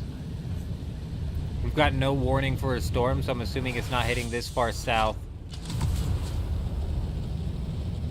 There it is.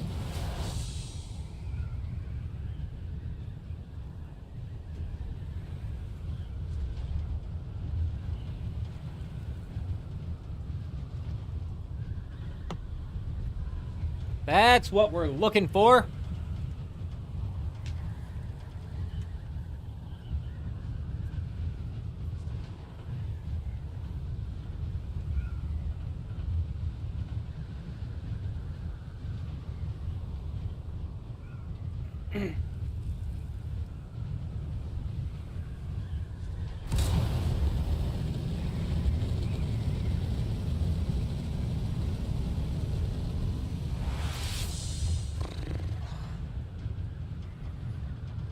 Sector weather alert. A large sandstorm is approaching. Unfortunately, no base in sight.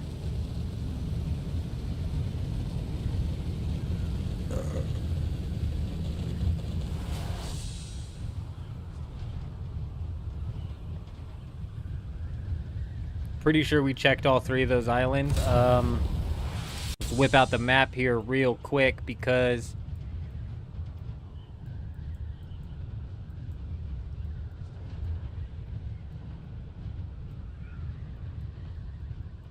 I think it's down here. Over in that area is where the PvP ships are.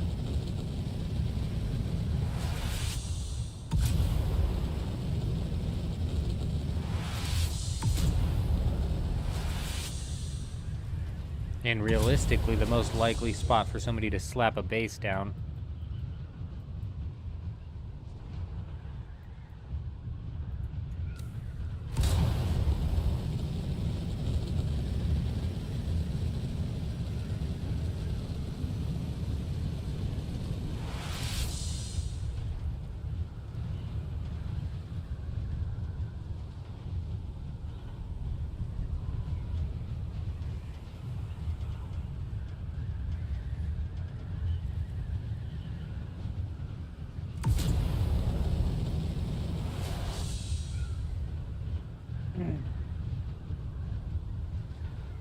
This is about our last hope here. If we don't see bases up at these ships, we're going to just cook it on down south. We've got about 16 minutes until the storm rolls through Instance 2.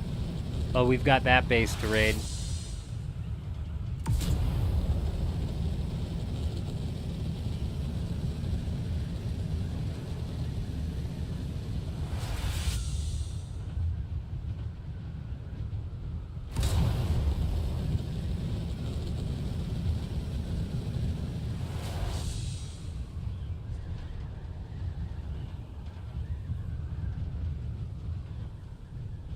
Damn.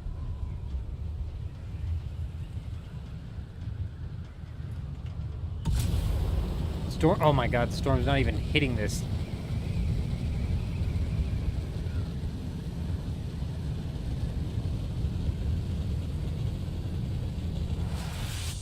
Well, Instance 1 is a bust.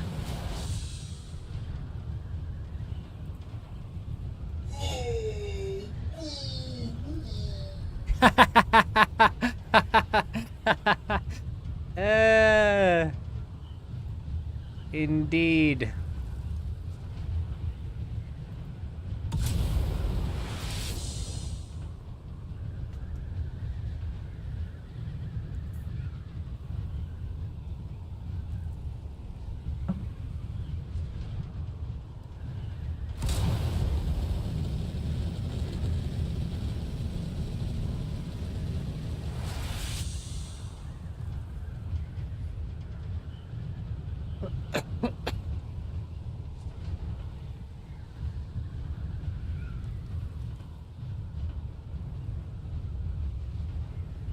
Unfortunately, if we miss this, we're cooked. We're cooked.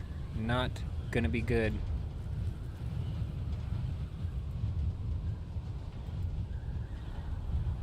Oh, that's me.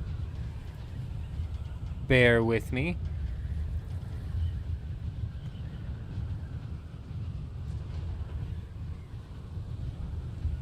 Is the game audio coming in too quiet?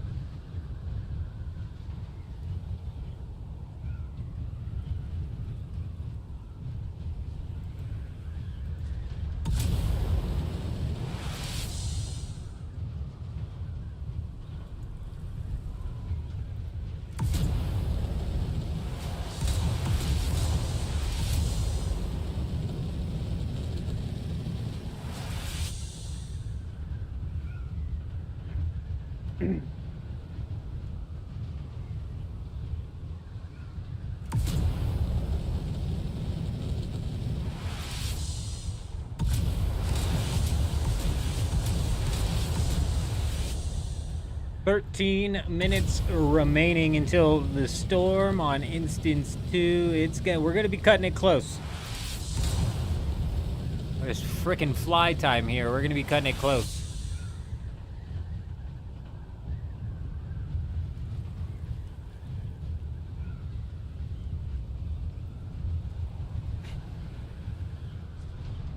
This basically confirms my fears that, and this is kind of what was happening last week. The bases are just few and far between out here. We can burn through all 3 instances and not find a single base, you know, or find, you know, 2 bases that are itty-bitty worthless bases. So I think what we're going to start doing is we're just going to start bringing out bases to build out here. We're just going to start coming in and building out in the deep desert.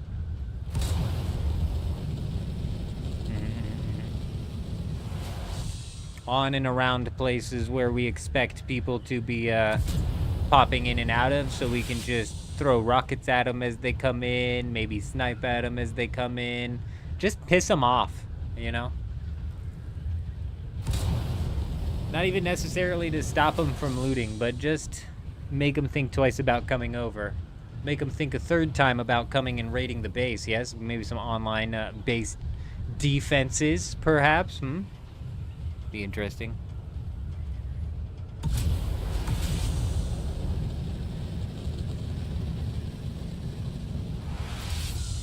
But we're just kind of burning down the clock here. We've got 7 days remaining until the launch of Arc Raiders.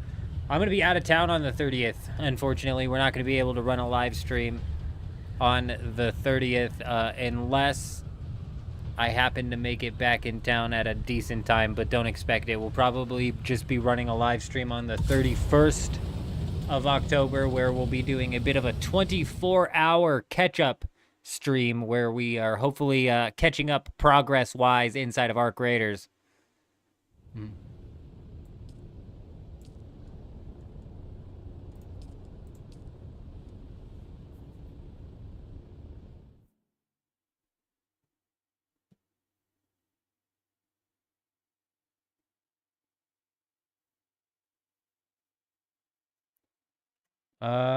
What is today?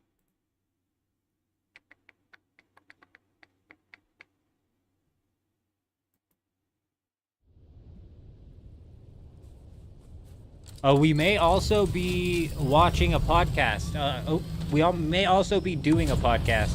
Not entirely certain. I've been kind of out of the loop with exactly what the planned schedule is with that podcast, but we may be going and rejoining Gecko's podcast on Saturday. It's entirely possible. I'm not entirely certain of that, but it is also entirely possible. We're planning on running a live stream Saturday night as well,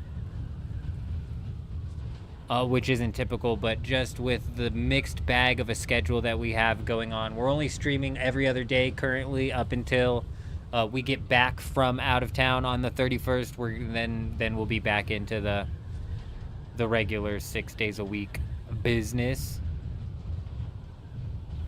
We may eventually end up cutting that back into 5 days a week, where we take like Wednesday off, but whatever. We'll figure that out as we cross that bridge. It's going to be every other day though until the 31st. So technically we're not going to be going live tonight, but we will be going live. Oh wait.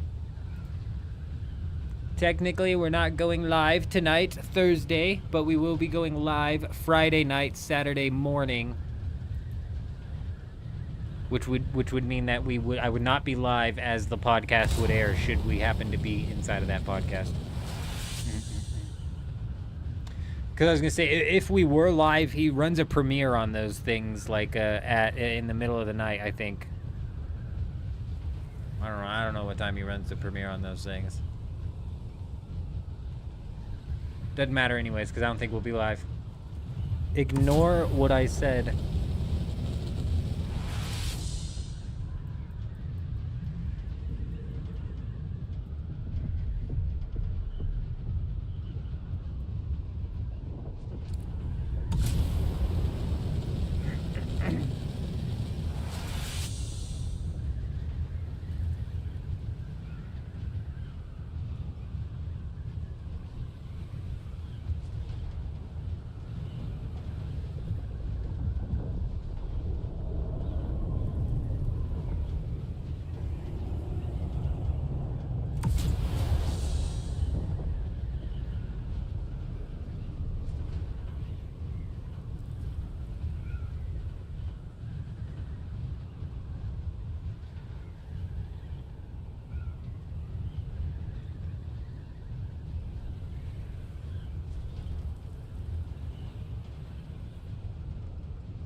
I'm just trying to take a little peep-see at what's going on in the Discord to get a little bit of a finger on the pulse as to what's going on. Not a great place to get a finger on the pulse, but...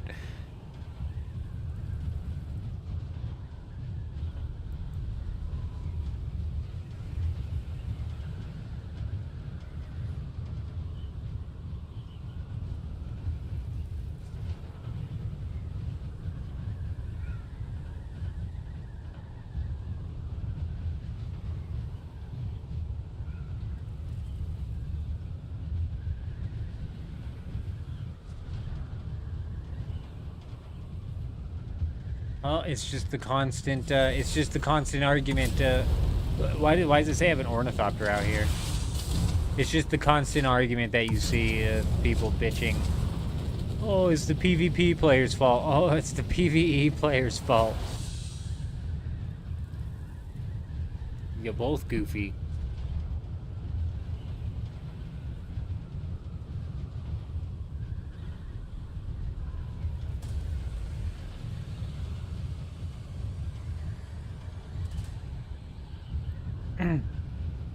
Well, we managed to make it back here with some time to spare, actually. I'm a bit surprised.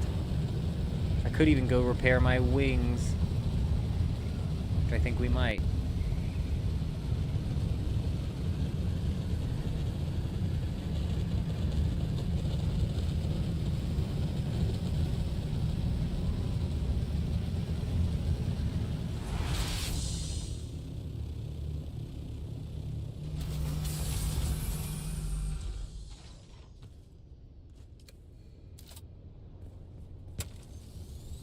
I wonder, since I'm still flagged for PvP, if my ornithopter can still take damage.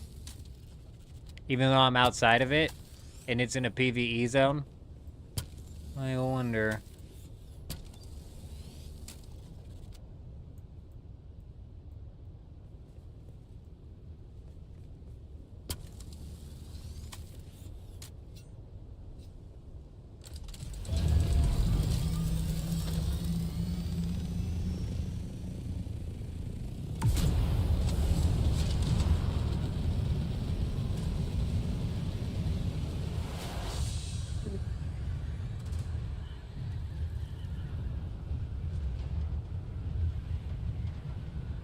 Alright, well, hopefully we get a warning for this storm here in the next 4 minutes.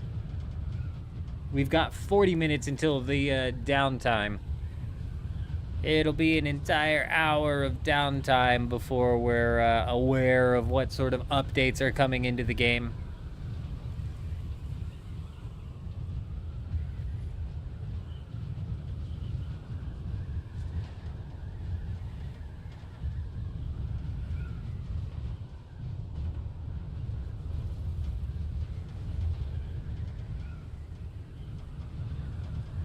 Here is our target. Target locked.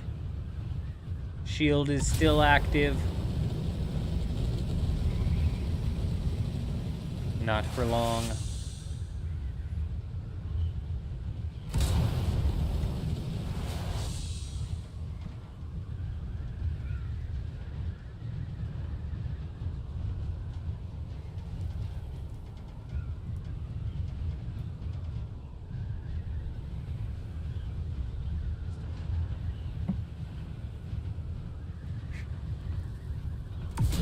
I desperately want to get into the end game loop of Mega Bonk. It sucks that you have to complete that boss inside of tier 3 each and every single time. That boss is a pain in the ass, dude, and it's just the mechanic where you have to charge the totems that's a pain in the ass. You just can get caught out so easily. You know, you just get caught slipping just a little bit. You know, you get hit by one of those attacks, it pushes you out of the bubble's not charging anymore, and then all of a sudden his orbs that are flying around are like bang, bang, bang, and then you're gone, and you're done, and it all stemmed from just accidentally getting hit by one single attack while trying to charge that thing. Yeah, fucking, I like want to just push for like a full end game run.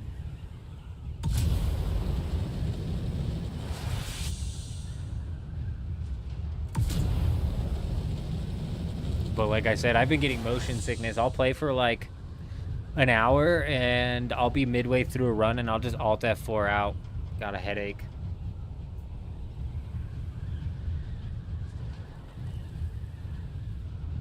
To be fair, I think me and the kid are passing around a cold.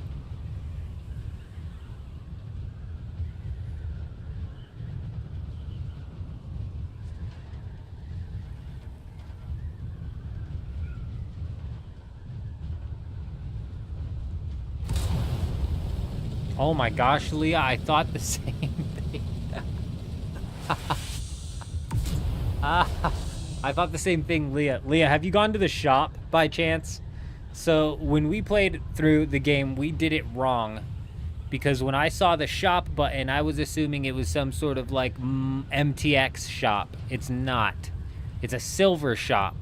Inside of that silver shop, you can unlock something like allowing yourself to have a third weapon, or allowing yourself to have a third tome. Once you start getting like 3 weapons rolling and 3 tomes going, the tier 2 boss is a piece of cake. You know what I mean? It is a piece of cake. I'm sure eventually, once you get the hang of the final boss too, it's like, that thing's easy, that thing's easy.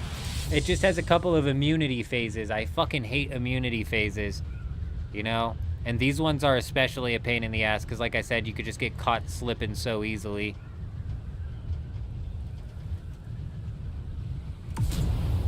I'm not a huge fan of immunity phases.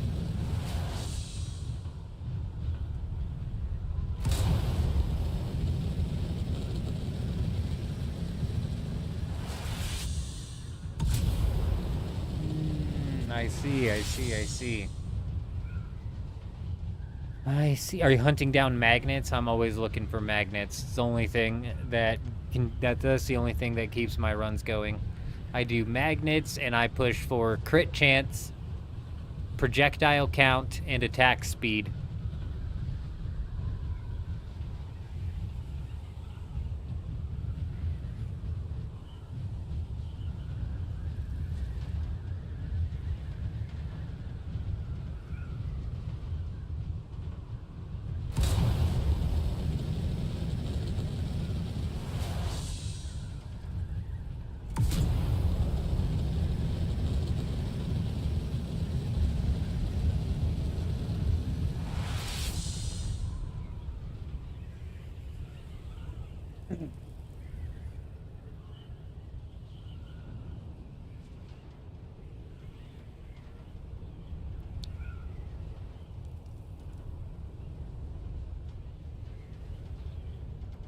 Even sometimes now though, I won't roll enough RNG to be pumping out enough DPS to end up taking down that second boss. That still happens sometimes.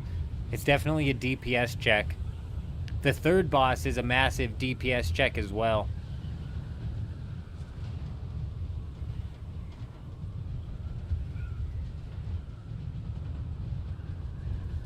Oh yeah, I would, if you're gonna do any of those, I would just pick one. I would just pick one.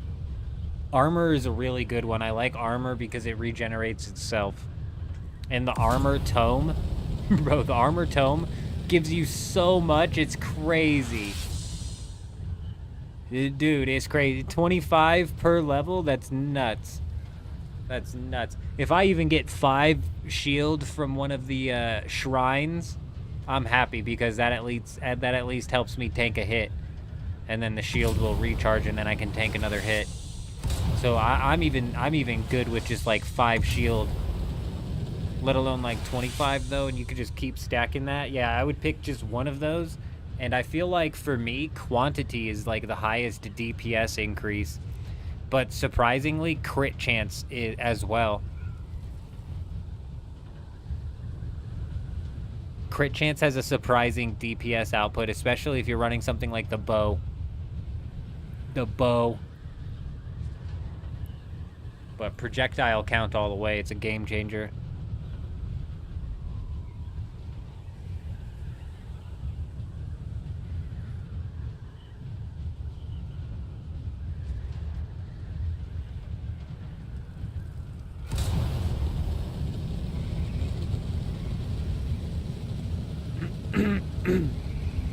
I wish all of the challenges in the game to unlock characters just came through natural gameplay.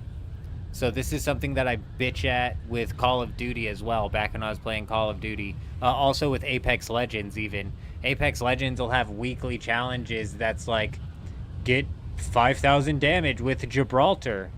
What? Bro, don't put in a challenge or like a weekly quest that is going to dictate my gameplay. Just let it flow natural. You know, just let it flow natural. Get 5,000 damage with a sniper rifle. Don't even fucking specify what sniper rifle. Get 5,000 damage with an SMG. Like, even that is somewhat, like, dictating your gameplay, but, I mean, at least it's not, like, play with this character that you really don't like. So, for example, on Megabonk, it's like, oh, you know, beat this in X amount of time, beat this as a small guy, beat this as a whatever. And that's kind of a petty complaint, because some of the challenges are actually cool. So, kind of just like a petty complaint, sort of a me thing. I'd prefer if I could unlock the characters just via... Oh, there's the storm. It's all the way down south. Good, good. Just where we like to see it. All the way in the safe zone. Mm-hmm. Mm-hmm.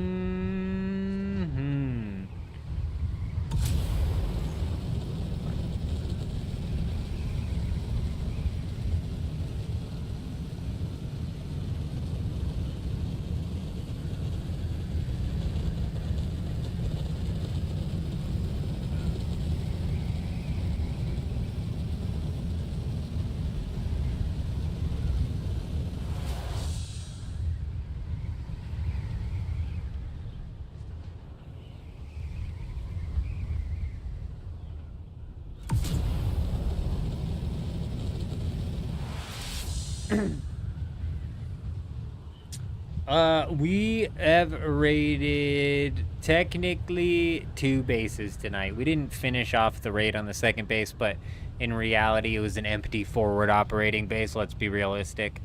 Though there was a chest in there that we missed. We didn't get to the sub-thief.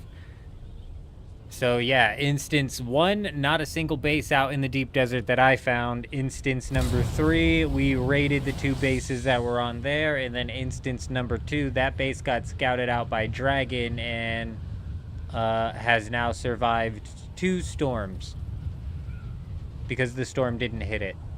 This is why I'm saying I wish the storm would hit the entirety of the PvP zone at least every hour. So we didn't have to do this shit. Because even over on Dugap, I mean, first off, we've had bases that we've, like, been trying to hit for, like, 2 or 3 hours on stream and then, like, 4 hours off stream. Meaning that a storm missed it 7 times in a row. That's crazy, dude. That's crazy. I shouldn't have to come back to check an area every hour to see if the storm's gonna hit the damn base. For 7 hours. But base raiding is so easy inside of Dune Awakening that I can't, you know, I can't fault them for doing that. They need, what they need to do is they need to add incentive for players to build in the PvP zone, and then what they also need to do is they need to make it to where players have, like, base defenses of some sort. Give them some sort of base defensives that make it a little bit harder for a solo player to come in and raid the base. But then they need to make it to where the base gets hit by the storm every time, every hour.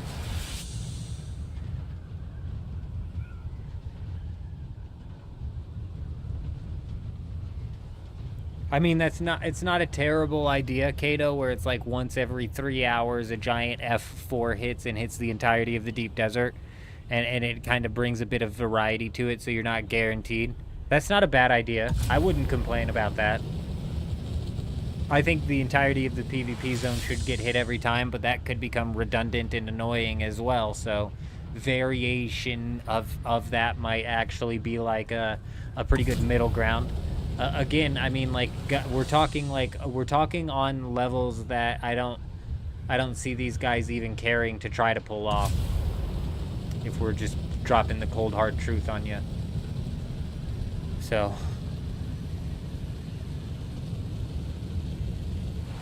the storm will be as is for the entirety of this game, basically, is what I'm saying.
$30 minutes remaining until the next downtime. We unfortunately will not have another storm hit the deep desert until after this server is shut down here. Let's go take a little peep-see at the market and see what's going on over here. Let's go see what's happening over here at the market.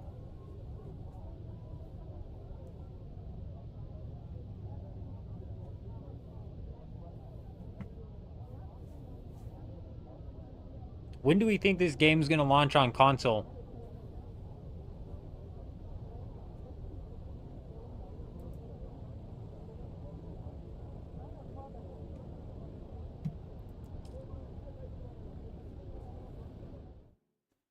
When's the first expansions meant to drop? Is it June? I think that's our best. That's what we need to find out. When the first expansion drops, I bet we could predict when console will release based off of that. And my assumption it's going to be a couple of months before that.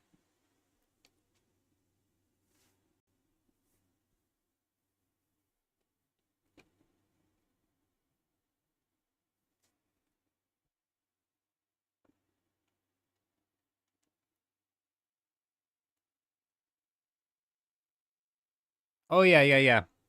We'll most definitely have to do that, Kato, for sure.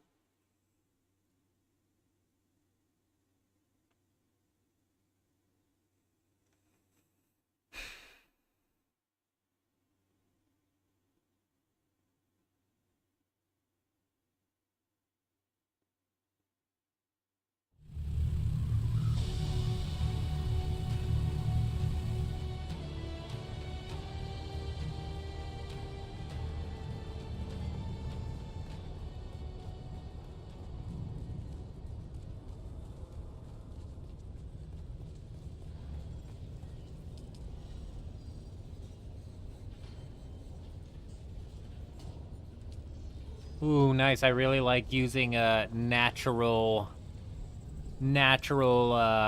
structures, natural hills and rocks and whatnot inside of the builds. Very nice, very nice. My God. The most expensive schematic on the market inside of Harmony right now, as it sits, 50 million Solari. Let me put that in perspective for you if you're somebody who's new to Harmony's hyper-inflated market. 50 million Solari is nothing. It might as well be 50,000 Solari on another server. Literally nothing. Schematics used to sell for 250 plus.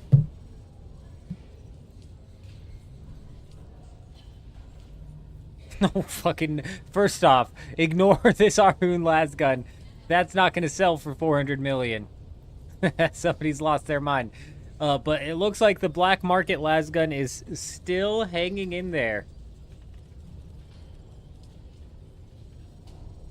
It is still hanging in there at 225 million for the schematic, 198 million for the just the lasgun. Still surprisingly hanging in there.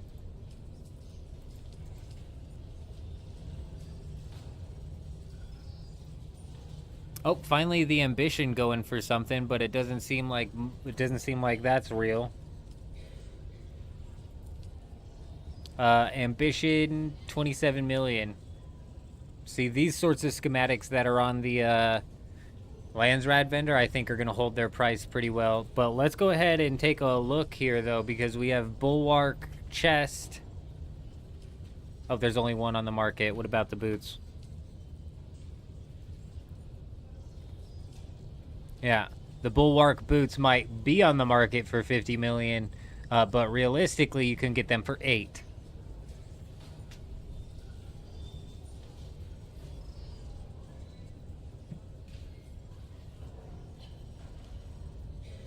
Vector, yes, those are dupers.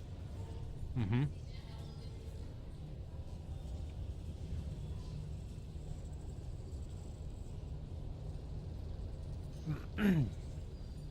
Ceci, this is massively hyperinflated from all of the duplication glitches, all of the Chinese bot farms that were running rampant on this server. For a while, I could sell a perforator schematic for 65 million Solari practically instantly. And at the time, Spice Melange was selling on the market for 1.5 thousand a piece. So if I sold a schematic for 65 million Solari,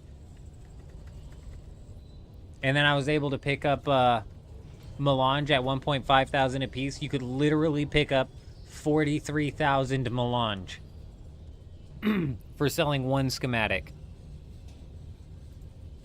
Oh my gosh, the perforator is so bad. 900,000.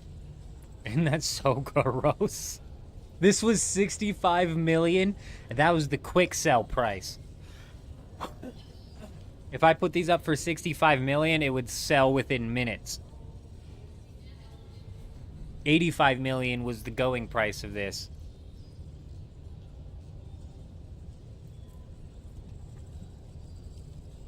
Hmm?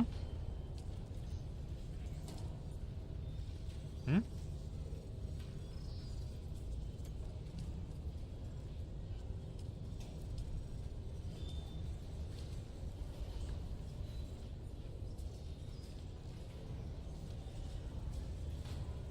$31,000, which is fucking ridiculous.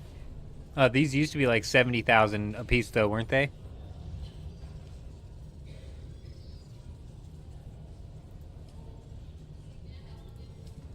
But Spice Melange is all the way back up, but I would argue that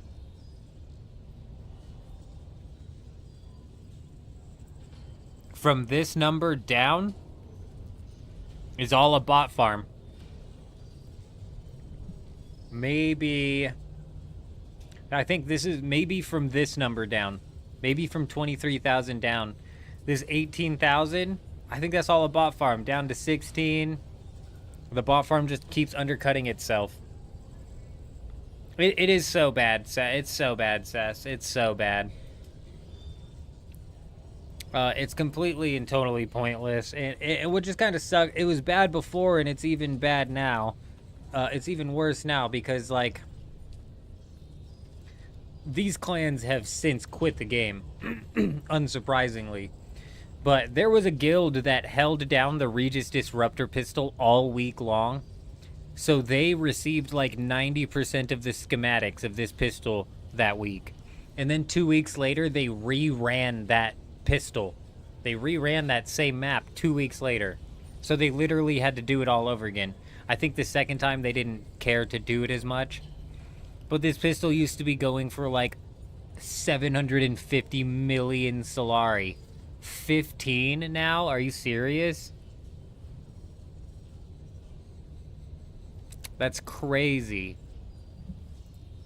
And then we go into refined resources and we take a quick little peek-see at Plastanium. I mean, this used to be 60,000 a piece easy, and then they moved it into the A zone. It's surprisingly still somewhat holding its price. The fact you could turn 1 Plastanium ingot into 2 spice melange is actually wild.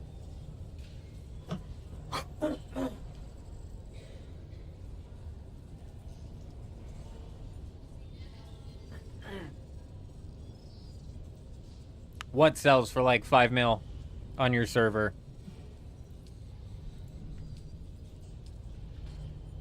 Oh shit. Regis spice container. And these going up, huh? I think that's a bit of some FOMO. I think that's a bit of some FOMO there. Oh, the pistol. Yeah, they used to be 700 million on this server, and even after they became a weapon where they had been out a few times, plenty of people had the schematic was running around, it was still like 200 million Solari for the schematic. Oh, it's so bad. It's so hyperinflated, Ceci. It's ridiculous. I'm telling you, Agent, when the pistol first rolled over here, yep.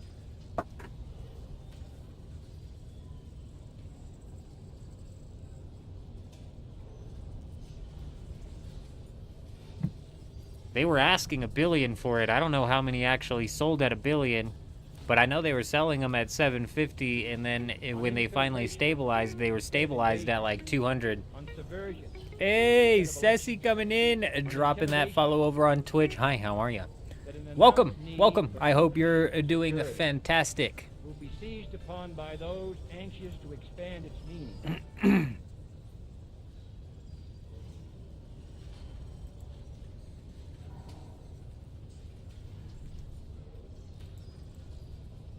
What the fuck? Whoa. Ceci, you absolute madman. Ceci is crazy. Ceci just came and gifted 20 subs. My God. Oh my God. I think that's a record. I tell you, that's something that's most definitely worth celebrating. Ceci, you are freaking crazy. I tell you, you're crazy. I'm not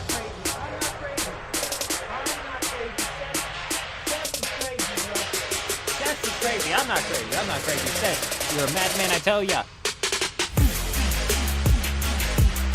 Hey, you're crazy, I appreciate you.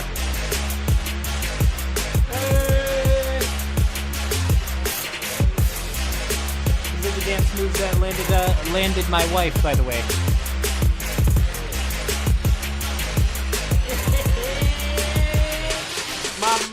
My man. You're crazy. You're a madman.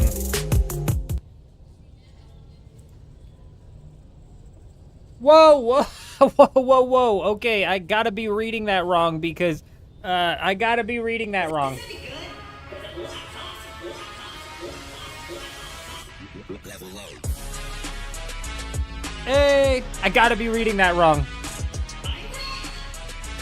It says Cess came and gave out 50 community subs. That cannot be real. That cannot be real. That's levels of real that cannot even be imaginable. That's not even possible. You're actually crazy. You're actually crazy. I tell you what. You think we won't dance? You think we'll only dance once? Hell no. That's absolutely wild. That's wild.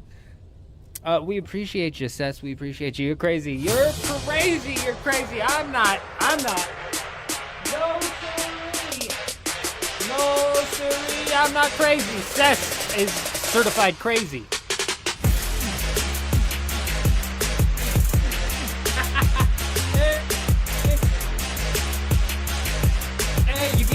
shaking like that lady over on the side. Oh, you get them nice and loose.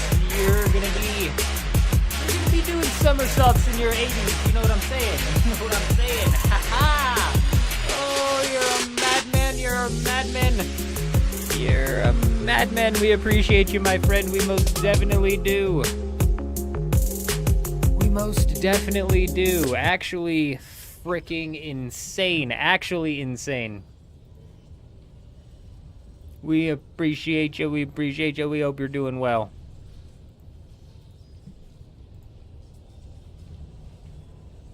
Man, I forgot what we were even doing. I forgot what it was that we were even doing. Checking these nasty, nasty, disgusting prices here. How far has the ooh, circuit gauntlets all the way down to 25 million? Yes, please. I'll take one more pair of them. The adaptive Holtzman shield, I tell ya, I really need this one to drop a bit. My hips haven't been this loose in weeks and weeks. That was a wild night, Kato. I tell ya, that was a wild night. That was back when we were loosening the hips every single time. That was probably back when it was only the lady shaking her hips, so I just had to draw attention to her every time. Now there's so much shit happening on that screen, I don't even know. We're about to add some more into it as well. We're about to add some more into it as well, like a cat or something, maybe. It's like a cat, possibly. Perhaps.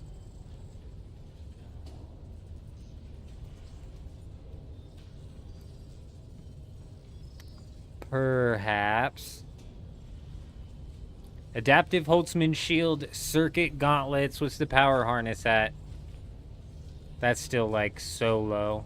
What's the other one? Oh yeah, young Sparky.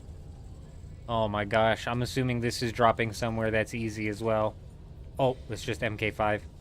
Even the Mark 6 for 30. Dude, it's really cheap. Also, nobody bought my lubricant. I'm kind of gutted by that. It's kind of messed up. How much is the lube?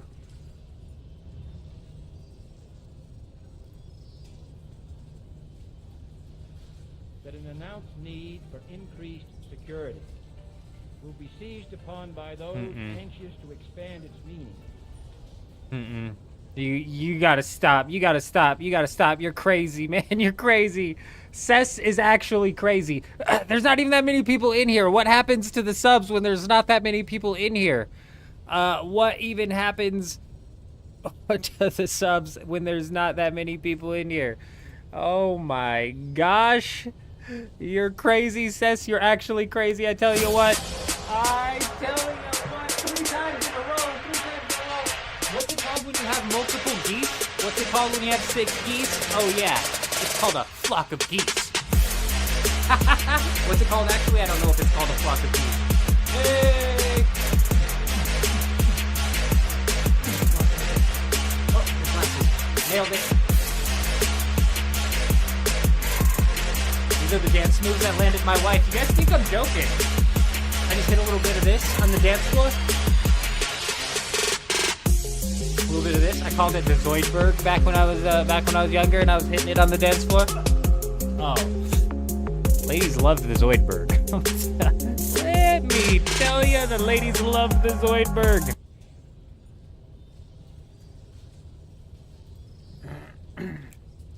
Only 2 you watch on Dune is me and Bams. Well, my man, we appreciate you.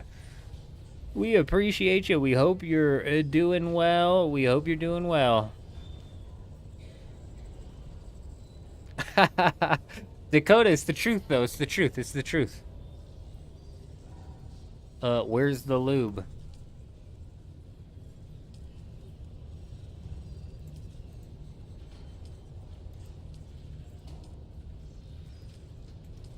Oh, see, now I bet they wish they bought it for 20,000. See, now it's on the market for 29,000. The level 11 record is incredible, actually. And you know what? I think that's 6 levels past what the record was previously, and you just crushed it yourself. So I tell you, you're a madman. You're a madman. That's a record that will not be beaten for a while. That's a record. You gotta stop. You actually gotta stop. You actually gotta stop. You actually gotta stop. You actually gotta stop. I'm like out of celebrations here. Do we hit it with this? Oh. Hey, hey, hey. You know what? There was one. Wait.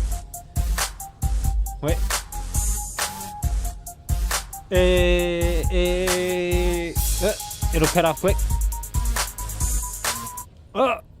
There was one that J-Wolf liked a lot. Here we go. This is a good one. This is a decent one. What the hell? Oh. my man. Seth, you're crazy. You're actually crazy. My God, you're crazy. You've actually lost your mind. It's actually certifiably insane, I would say. I'd say somebody needs to lock this man up in the bin because he's certifiably insane. Certifiably insane. Oh, we got this one as well. A little bit of a sneak peek, maybe. Maybe I'll drop a little bit of a sneak peek. We've shared it before, but you know, this is the this is what I call the loot pinata. It's something that we'll play inside of the Arc Raiders games when we stumble upon some easy, juicy loot, or as they say, a loot pinata. Hey! Oh, boom! That's not a... Oh, can you believe it? Loot pinata, they say. My man, you're crazy. What, you think we weren't going to cap it all off with the dance itself? You think we were going to get the dance going itself? Hit your hips loose, ladies and gentlemen, let me tell ya. If you're not doing this, you better be doing Pilates.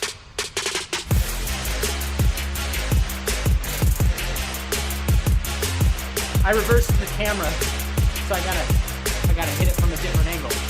You gotta hit it from a different angle.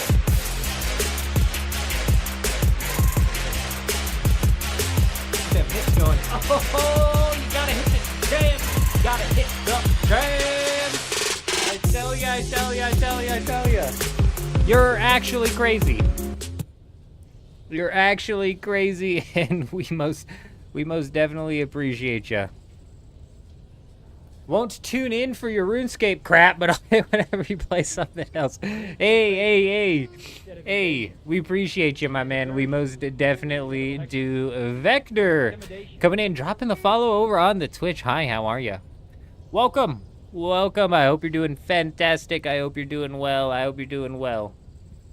Indeed. We've got a lot of stuff coming down the pipeline between Arc Raiders, but we'll be continuously bouncing in and out of Dune Awakening. That is for certain. Increased security will be seized upon by those anxious to expand its meaning. I'm gonna be sick actually a little bit. I'm gonna be sick a little bit actually. I think. We've reached levels of.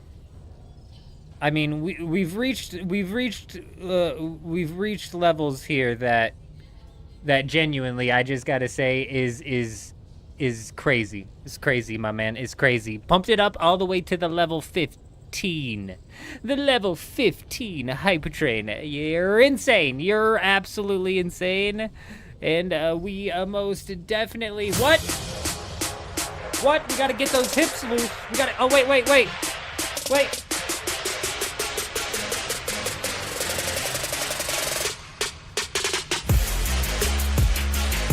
Wrong way again. Hey! Oh, wait. Hey! You're crazy. You're a madman. You'll go down in history in this channel as a madman. I tell ya.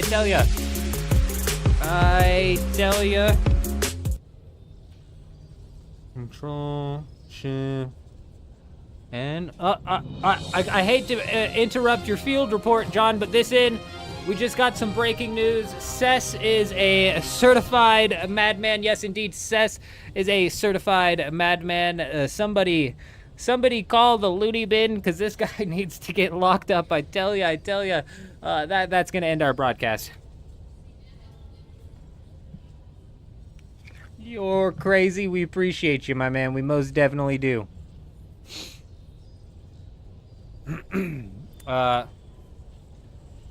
Definitely. I don't know what else to say besides I appreciate you, my man. I hope you're doing fantastic. I hope you enjoy your time around here. I hope you enjoy your time around here.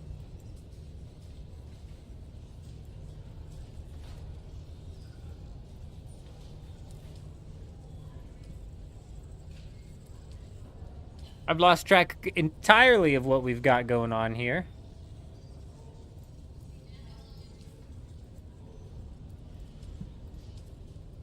These probably are not going to sell. They didn't sell at 20,000, but they're all the way back up to 29. So I don't know. I feel like I'm wasting monies on the listing fee, but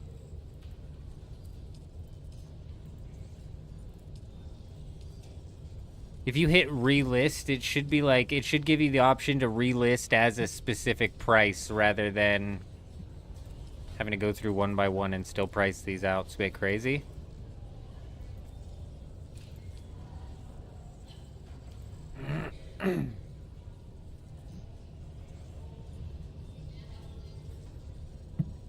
I mean, when it comes to Dune Awakening, the game's hooked me enough, Cess. As much as I'll talk shit about this game, I'll still always tell people that it's worth the buy because you'll end up pulling 200 hours of progression out of it. And as much as I can talk shit about this game, it's hooked me enough. It's given the eldest of the men, Jenkins, just enough to want to keep coming back. You know what I'm saying? It's given us enough to keep us on the line. So, like I've said before, we'll be riding this flush all the way down. I don't know if the flush is going to take us into some sort of nasty septic tank that's clogged and stank. You know, I don't know. Or if it's going to flush us into the beautiful, free, wide open ocean. I don't know which way this flush is going. But we're going to find out. We're going to find out. No, you're absolutely right, Cess. There's not a lot of games that you get 200 hours out of. And like you said, easy. It's an easy 200 hours and an enjoyable 200 hours. The progression system is 10 out of 10. 10 out of 10. You start getting into the nitty-gritty, though. Ooh, boy, I tell you what, after about 1,000 hours, you're going to be pissed off about just about everything in this game. I tell you what.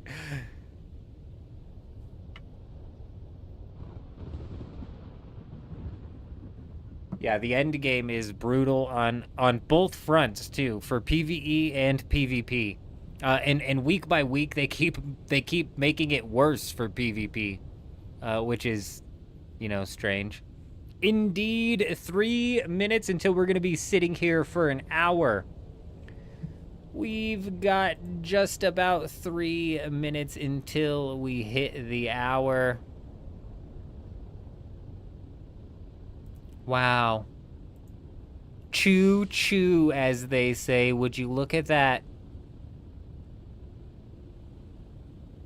Would you look at that? Choo-choo. Oh, there it is. Yep. Beautiful.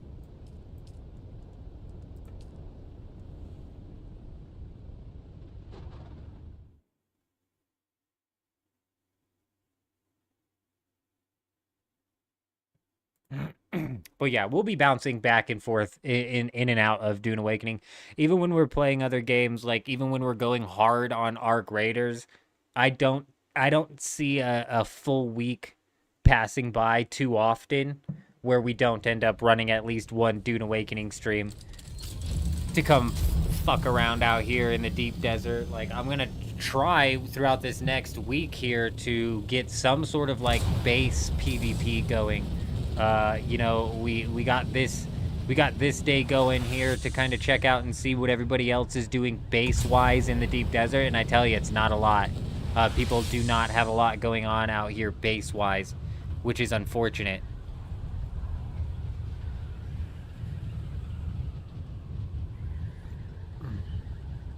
So we're going to start coming and putting a big, massive base down out here where we're just going to fire at people from, snipe at them from while we're hiding, shoot some rockets at them while we're hiding, hopefully piss them off enough to where they come and try and raid the base. You know what I'm saying? They come and try and raid the base. We get a bit of some live base raid defense, whatever, PvP going on. Maybe they get so mad that we're just doing chip damage at them that they go and they build a base next to us so they can constantly be doing chip damage at us, right? Right? You know what I'm saying? With the bases, Cess, over on this server, yeah, and on Dugap as well, yeah. Basically, man, the first couple weeks of this game before they shortened the PvP zone of the deep desert were the glory days. That's when you would have bases out in the deep desert that would be actually refining some of the ores out there. People don't do that anymore. After they expanded the safe zone, it basically turned into forward operating bases that would mainly be located in and around titanium and stravidium. But that was fine. You know, those were still, you know, what, it was at least something to raid. And over here on Harmony, some of the forward operating bases were more complicated than they needed to be, which made them even more fun to raid. Then Dune Awakening comes and they move titanium and stravidium into the shield wall. So now you got titanium and stravidium literally inside of the shield wall. And now nobody's building forward operating bases anymore, or if they are, they're bare bones forward operating bases that are obviously less fun to raid.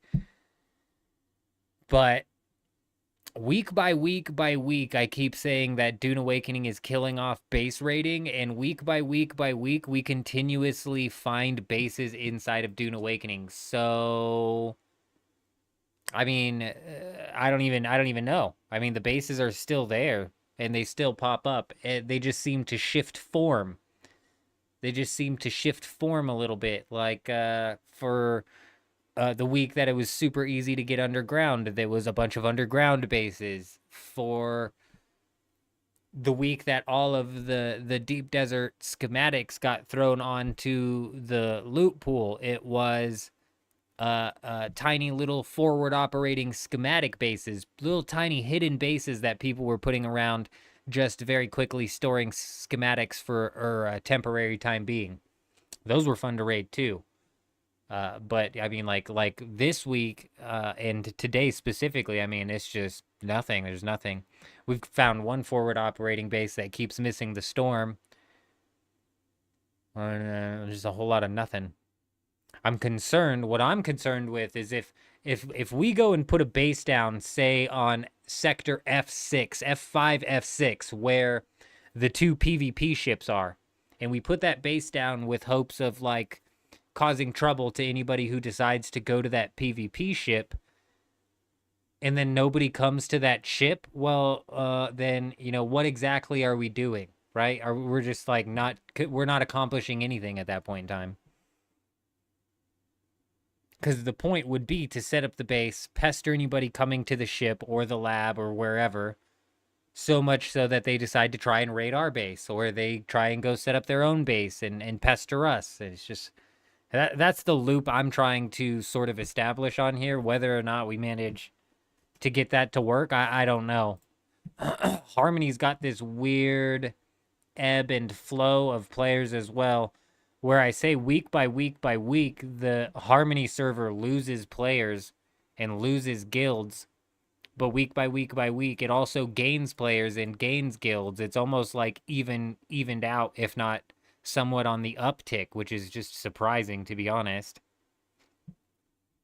Chuji was saying the other day that he thinks it's people giving Harmony a go, just kind of as like one last ditch effort, you know?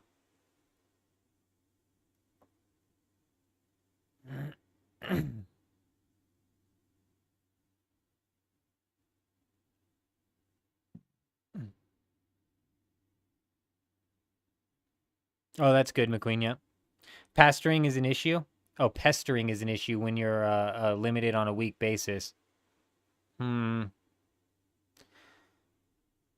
You know what else is an issue with the pestering, Cess, is if we genuinely pissed people off enough while we were out there, they would just hop instances 9 times out of 10. That's kind of, oh, so that's the thing inside of Harmony as well. You used to be able to very consistently find people in and around the titanium areas. Not anymore.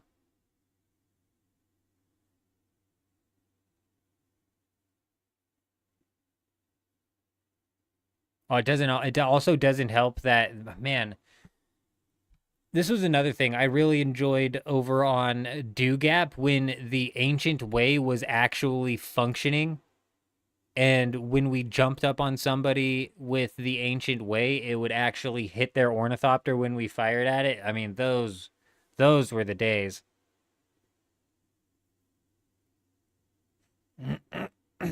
Honestly, I wouldn't be against a 2-week deep desert reset. The thing is, like, even right now, as the game sits, Cess is in a weird spot because the reset doesn't really reset anything other than the map. So your labs are in different spots and your PvP ships are in different spots. But for all intents and purposes, the loot pool is exactly the same. It's the exact same loot pool.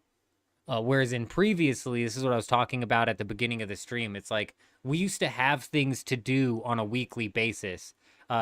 When the titanium in the Stravidium was not in the A row and was just kind of in the C through E row, on a weekly basis, we would get members of the guild together, and during the reset, we would fly out there and claim as many nodes in the safe zone as possible just to prevent people from building over top of those nodes.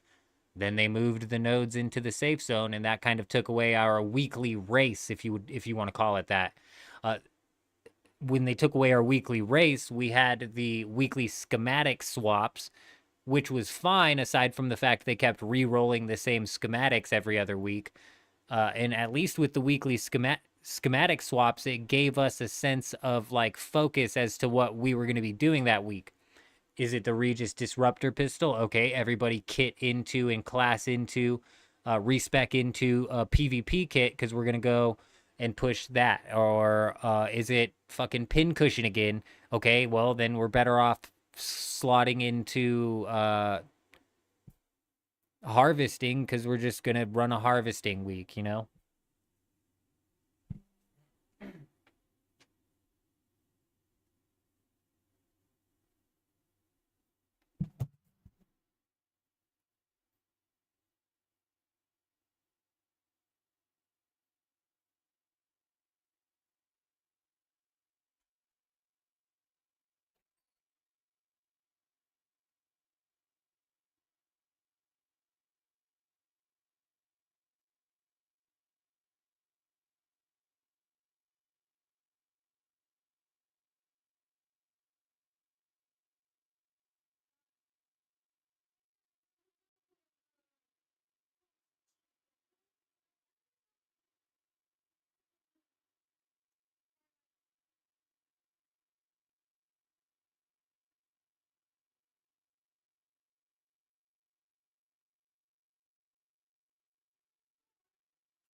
Mm. 50 minutes remaining. Any predictions as to what we're going to get inside of this patch? If I was a betting man, I would say it's something simple like back-end stability fixes. I wouldn't expect anything too big to end up swinging through and coming out of this.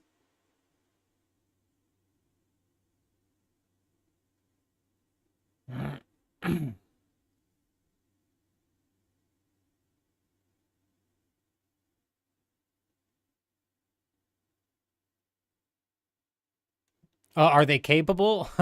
Cess, if I was a betting man, I would say no. I would bet entirely against the Dune Awakening team being capable.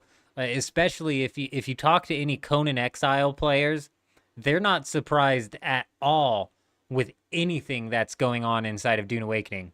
They're not taken for surprise at all. As a matter of fact, probably seems like a lot of history repeating itself to them, which is interesting. So I wouldn't say that these guys are capable. We'll see what happens with the next expansion. One thing that might kick me out of this game entirely, Sess, is if the next expansion comes out and it's just the copy and paste AI in a different area with different skinned nodes and ores. You know what I mean? If we're just all of a sudden in an ice map with the same copy and paste AI all over that ice map, and now we just have to farm ice wherever. That's when I'll say, okay, the writing on the wall was from the beginning. It was always there, but I'm going to read it now. I'm going to read the writing on the wall now, and we're going to back off.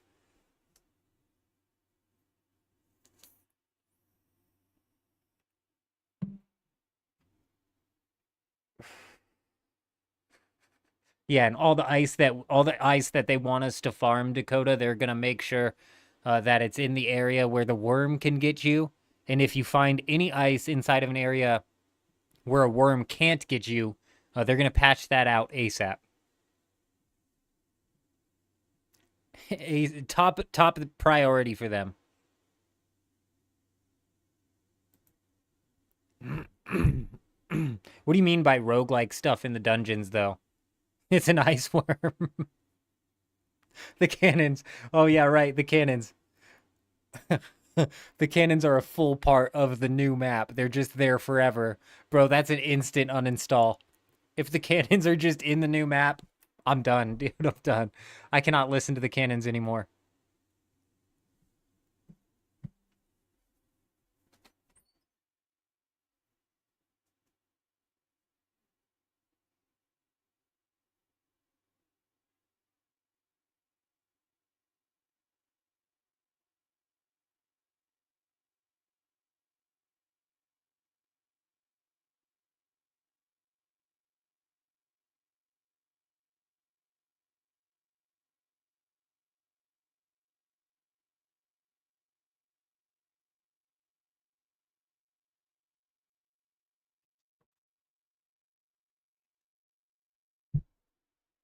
Dungeons that are different with each run. Oh, okay. I got you. I got you.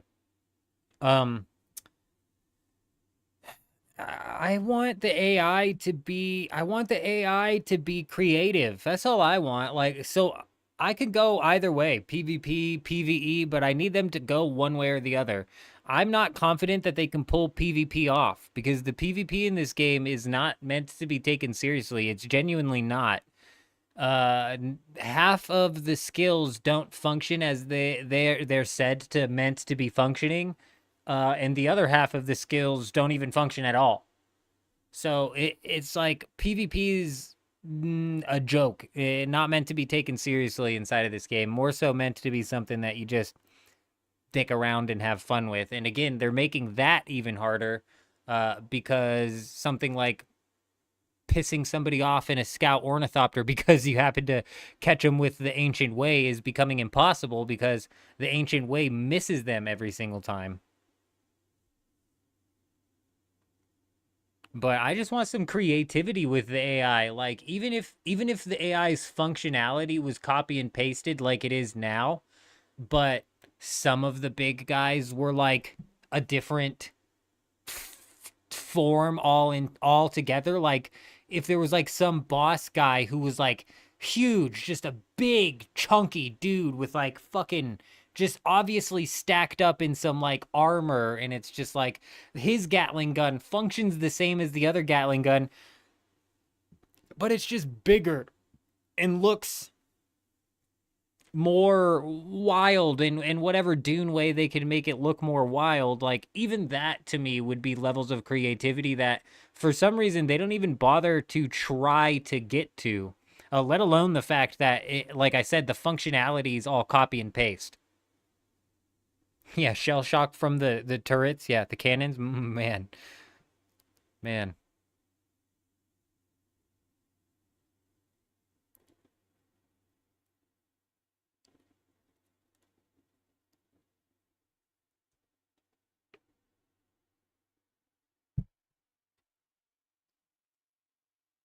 Nah, they could have made they if you're talking about the Dune IP limiting their creativity, I don't really like subscribe to that argument because I think that they're not stretching the Dune IP too far as to no, I didn't say it could still be a human, still be a human. Just like maybe I'm thinking like a really big human, as in he eats really well. And then he's got this fucking just huge set of armor on. Still just a human. Just a big ass human with a big ass Gatling gun. I wasn't talking any like anything crazy. But even then, I still don't subscribe to that theory because they could easily stay within inside of the Dune universe and still implement some pretty interesting experiences. Because we've gone over this before. I think it's Force Gaming put out a video where he was reviewing Dune Awakening and he was talking about the redundancy of the AI and he was saying that it would be interesting if you could possibly in some way, shape, or form end up fighting the hallucinations inside of the game. And I thought that was an interesting idea. I don't quite like the idea of forcing people to eat the spice and then use the spice to hallucinate to then fight the hallucinations. I think that's a piss poor gameplay loop. That's when I came up with the simple idea of, and I think this stays entirely within the Dunes IP.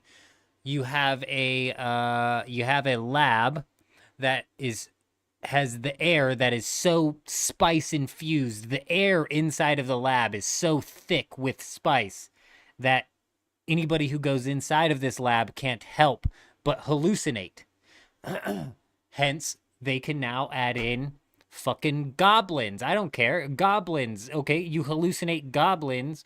It's all just a hallucination. It's still inside of the Dune universe. And now they can go a little bit wild with what they decide to have you fighting. You know? Fucking creative. And I'm not positive these guys can get to that level. Because I agree, they are somewhat handcuffed by the Dune IP, and I've heard that whoever they bought the IP from is very strict. But at the same time, it seems like they should be able to stretch things. And you're right, they did kind of go crazy with the DLC, didn't they? Ah. My fucking throat. I don't know where in the Dune universe. I guess like Dune has projections. So I suppose they could have the technology to project a dragon head coming off of the top of a door. But you're right, they did kind of go crazy with the DLC. And that the hidden labs were some of the most interesting content in the game by far. I quite enjoyed the hidden labs.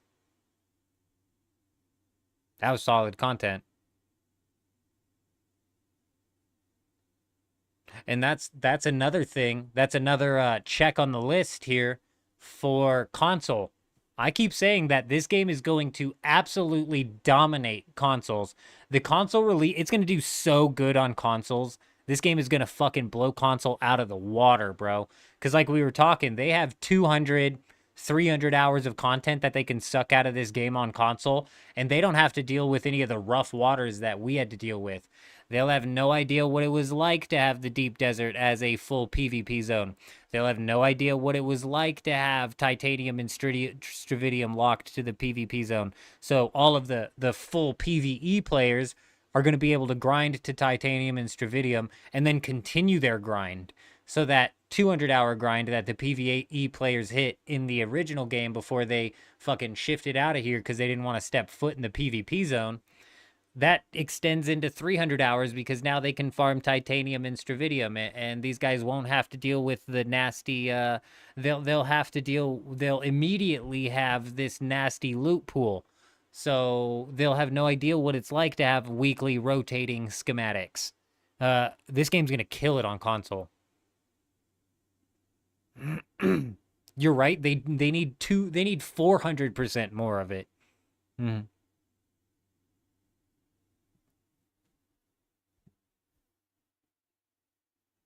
Like if I had to give them credit, the DLC in the hidden labs is where I would give them the most creative credit. I still think that's a bit stretch. There's an Emperor human me worm in the Doom mix human mix worm is I'm assuming what you mean by that. Emperor human worm. Yeah, see? So there's the Dune novels and there's already some sort of like real mutant thing, worm thing. So, I mean, who's to say that mutant worm thing doesn't have, like, mutant worm thing baby army of baby mutant worm things? But even if that's stretching the IP too much, I think it's completely staying within the IP. And the game already has hallucinations of giraffes and shit. So I think it's already staying within the IP to force hallucinations inside of labs and just spawn, like, goblins or something like that.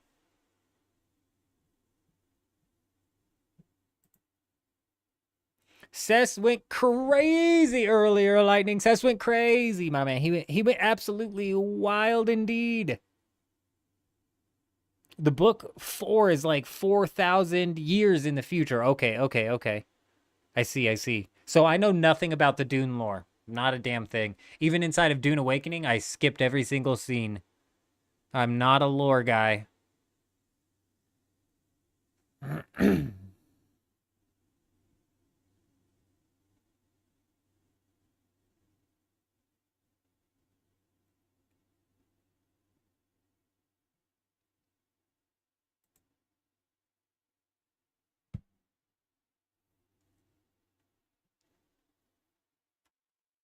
These servers are expected to come back online at 3 a.m. That is 1 hour. That's 40 minutes from now, and that is 1 hour before the daily reset. Dakota, you take it easy, my friend. You take it nice and easy out there. Don't you do nothing too crazy. Don't you do nothing too crazy now. Indeed, Dakota, indeed. Unless you're in Europe and the streams normally start on Friday, then technically you will not see me Friday. You'll see me Saturday.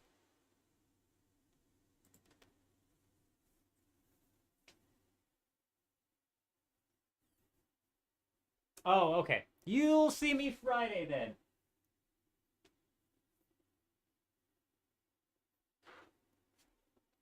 Just with the overnights, we get a lot of European viewers, and for the European viewers, I technically started this stream on Thursday, though for me, I started this stream on Wednesday. So when I start talking about the schedule, I probably confuse the ever-living hell out of those guys, because it's technically, I'm technically explaining it wrong from their time zone. I don't know what a fish speaker is. I don't know what a fish speaker is. Apparently, it's a rather small patch, according to Iggy, is what I'm picking up over on the Discord. I've got no confirmation on Iggy saying that. That's just somebody saying that that's what Iggy said, so.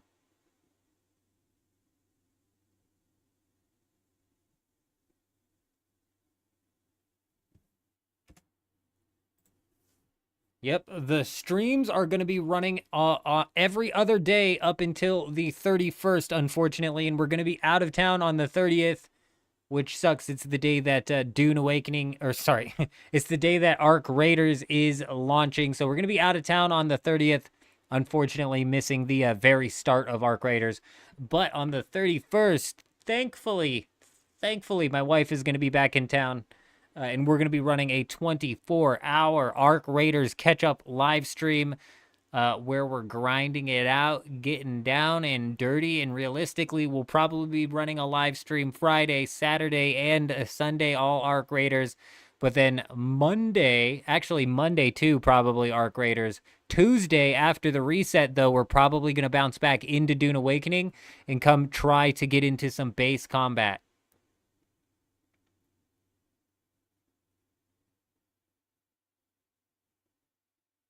Wait. No, I said that right. I was just looking at the wrong dates. Indeed. Yes, as soon as the wife gets back in town, we'll be moving back into the 6 days a week here. Oh, women, I see. Yes, they would definitely make everybody's life miserable in the PvE area. I totally agree. I need read no further than a female Fremen warrior group. I need read no further.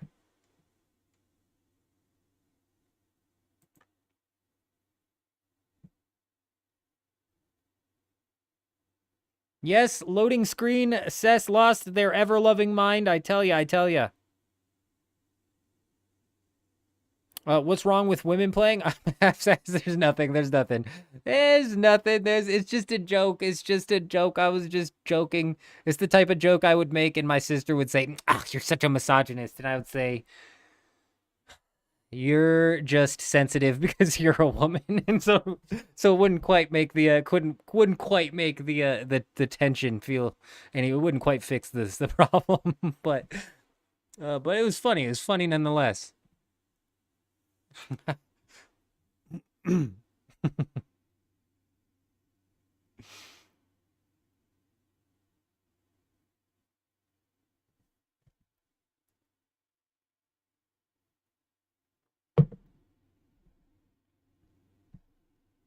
Now, if it was a woman playing CS:GO, that might be a bit too overboard. I don't know much about CS:GO.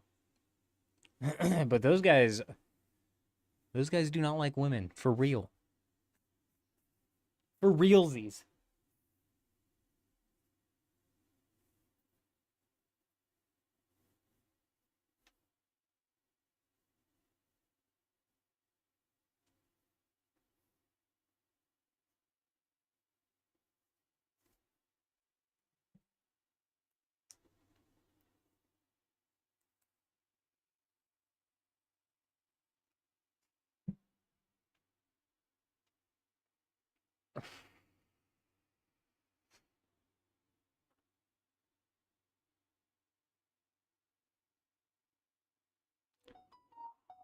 "58-year-old woman gamer. Very nice, very nice. Somewhat reminds me of my mom. You know what? My mom, big shout out to the mom. She's she supports the channel. She believes in what we got going on here. It's good to have a parent on your side. She was watching an Arc Raiders video and she's like, "Man, you're making me want to get a console," and I like laughed. I was like, "Arc Raiders of all games is what made you want to get a console, huh? That's fucking crazy." Because she's not a competitive PvP gamer, you know what I mean? She's like a Tomb Raider puzzle type gamer. But it must have just been something about Arc Raiders aesthetic that kind of reminded her probably about Tomb Raider, the third person whatever aesthetic from the games she used to get down on.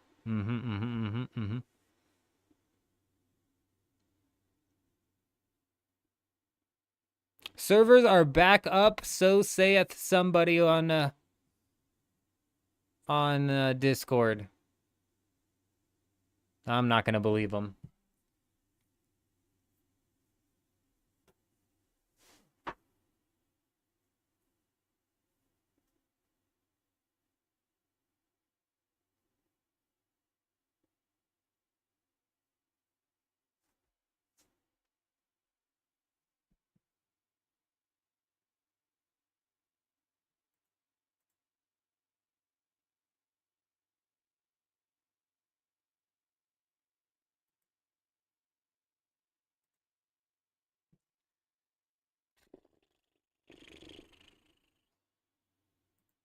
I'm not seeing anything special over on the Discord yet. I'm looking for patch notes.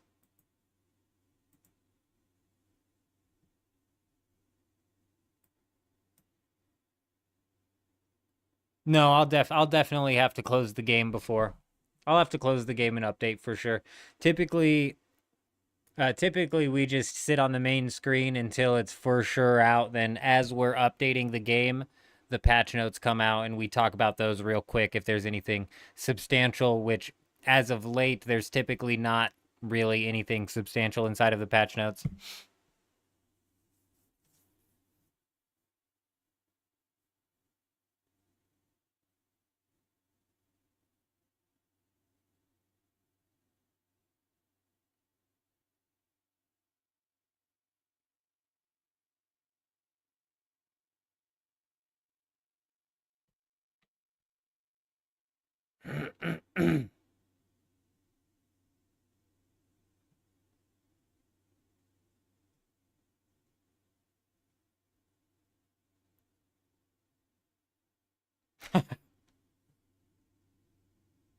Nah, regard, we have it. So today I was just kind of going giving the deep desert a little peepsee. I was just giving the deep desert a little look through, see what was going on there, see what sort of bases were out there. You know, because if there's already a couple big ass bases out there like there was, you know, a few weeks ago, there's no need for us to go build out there. But unfortunately, they were few and far between. We hit up a few of them. One of the bases, you know, escaped our grasps.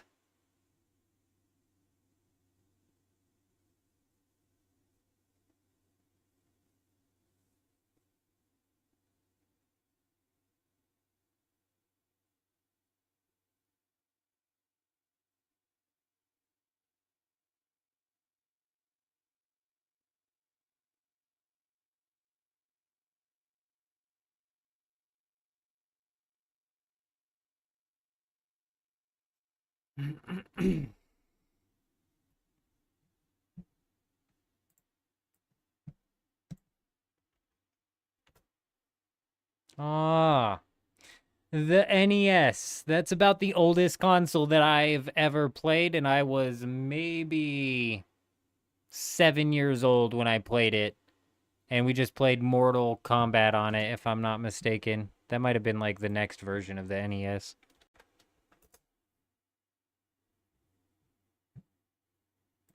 NES 2? No. Oh, was it a Dreamcast maybe? No. Hmm. The NES, was it an NES? It had like purple controllers. This NES has white controllers.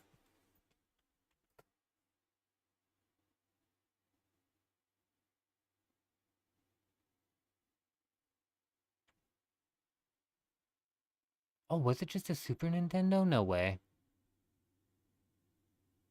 Bruh, no, it was an NES. Mm-hmm. Mm-hmm, mm-hmm, mm-hmm. It was a Super NES. Okay, okay. I see. I see. That maybe was it. Super. Oh, gosh, I remember it still being circle on the controller, but maybe I'm just remembering it wrong.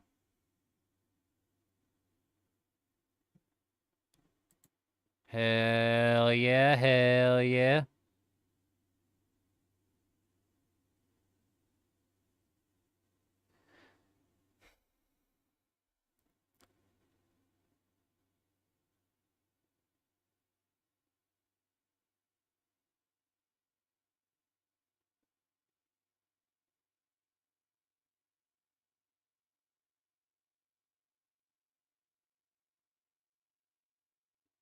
$1,600 my god, lightning is crazy.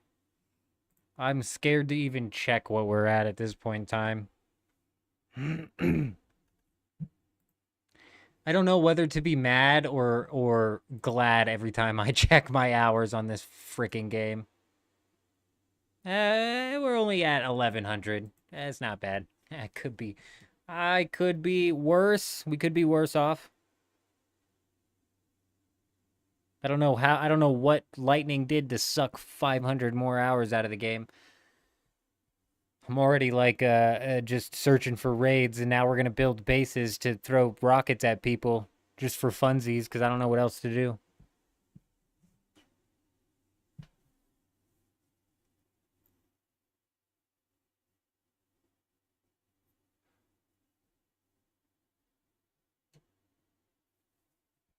Oh, I see. I see. Lightning, you reminded me a bit of somebody else inside of the guild.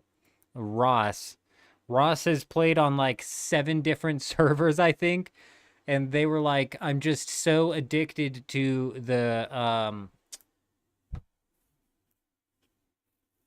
progression system. They're like, I get to an assault ornithopter and then I re-roll. And then they grind to an assault ornithopter and then they re-roll.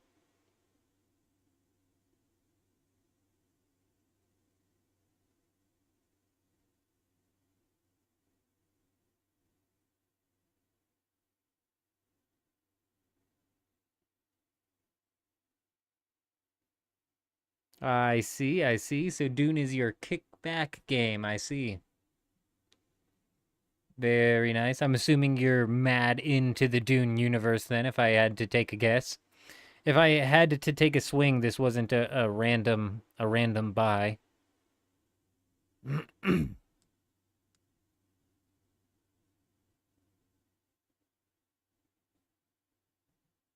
So you've taken the progression one step further, all the way to the carrier.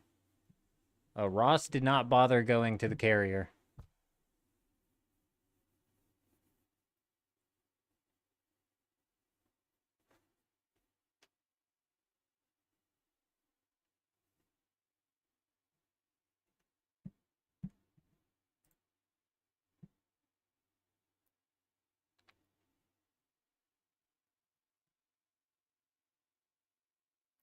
Very nice.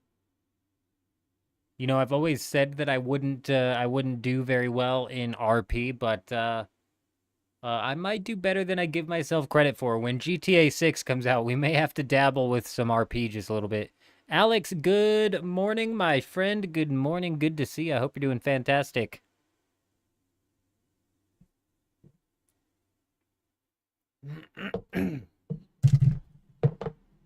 We've got 25 minutes, 24 minutes remaining suspected in this downtime.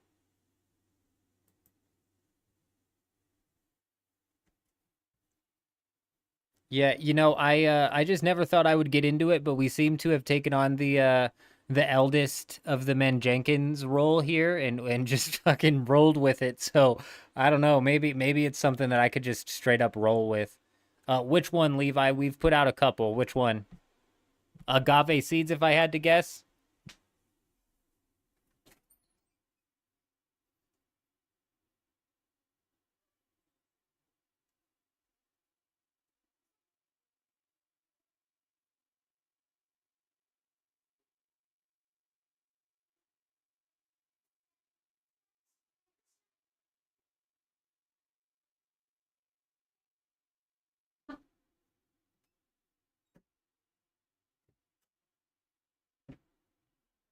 Again. The seeds, yeah. So unfortunately, Levi, with both of the money makers that we put out, the plant fiber and the agave seeds, it's entirely server dependent. Yeah. Very nice. It's entirely server dependent though. So like on DoGap specifically, the server that I recorded that video on, that server's auction house was basically dead. That was a dead auction house. Nobody was buying anything. Nobody was selling anything. The items that were being bought and being sold basically whittled down to plastanium ingots and spice melange. Those were the 2 items that you could consistently buy or sell on that market, which was rough. But then over here on Harmony, agave seeds will make you some crazy money.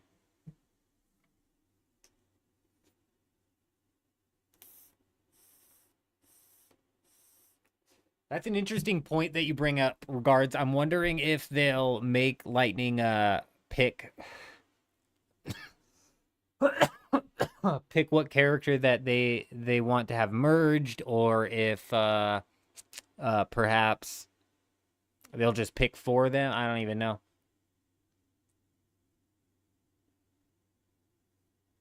Yeah, I don't think the agave seeds that I put on the market in DoGap sold.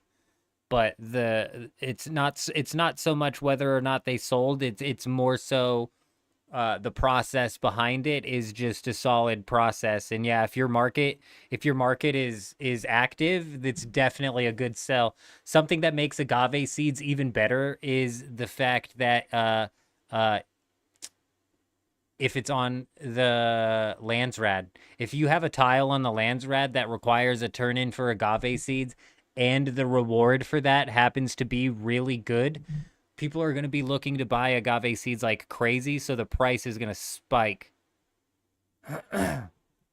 Another solid way that I was making money over here on Harmony for a while was if I managed to every week I would keep an eye on the Landsrad tile, kill the Masquerette, because sometimes there was one week in killing the Masquerette, you got the perforator schematic. The perforator schematic I used to be able to sell for 65 million easy. It was a quick sell at 65 million. And in killing the Masquerette, you also pick up something called sand trout leather. Sand trout leather is used as a turn-in for the Landsrad, and if the Landsrad tile is really good for sand trout leather, the same logic applies as agave seeds, and sometimes those sell for even more than the agave seeds. So if you're trying to train your level as well, while you're making some money, keep an eye out on that Masquerette tile as well. That wouldn't be a bad video for me to make, to be honest, but we're kind of like past the point where that works out really well, because the Landsrad tile and the tile rewards are worthless at this point in time. If it was a perforator that rolled on the Masquerette tile, I'd be selling that for 900,000 gold, and I could basically spit in the air and get 900,000 gold on Harmony.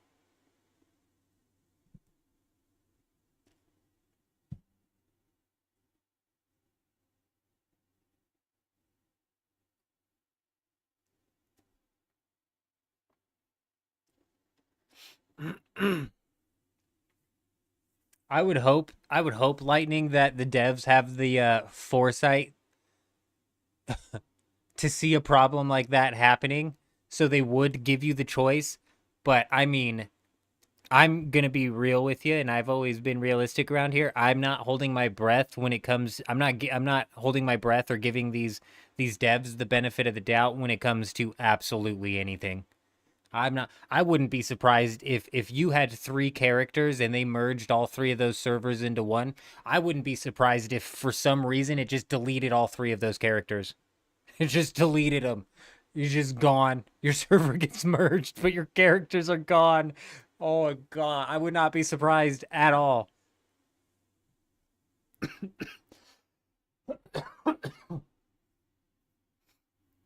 You know what, Levi? I can't even take credit for that. Somebody on the stream came up with that idea. These guys in the chat. These guys in the chat are the ones with the big brains. I tell you, these guys are so smart, always thinking ahead. I just run around and get lost inside of the labs and pinned up by 2 AI, and then I rage, and I'm not doing PvE in this game ever again. I will never do it again. Mm-mm. I had to kill one person after I said that, and that was just to get a body for some water on a server that I don't really play on anymore. So we're not doing PvE ever again. Nope. Why?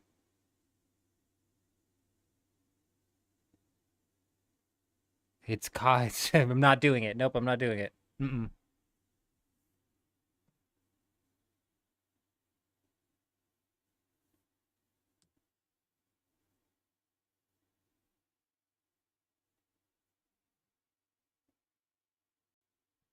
It's not the difficulty.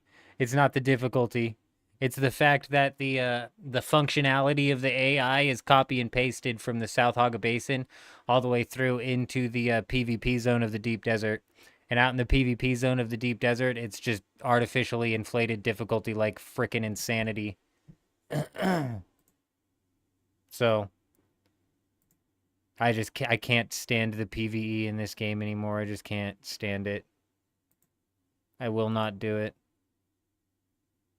I got pinned down by 2 melee AI for the last time. It's not happening again. Nope. Nope, nope, nope, nope, nope. Just boring. boring and redundant. And what's even more irritating is the artificial difficulty. So if you roll into a PvP section lab solo, all of the AI is going to know where you're at all times. They're all going to aggro onto you. So you'll have 10 sons of bitches all chasing you down at the same time. That difficulty and the difficulty's artificially inflated. Bullet sponges, they reload faster. Their abilities cool down faster. It's artificial inflation of difficulty, and it absolutely drives me insane. But what kills it even more is the second that you get more than one person out there, you get 2 people out there, especially if you get 3 people out there doing a lab, the artificially inflated difficulty becomes basically null and void, because the AI is now split between targeting 3 different people. So you no longer have everybody in the lab targeting you at the same time. You just got, 3 out of the 9 AI targeting you. So the artificial difficulty just is made entirely void the second you have more than one player out there. I can't stand the PvE in this game. It's not fun. What pisses me off is the PvE didn't really start to get on my nerves until we moved into the deep desert and we saw the artificial inflation of difficulty, like I said. The increased hit points, the waves of enemies, the reduced cooldown timers, the faster reload speeds, the wall hacks that they give the AI out here. It's just none of the difficulty is like creative or interesting or interactive or just naturally difficult. It's just all artificial.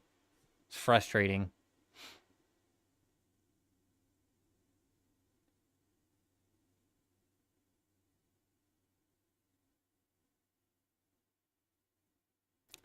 It just, it's kind of like comparing apples and oranges here, but since we just came out of the Arc Raiders server slam, it just, that clip inside of the Arc Raiders server slam is something that you'll never have happen inside of Dune Awakening when it comes to like the AI doing something completely fucking insane, out of the ordinary, but also like seemingly purposeful. We needed to kill an arc with a grenade, and there was a little ball arc. Well, this ball arc was on the other side of a door, and it was going across the door like this. It was even making that noise as it went across. It was like, okay? And I'm throwing grenades at this thing, and I throw a grenade, and it blows up, and then it goes across the door. And then I throw another grenade and it blows up. And it goes across the door. And then I throw another grenade, it blows up. And then I'm sitting there screaming. I'm like, it's mocking me. It's mocking me as it continues to go back and forth across the door. And then it comes flying at the door. And I'm like, oh God, now it's going to blow me up, right? And instead of blowing me up, it goes flying off of the stairs, does like a jump off of the stairs, looks me dead in the eye and goes, boom, and just blows up, dude. Like, what are we even having happen right now? You know what I'm saying? Like, that level of creativity into what the AI can functionally do is not something that's going to happen in this game. I'm sorry.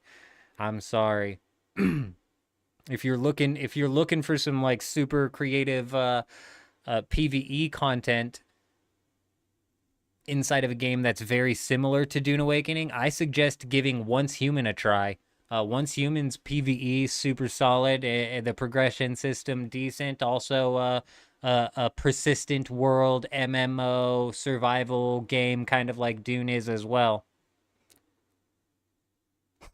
I can't get that clip, that freaking robot. I can't get him out of my head.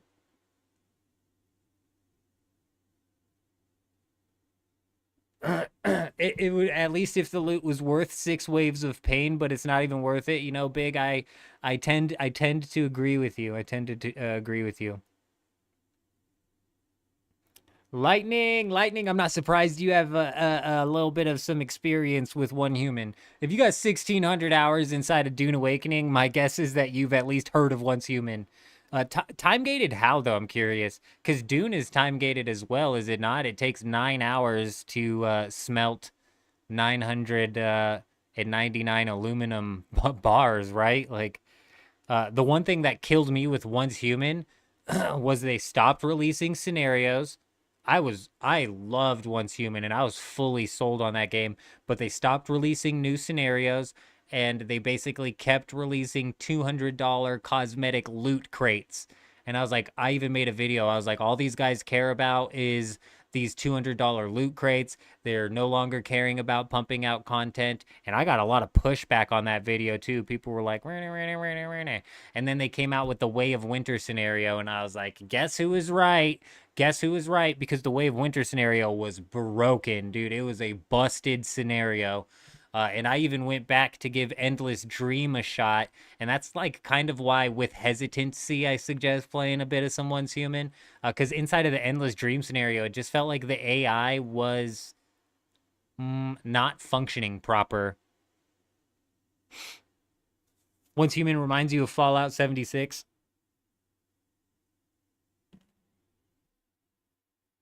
Damn, 967. Okay, I peaked like 400. I think I got really close to 400 hours inside of Once Human. It was the Way of Winter when I finally was like, I'm done. I can't do this anymore. I'm done.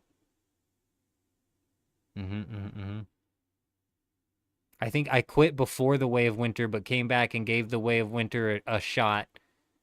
Because I remember making the video bitching about the fact that they're not coming out with new content and all they keep dropping are these loot crates and they're $200 loot crates. It's all they care about.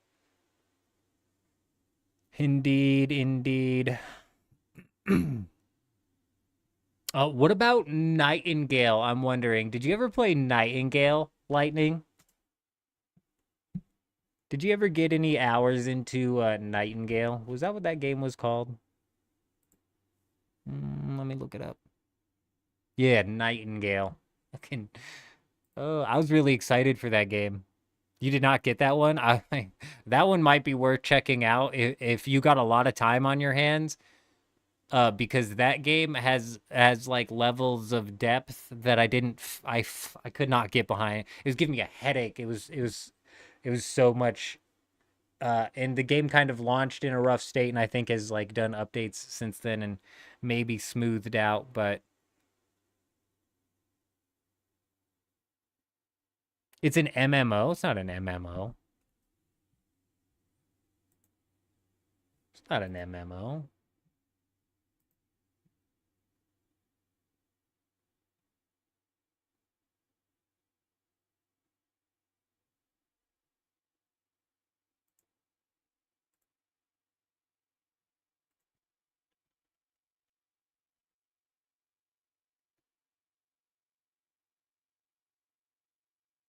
It's an open world survival craft multiplayer.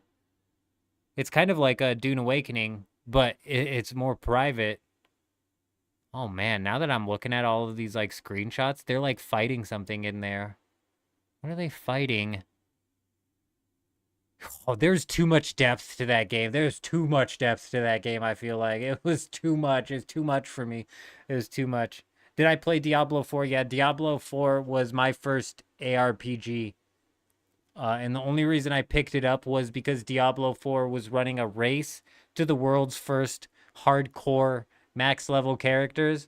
And I can't help it, Levi. I can't help it, man. I've got this weird thing. My kid's got this weird thing. My kid doesn't want to help with chores. All I got to say is, I bet I can pick up more trash than you. Oh, dude. I do the same thing, though. I do the same. I just thrive off of competition, dude. So they said race to world first, and they gave you no. I didn't get my name. You think coming in playing Diablo 4 as my very first game, we managed to get to level 100 or whatever it is, in the top 100 or whatever? You think we managed to do that, Levi? Hell no. Hell no.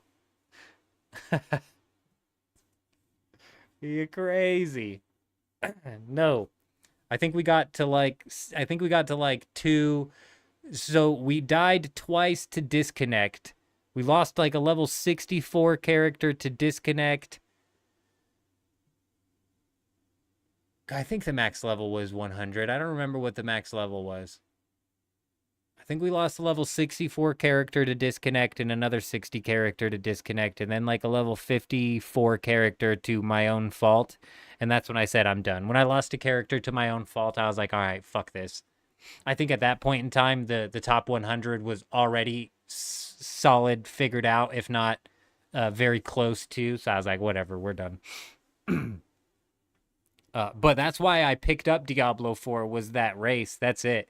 That's it. Yeah, a couple disconnect deaths definitely was rough. But if we're being real, Levi, I wouldn't have gotten to max level. Yeah, I wouldn't have gotten to max level anyways. It just wouldn't have happened. If it did, it would have had to been through like some cheesy ass strategy where I was and there was already some cheesy strategies implemented if I remember correctly, but it would have been me doing some like mid end game content, not pushing it at all. Just for as long as possible, which would have been boring, whatever. If I would have pushed it any harder, we would have died and lost. So Indeed. It's still $30 with mixed reviews recently. That's a really good point. That's a really good point that you make there. I wonder if they've run any sort of discounts. It's a solid game, is what I'm saying. It's a solid game, and it's probably got a bit. It's probably a lore-heavy game.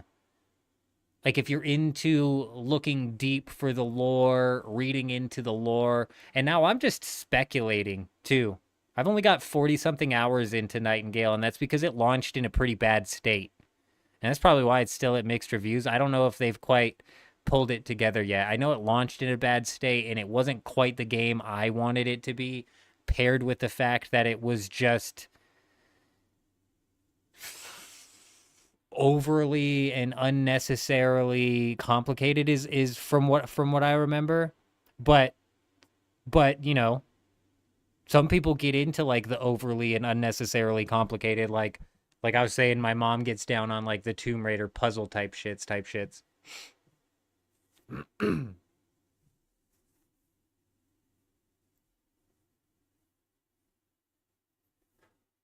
Levi, you take it easy, my friend. You take it easy. We're currently sitting 4 minutes away from this supposed downtime, supposedly supposed to be ending. So hopefully we get some patch notes soon.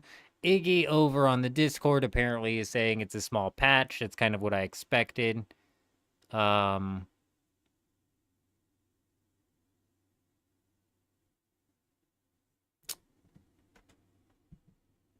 Let's take a quick peek at the Steam charts. Ladies and gentlemen,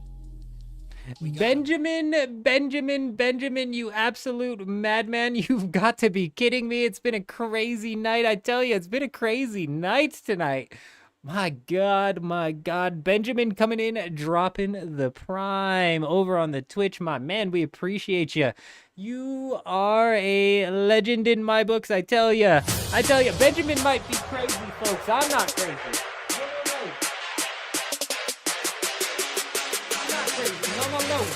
No. Benjamin might be crazy. These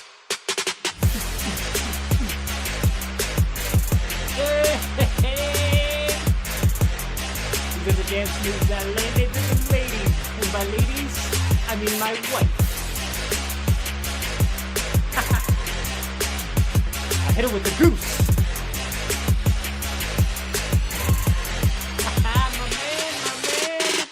Benjamin, we appreciate you, my man, the man, the myth, the legend. You're crazy.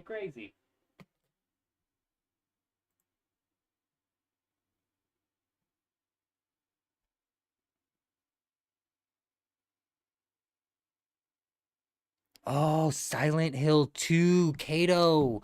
Is that the new one? That's actually the game that my mom was talking about, bro. It used to be Tomb Raider and Silent Hill she was into. And she was like, man, you're making me, I've been watching your videos and you're making me want to get a console and start playing games again. And I was like, you should. You know, the games are fucking killer nowadays. You probably love the Tomb Raider games. And she's like, yeah, I saw Silent Hill's coming out. I was like, oh, you would love Silent Hill. That you'd probably get down on that. Me in particular, I don't like horror games. So I don't think that's I don't think that's one for me. I don't think that, aren't they coming out with a brand new one though? I didn't know it was just a remaster. Alan, good to see you. Good to see you. Hope you're doing well. Levi, hey, we do in fact love taking looks at bases. I don't know if you're on the same server that I'm on. Not positive if you're on the same server. The new one is out. Silent Hill F. Damn, holy damn. Damn. I remember playing Silent Hill as a kid and I hated it, bro. Hey, I don't like horror. I don't do well. Look. I don't want to say I'm a scaredy cat, okay? Because we're a brave boy, okay? We're a brave boy. Don't doubt it. But Silent Hill? Sheesh, I don't know about that. I don't know about that. I don't know about that. I don't like being scared. I might be a bit of a scaredy cat. I don't know. I don't know. Depends on your definition of scaredy cat, I suppose. Shit. I remember playing Silent... I don't know what Silent Hill it was. We were in a town. It was foggy. And I went into a diner. And I picked up a pistol out of the diner. And then when I walked out of the diner, there was like a pterodactyl or something attacking me. That's all I remember. And just the ambience of the game, I was always scared and on edge to be moving around.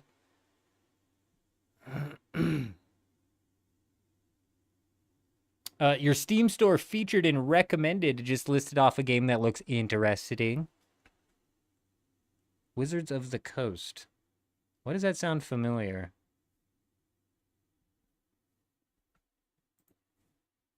Is that Pokemon? Pokemon. Okay, I'm seeing multiple Exoduses here. As a matter of fact, I'm seeing 1, 2, 3, 4, 5, 6. Coming soon.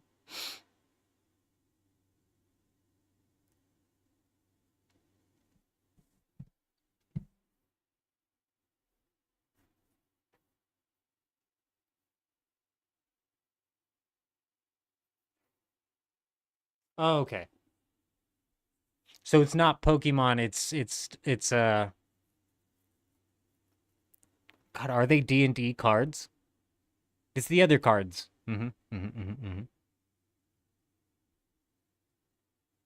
It's the other cards I don't understand. I can get into Pokemon. I can get into Pokemon. Ka-chow!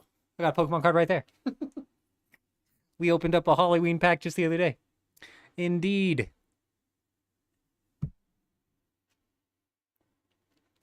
Yeah, for some reason I thought like Wizards of the Coast was the printing company for the cards or some shit, but it's just it's just something when my YouTube algorithm feeds me a bunch of cards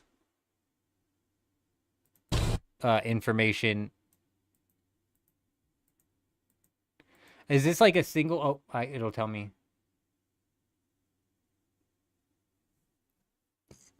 It doesn't tell. Oh, RPG single player. Okay. Choices matter.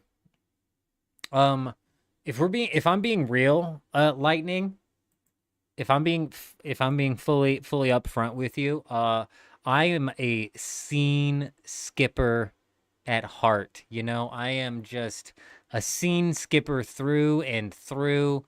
I'm mashing the space bar. I'm mashing X. My buddy when I used to play Fortnite with him. Bro, it even transitions into games that don't have scenes. we would hit start to start the match, and then I would just sit there and just like mash the start button because I'm like, go, go, go, go, go. We need to get it go. We need to get it good. A good slow narrative game to just sit down and relax. Holy. What the fuck? No way, dude. No way. You know, the last narrative driven game that piqued my attention was Death Stranding. Death Stranding fully grabbed my attention. I wanted to see that game through so bad. I wanted to see that story through so bad. And guess what? I didn't even finish it. I didn't even finish the game, and I wanted to finish the game. I had some IRL stuff. No, I didn't skip the hell no. Bro, skip the cutscenes on Death Stranding? That's blasphemy. Those were good cutscenes. Those were good cutscenes. That was a good story. I needed to save my baby. I needed to protect my baby. That's all I needed to do. I had some IRL stuff come up, and we just ended up never coming back into the game. It had nothing to do with, like, I got bored with the story or anything like that. No, I just never got an opportunity to come back to it. And then Death Stranding 2 launched on console, PlayStation only first because they're assholes. Surprisingly, though, I don't know anything about Death Stranding 2. I haven't seen anything.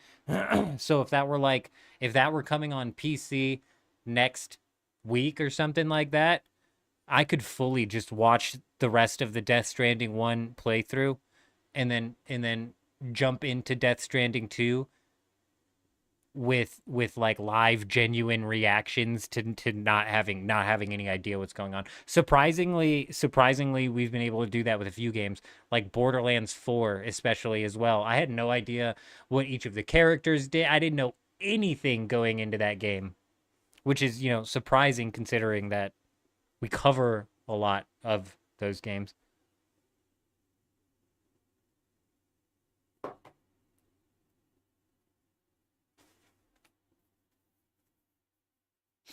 See, I'm just not into story games. Even Skyrim. I've got like 1,000 hours into Skyrim. I've probably played through the story like 5 or 6 times. I don't know anything about that story. I skipped every scene in that story every single time. Every scene, every dialogue, every time. Get me through it. I don't fucking care.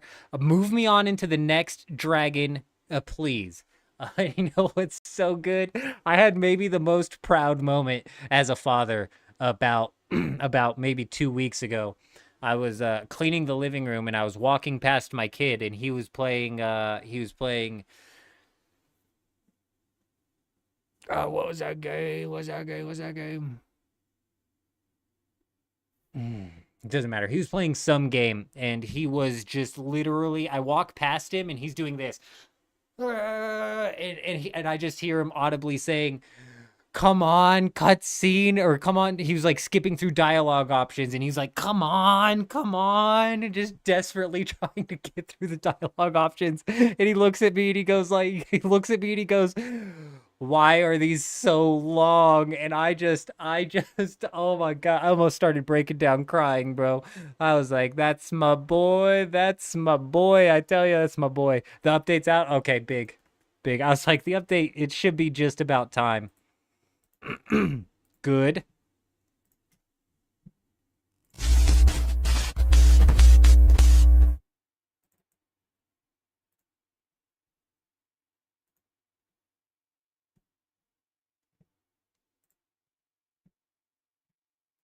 I forgot I have to force stop Steam.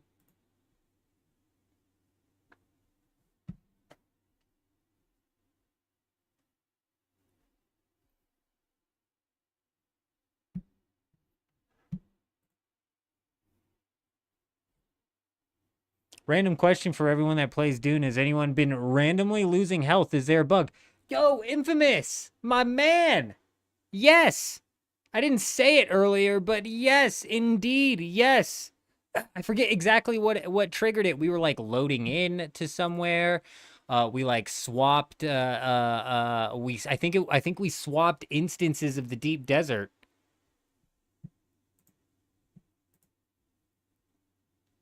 I think we swapped instances of the deep desert.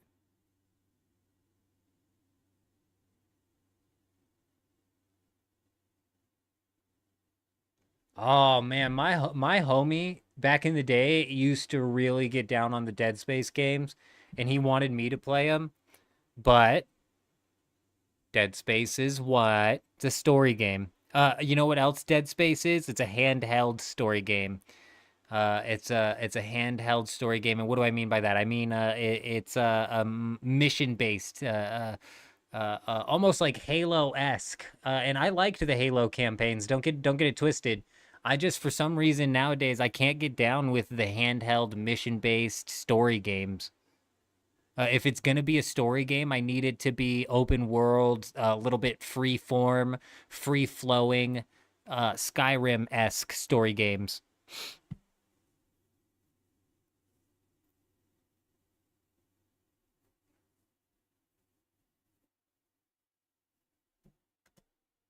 Yeah, Infamous. I noticed that when I was swapping sieges earlier, and I didn't say anything because I just assumed that I didn't know what my health was at. Oh, we have patch notes. How big are they gonna be today? Gosh. Okay, they fixed an issue where some players got their paid taxes defaulted.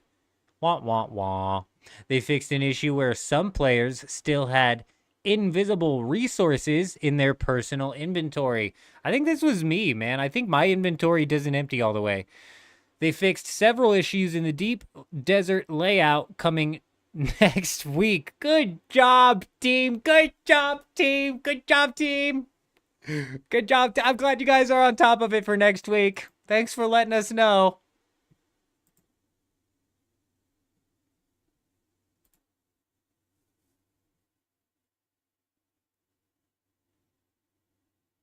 Give it another 10 to 15 years and you'll enjoy more slow-paced games. Honestly, I think it's just the competitive nature of me, Holy. 10, 15 years, I'll probably be doing I'll probably be playing like Madden or something. Something a little less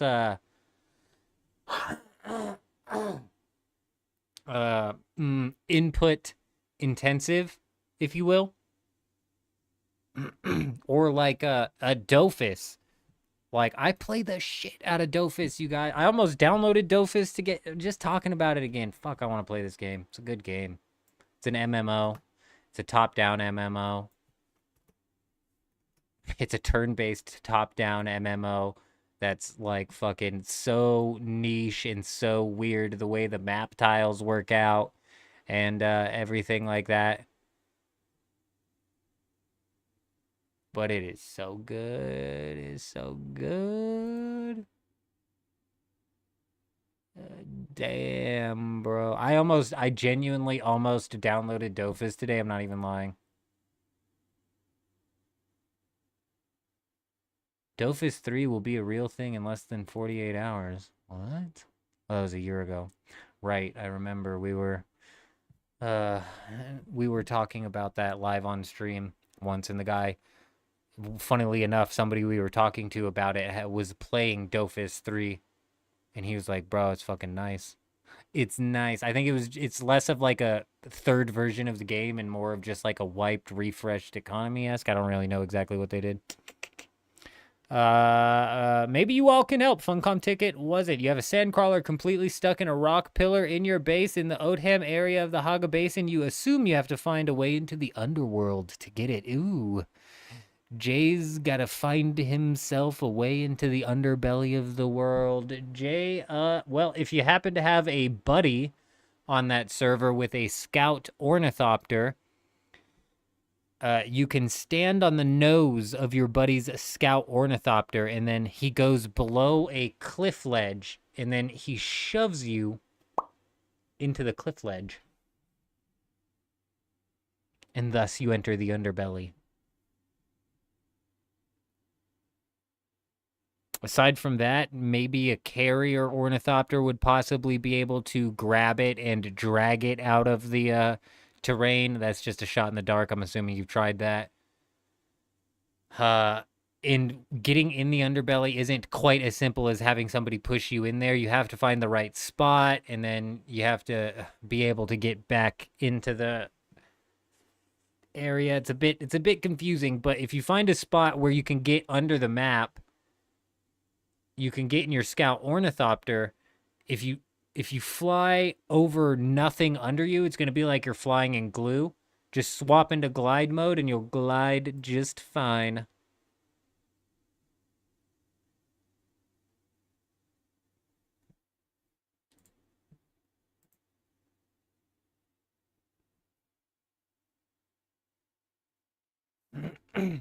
John, I told you. John, was it you at the beginning of the stream? You and a few other people were thinking maybe possibly some sort of Halloween something. I'm telling you guys, don't expect that. Don't expect that. If they brought in a Halloween event, what makes you think it would be better than the turrets that they gave us in the previous event? I mean, come on. Come on, come on. A bit of some Halloween something, though. Something, though. You know what I mean? Come on. Shit, even if it's just entirely cosmetic and some of the AI now has like a witch's hat or something.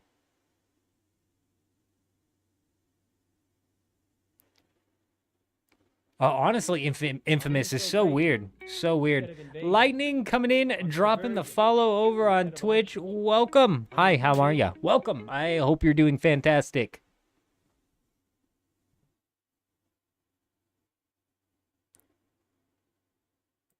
Yes, everybody loved the turrets. I think collectively everybody was in love with the turrets.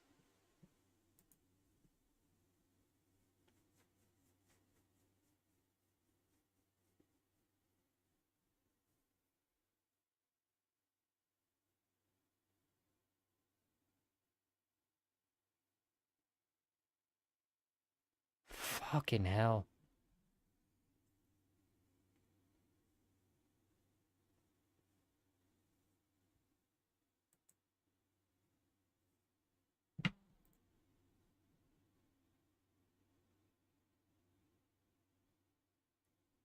Alrighty.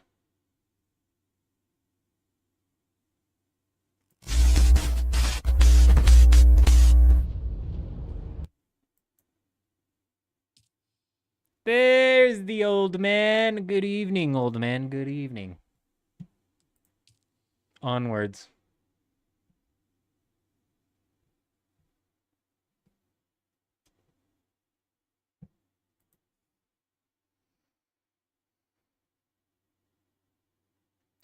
You know, coding should not be so fickle, Infamous. It should not be so fickle. Dune, however, is for some reason coded on the world's longest. Guinness should go and check this out, because I bet it would be correct. The world's longest strand of spaghetti code. I'm telling you, they cannot change one thing in this game without breaking something in the strangest part of this game. They'll go in to the skills and they'll make it to where the stunner ability, instead of having a cooldown of 35, has a cooldown of 30. And then all of the sudden, the rifle damage ability is not going to be working at all. What the hell? Tell me that's not spaghetti code, because it is, dude. It is. It's crazy, bro. It's crazy. It's crazy. It's crazy. It's crazy. Yeah, unfortunately, again, I just try to keep it real around here. This game is at a point, in my opinion, where it's going to require a No Man's Sky or Cyberpunk 2077 level turnaround. It's going to have to be on those levels of turnaround. Because the game's base is solid, the foundation is solid, the skeleton that this game has to work with is solid. But fundamentally, there's so many problems. But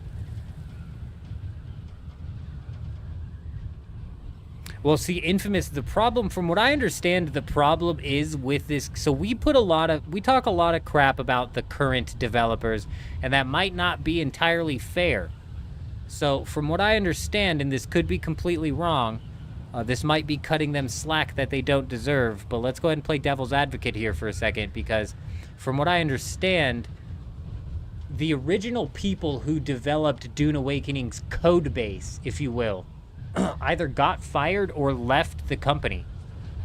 So there was a completely separate team that had to come in and basically decipher somebody else's, another team's code base. If you compound that with the fact that the other team left a fucking spaghetti strand of code that you now have to decipher, we're in a shitstorm.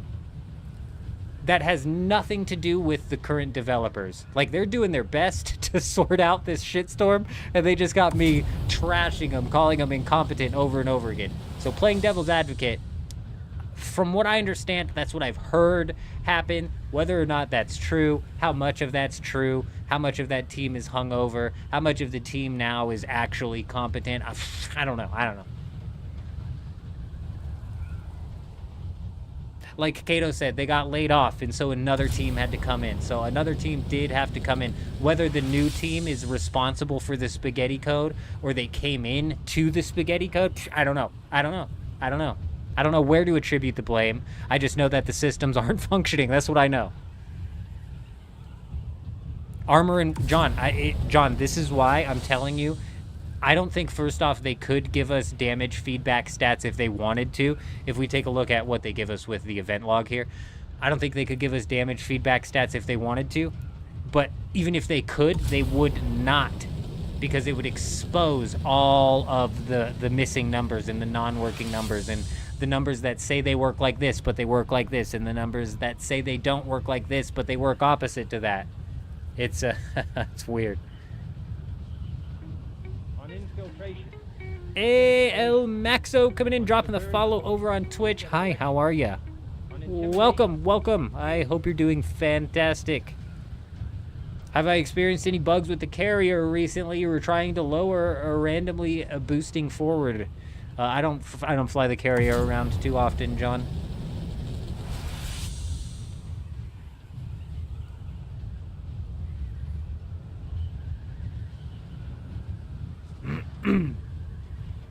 But as much, shit as I have to talk about this game, it more so, am I talking shit about the game when I'm pointing out facts? Like, that's my problem.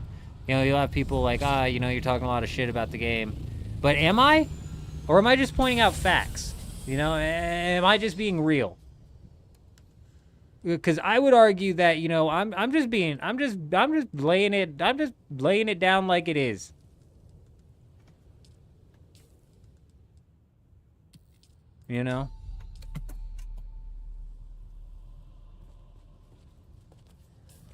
But even with all of the complaints that I have about the game,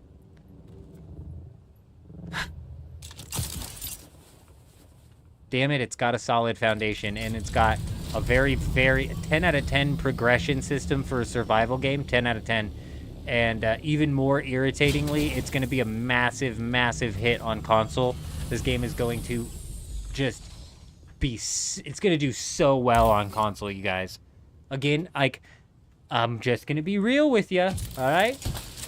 I'm not going to blow smoke up your ass. The game is going to fucking kill it on console. And it's not that I want the game to do poorly. It's just I don't want the game to do well when there's so many fundamental problems that I just that could make the game and have the game do better. I just don't feel like they should be rewarded for negligence. You know what I'm saying? You know what I mean? But the game is it's gonna kill it on console. And by the time console players get to the point where they're like, what the hell?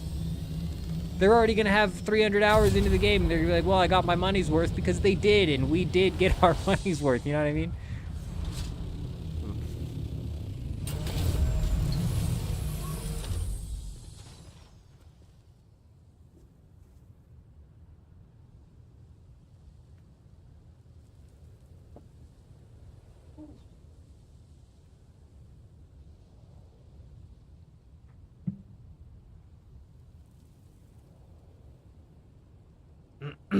You think it's funny PvE players thought they were safe in the PvE zone on your server?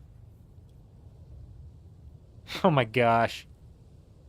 Oh my gosh, John, you're a dirty, dirty dog. I tell ya, I tell ya. That's just evil.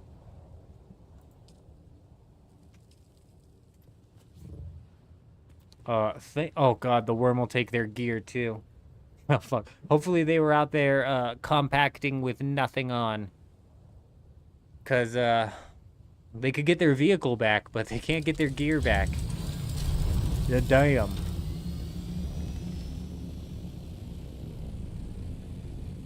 Oh, this guy's going for like a diamond-esque Aztec design, and I like it. I like it a lot. It's nice. Oh. I like that. Very nice. Oh. God, this guy's an architect. Fancy. Fancy over on this side. Fancy on all sides, as they say. You take a look on the inside, too. Also, like, very well organized. Very well organized. Nice.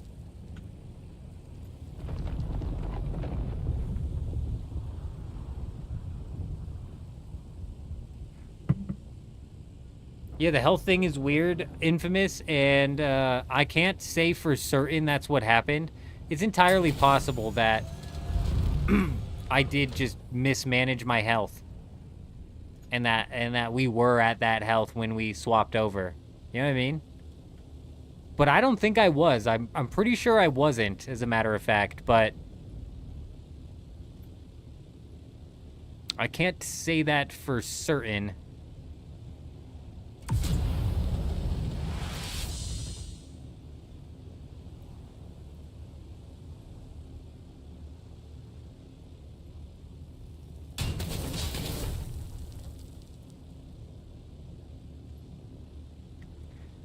Well, we're about 30 minutes away from the scheduled reset. Yes, indeed. Yes, indeed. Unfortunately, not many bases were out here for us to raid tonight. So, the next live stream, we're gonna be taking the bases out into the deep desert and then just throwing rockets and pestering people, just being an overall pester to people. Basically, you can call. We're gonna go, if we're talking inside of RuneScape terms, and I wonder if other MMOs have this same term. We're basically gonna just start ragging people. We're just gonna start ragging people because I'm fucking bored, dude. Like, I'm just bored. So we're just gonna start ragging people, and what I mean by that is we're gonna build a base by what I consider to be a high foot traffic area, and we're just gonna hide out in that base like little bitches. And when people come flying by to go land in the lab or whatever, we're gonna jump out and throw rockets at them. And then when it gets too hot, we're gonna go hide in the base and heal. You know what I mean? We're gonna go hide in the base and heal and wait for our spice to come back and pop back out. We're just gonna pester people as much as humanly possible.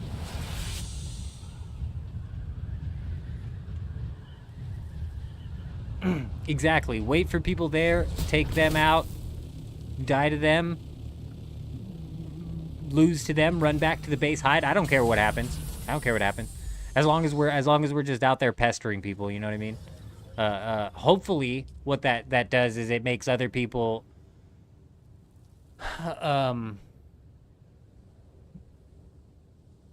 build out there and try to pester us. What changes do I want to see with the personal inventory? None. What do you mean? What's wrong with the personal inventory? I think the inventory's fine.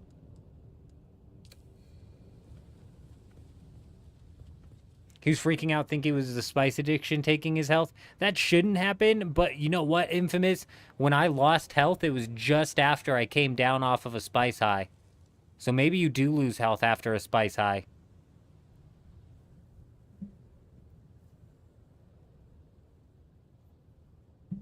Oh, you hear there's a PvP cave in a PvE zone. Interesting. I mean, the cave's really not going to be that good of a spot, especially if it's that close to a PvE zone, if it doesn't have a chest. Oh, slots. You know, I'm not really worried about the slots. or the volume. I wish that they would change the inventory system entirely, John, Sector and weather make it to alert. where it A was large either sandstorm is slots approaching. or volume, but not both. I should be able to carry... Oh, God, I guess you'd be able to carry like 1,000 schematics at that point in time. They would have to up the weight of schematics. I should be able to carry as many schematics as I want, up to 175 volume. Or I should be able to carry as much weight as I want, up to 35 inventory slots. Yeah, that's fair regards, but I mean, how many people are hitting up caves in PvE zones this late in the game? Granted, we do have new people coming into Harmony that could be doing that.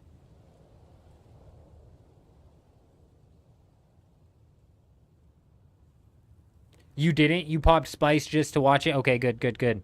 Okay. So it wasn't the Spice. Because I was like, maybe your homie's onto something because I just came down off of Spice High as well. Interesting.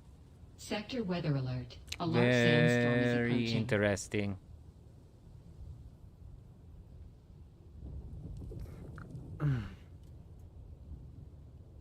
Alrighty, ladies and gentlemen, we're on a bit of a condensed schedule here. Unfortunately, the wife has been out of town for going on 2 weeks now. We've still got 8 days left without her, so I'm juggling the homeschool and the entirety of the homeschool, I should say. Typically, I do 3/4 of the homeschool. The wife knocks out the last quarter of the homeschool. But I'm juggling everything right now. I'm like SpongeBob handling the clam, bro. We're doing everything all at once, and I tell you, it's not easy. Shout out to any single parents out there. I tell you what, that's fucking crazy. If I didn't have my wife coming back here in 8 days, I don't know what the eldest of the men Jenkins would be doing. I Sector genuinely weather don't. alert. I A genuinely large do not. sandstorm is approaching. Speaking of which, for 9 times out of 10, the stream schedule is going to be changing up until the wife gets back. It's going to be going every other day. However, the kid is like me. He's a grinder, so he's kind of swapped over to my sleep schedule almost, which has definitely made things a little bit easier. So we may actually be able to run a live stream tomorrow where we go out and we put a base down. However, chances are we're going to be running the live stream starting Friday night, heading out into the deep desert, putting a base down and getting wild. But it was a crazy stream tonight. Let me tell you. Not only did we have Hagian coming out here, giving out a community sub, which we missed him. I'll have to re-celebrate Hagian next time we see him. But we also managed to hit the 600 follower goal. Can you believe that? Can you actually believe that? If you'd have told me when we started this up that we'd have hit 600, I'd have said you're crazy. Speaking of crazy, though, Cess came out and gifted 200 total community subs over on Twitch. Bro, that's actually, I'm going to be real with you guys, that's actually like a game-changing amount of gifted subs over on Twitch. We're not the wealthiest of streamers, you know what I mean? You know what I'm saying? So that's actually a game-changing amount. Cess, you're a legend, my man. You're a legend. I got to tell you, I can't tell you how much we appreciate that. But then we even had Ben come in and sub with the Prime. We appreciate you too, my man. We appreciate everybody over here. We got Regards in the chat. We got Lightning over here, the 58-year-old gamer girl killing it over here in Dune Awakening. We got Holy in the chat and Loading Screen as well. Man, I tell you, Jen was here for a bit. Fantastic, amazing, crazy amazing night over on Twitch, which just got hit with ads. I suppose that's the perfect time to bounce over to YouTube because we got Kato coming in as the #1 fan over on YouTube, followed by Endless, Mystify, and then Chuji rounding out the top 3. Then we got Dragon and Carver and Long Inspiration, followed by Hayden, TCG, Patriot Mode, and Steven rounding out the top 10. We appreciate you guys. We most definitely do. And yes, infamous huge W's in the chat for Cess. Cess is a madman, I tell you. Chances are we're going to be live Friday, but we may run a live stream tomorrow, possibly, maybe, perhaps, perchance, possibly. But other than that, I hope you guys all have an amazing day. I'm out.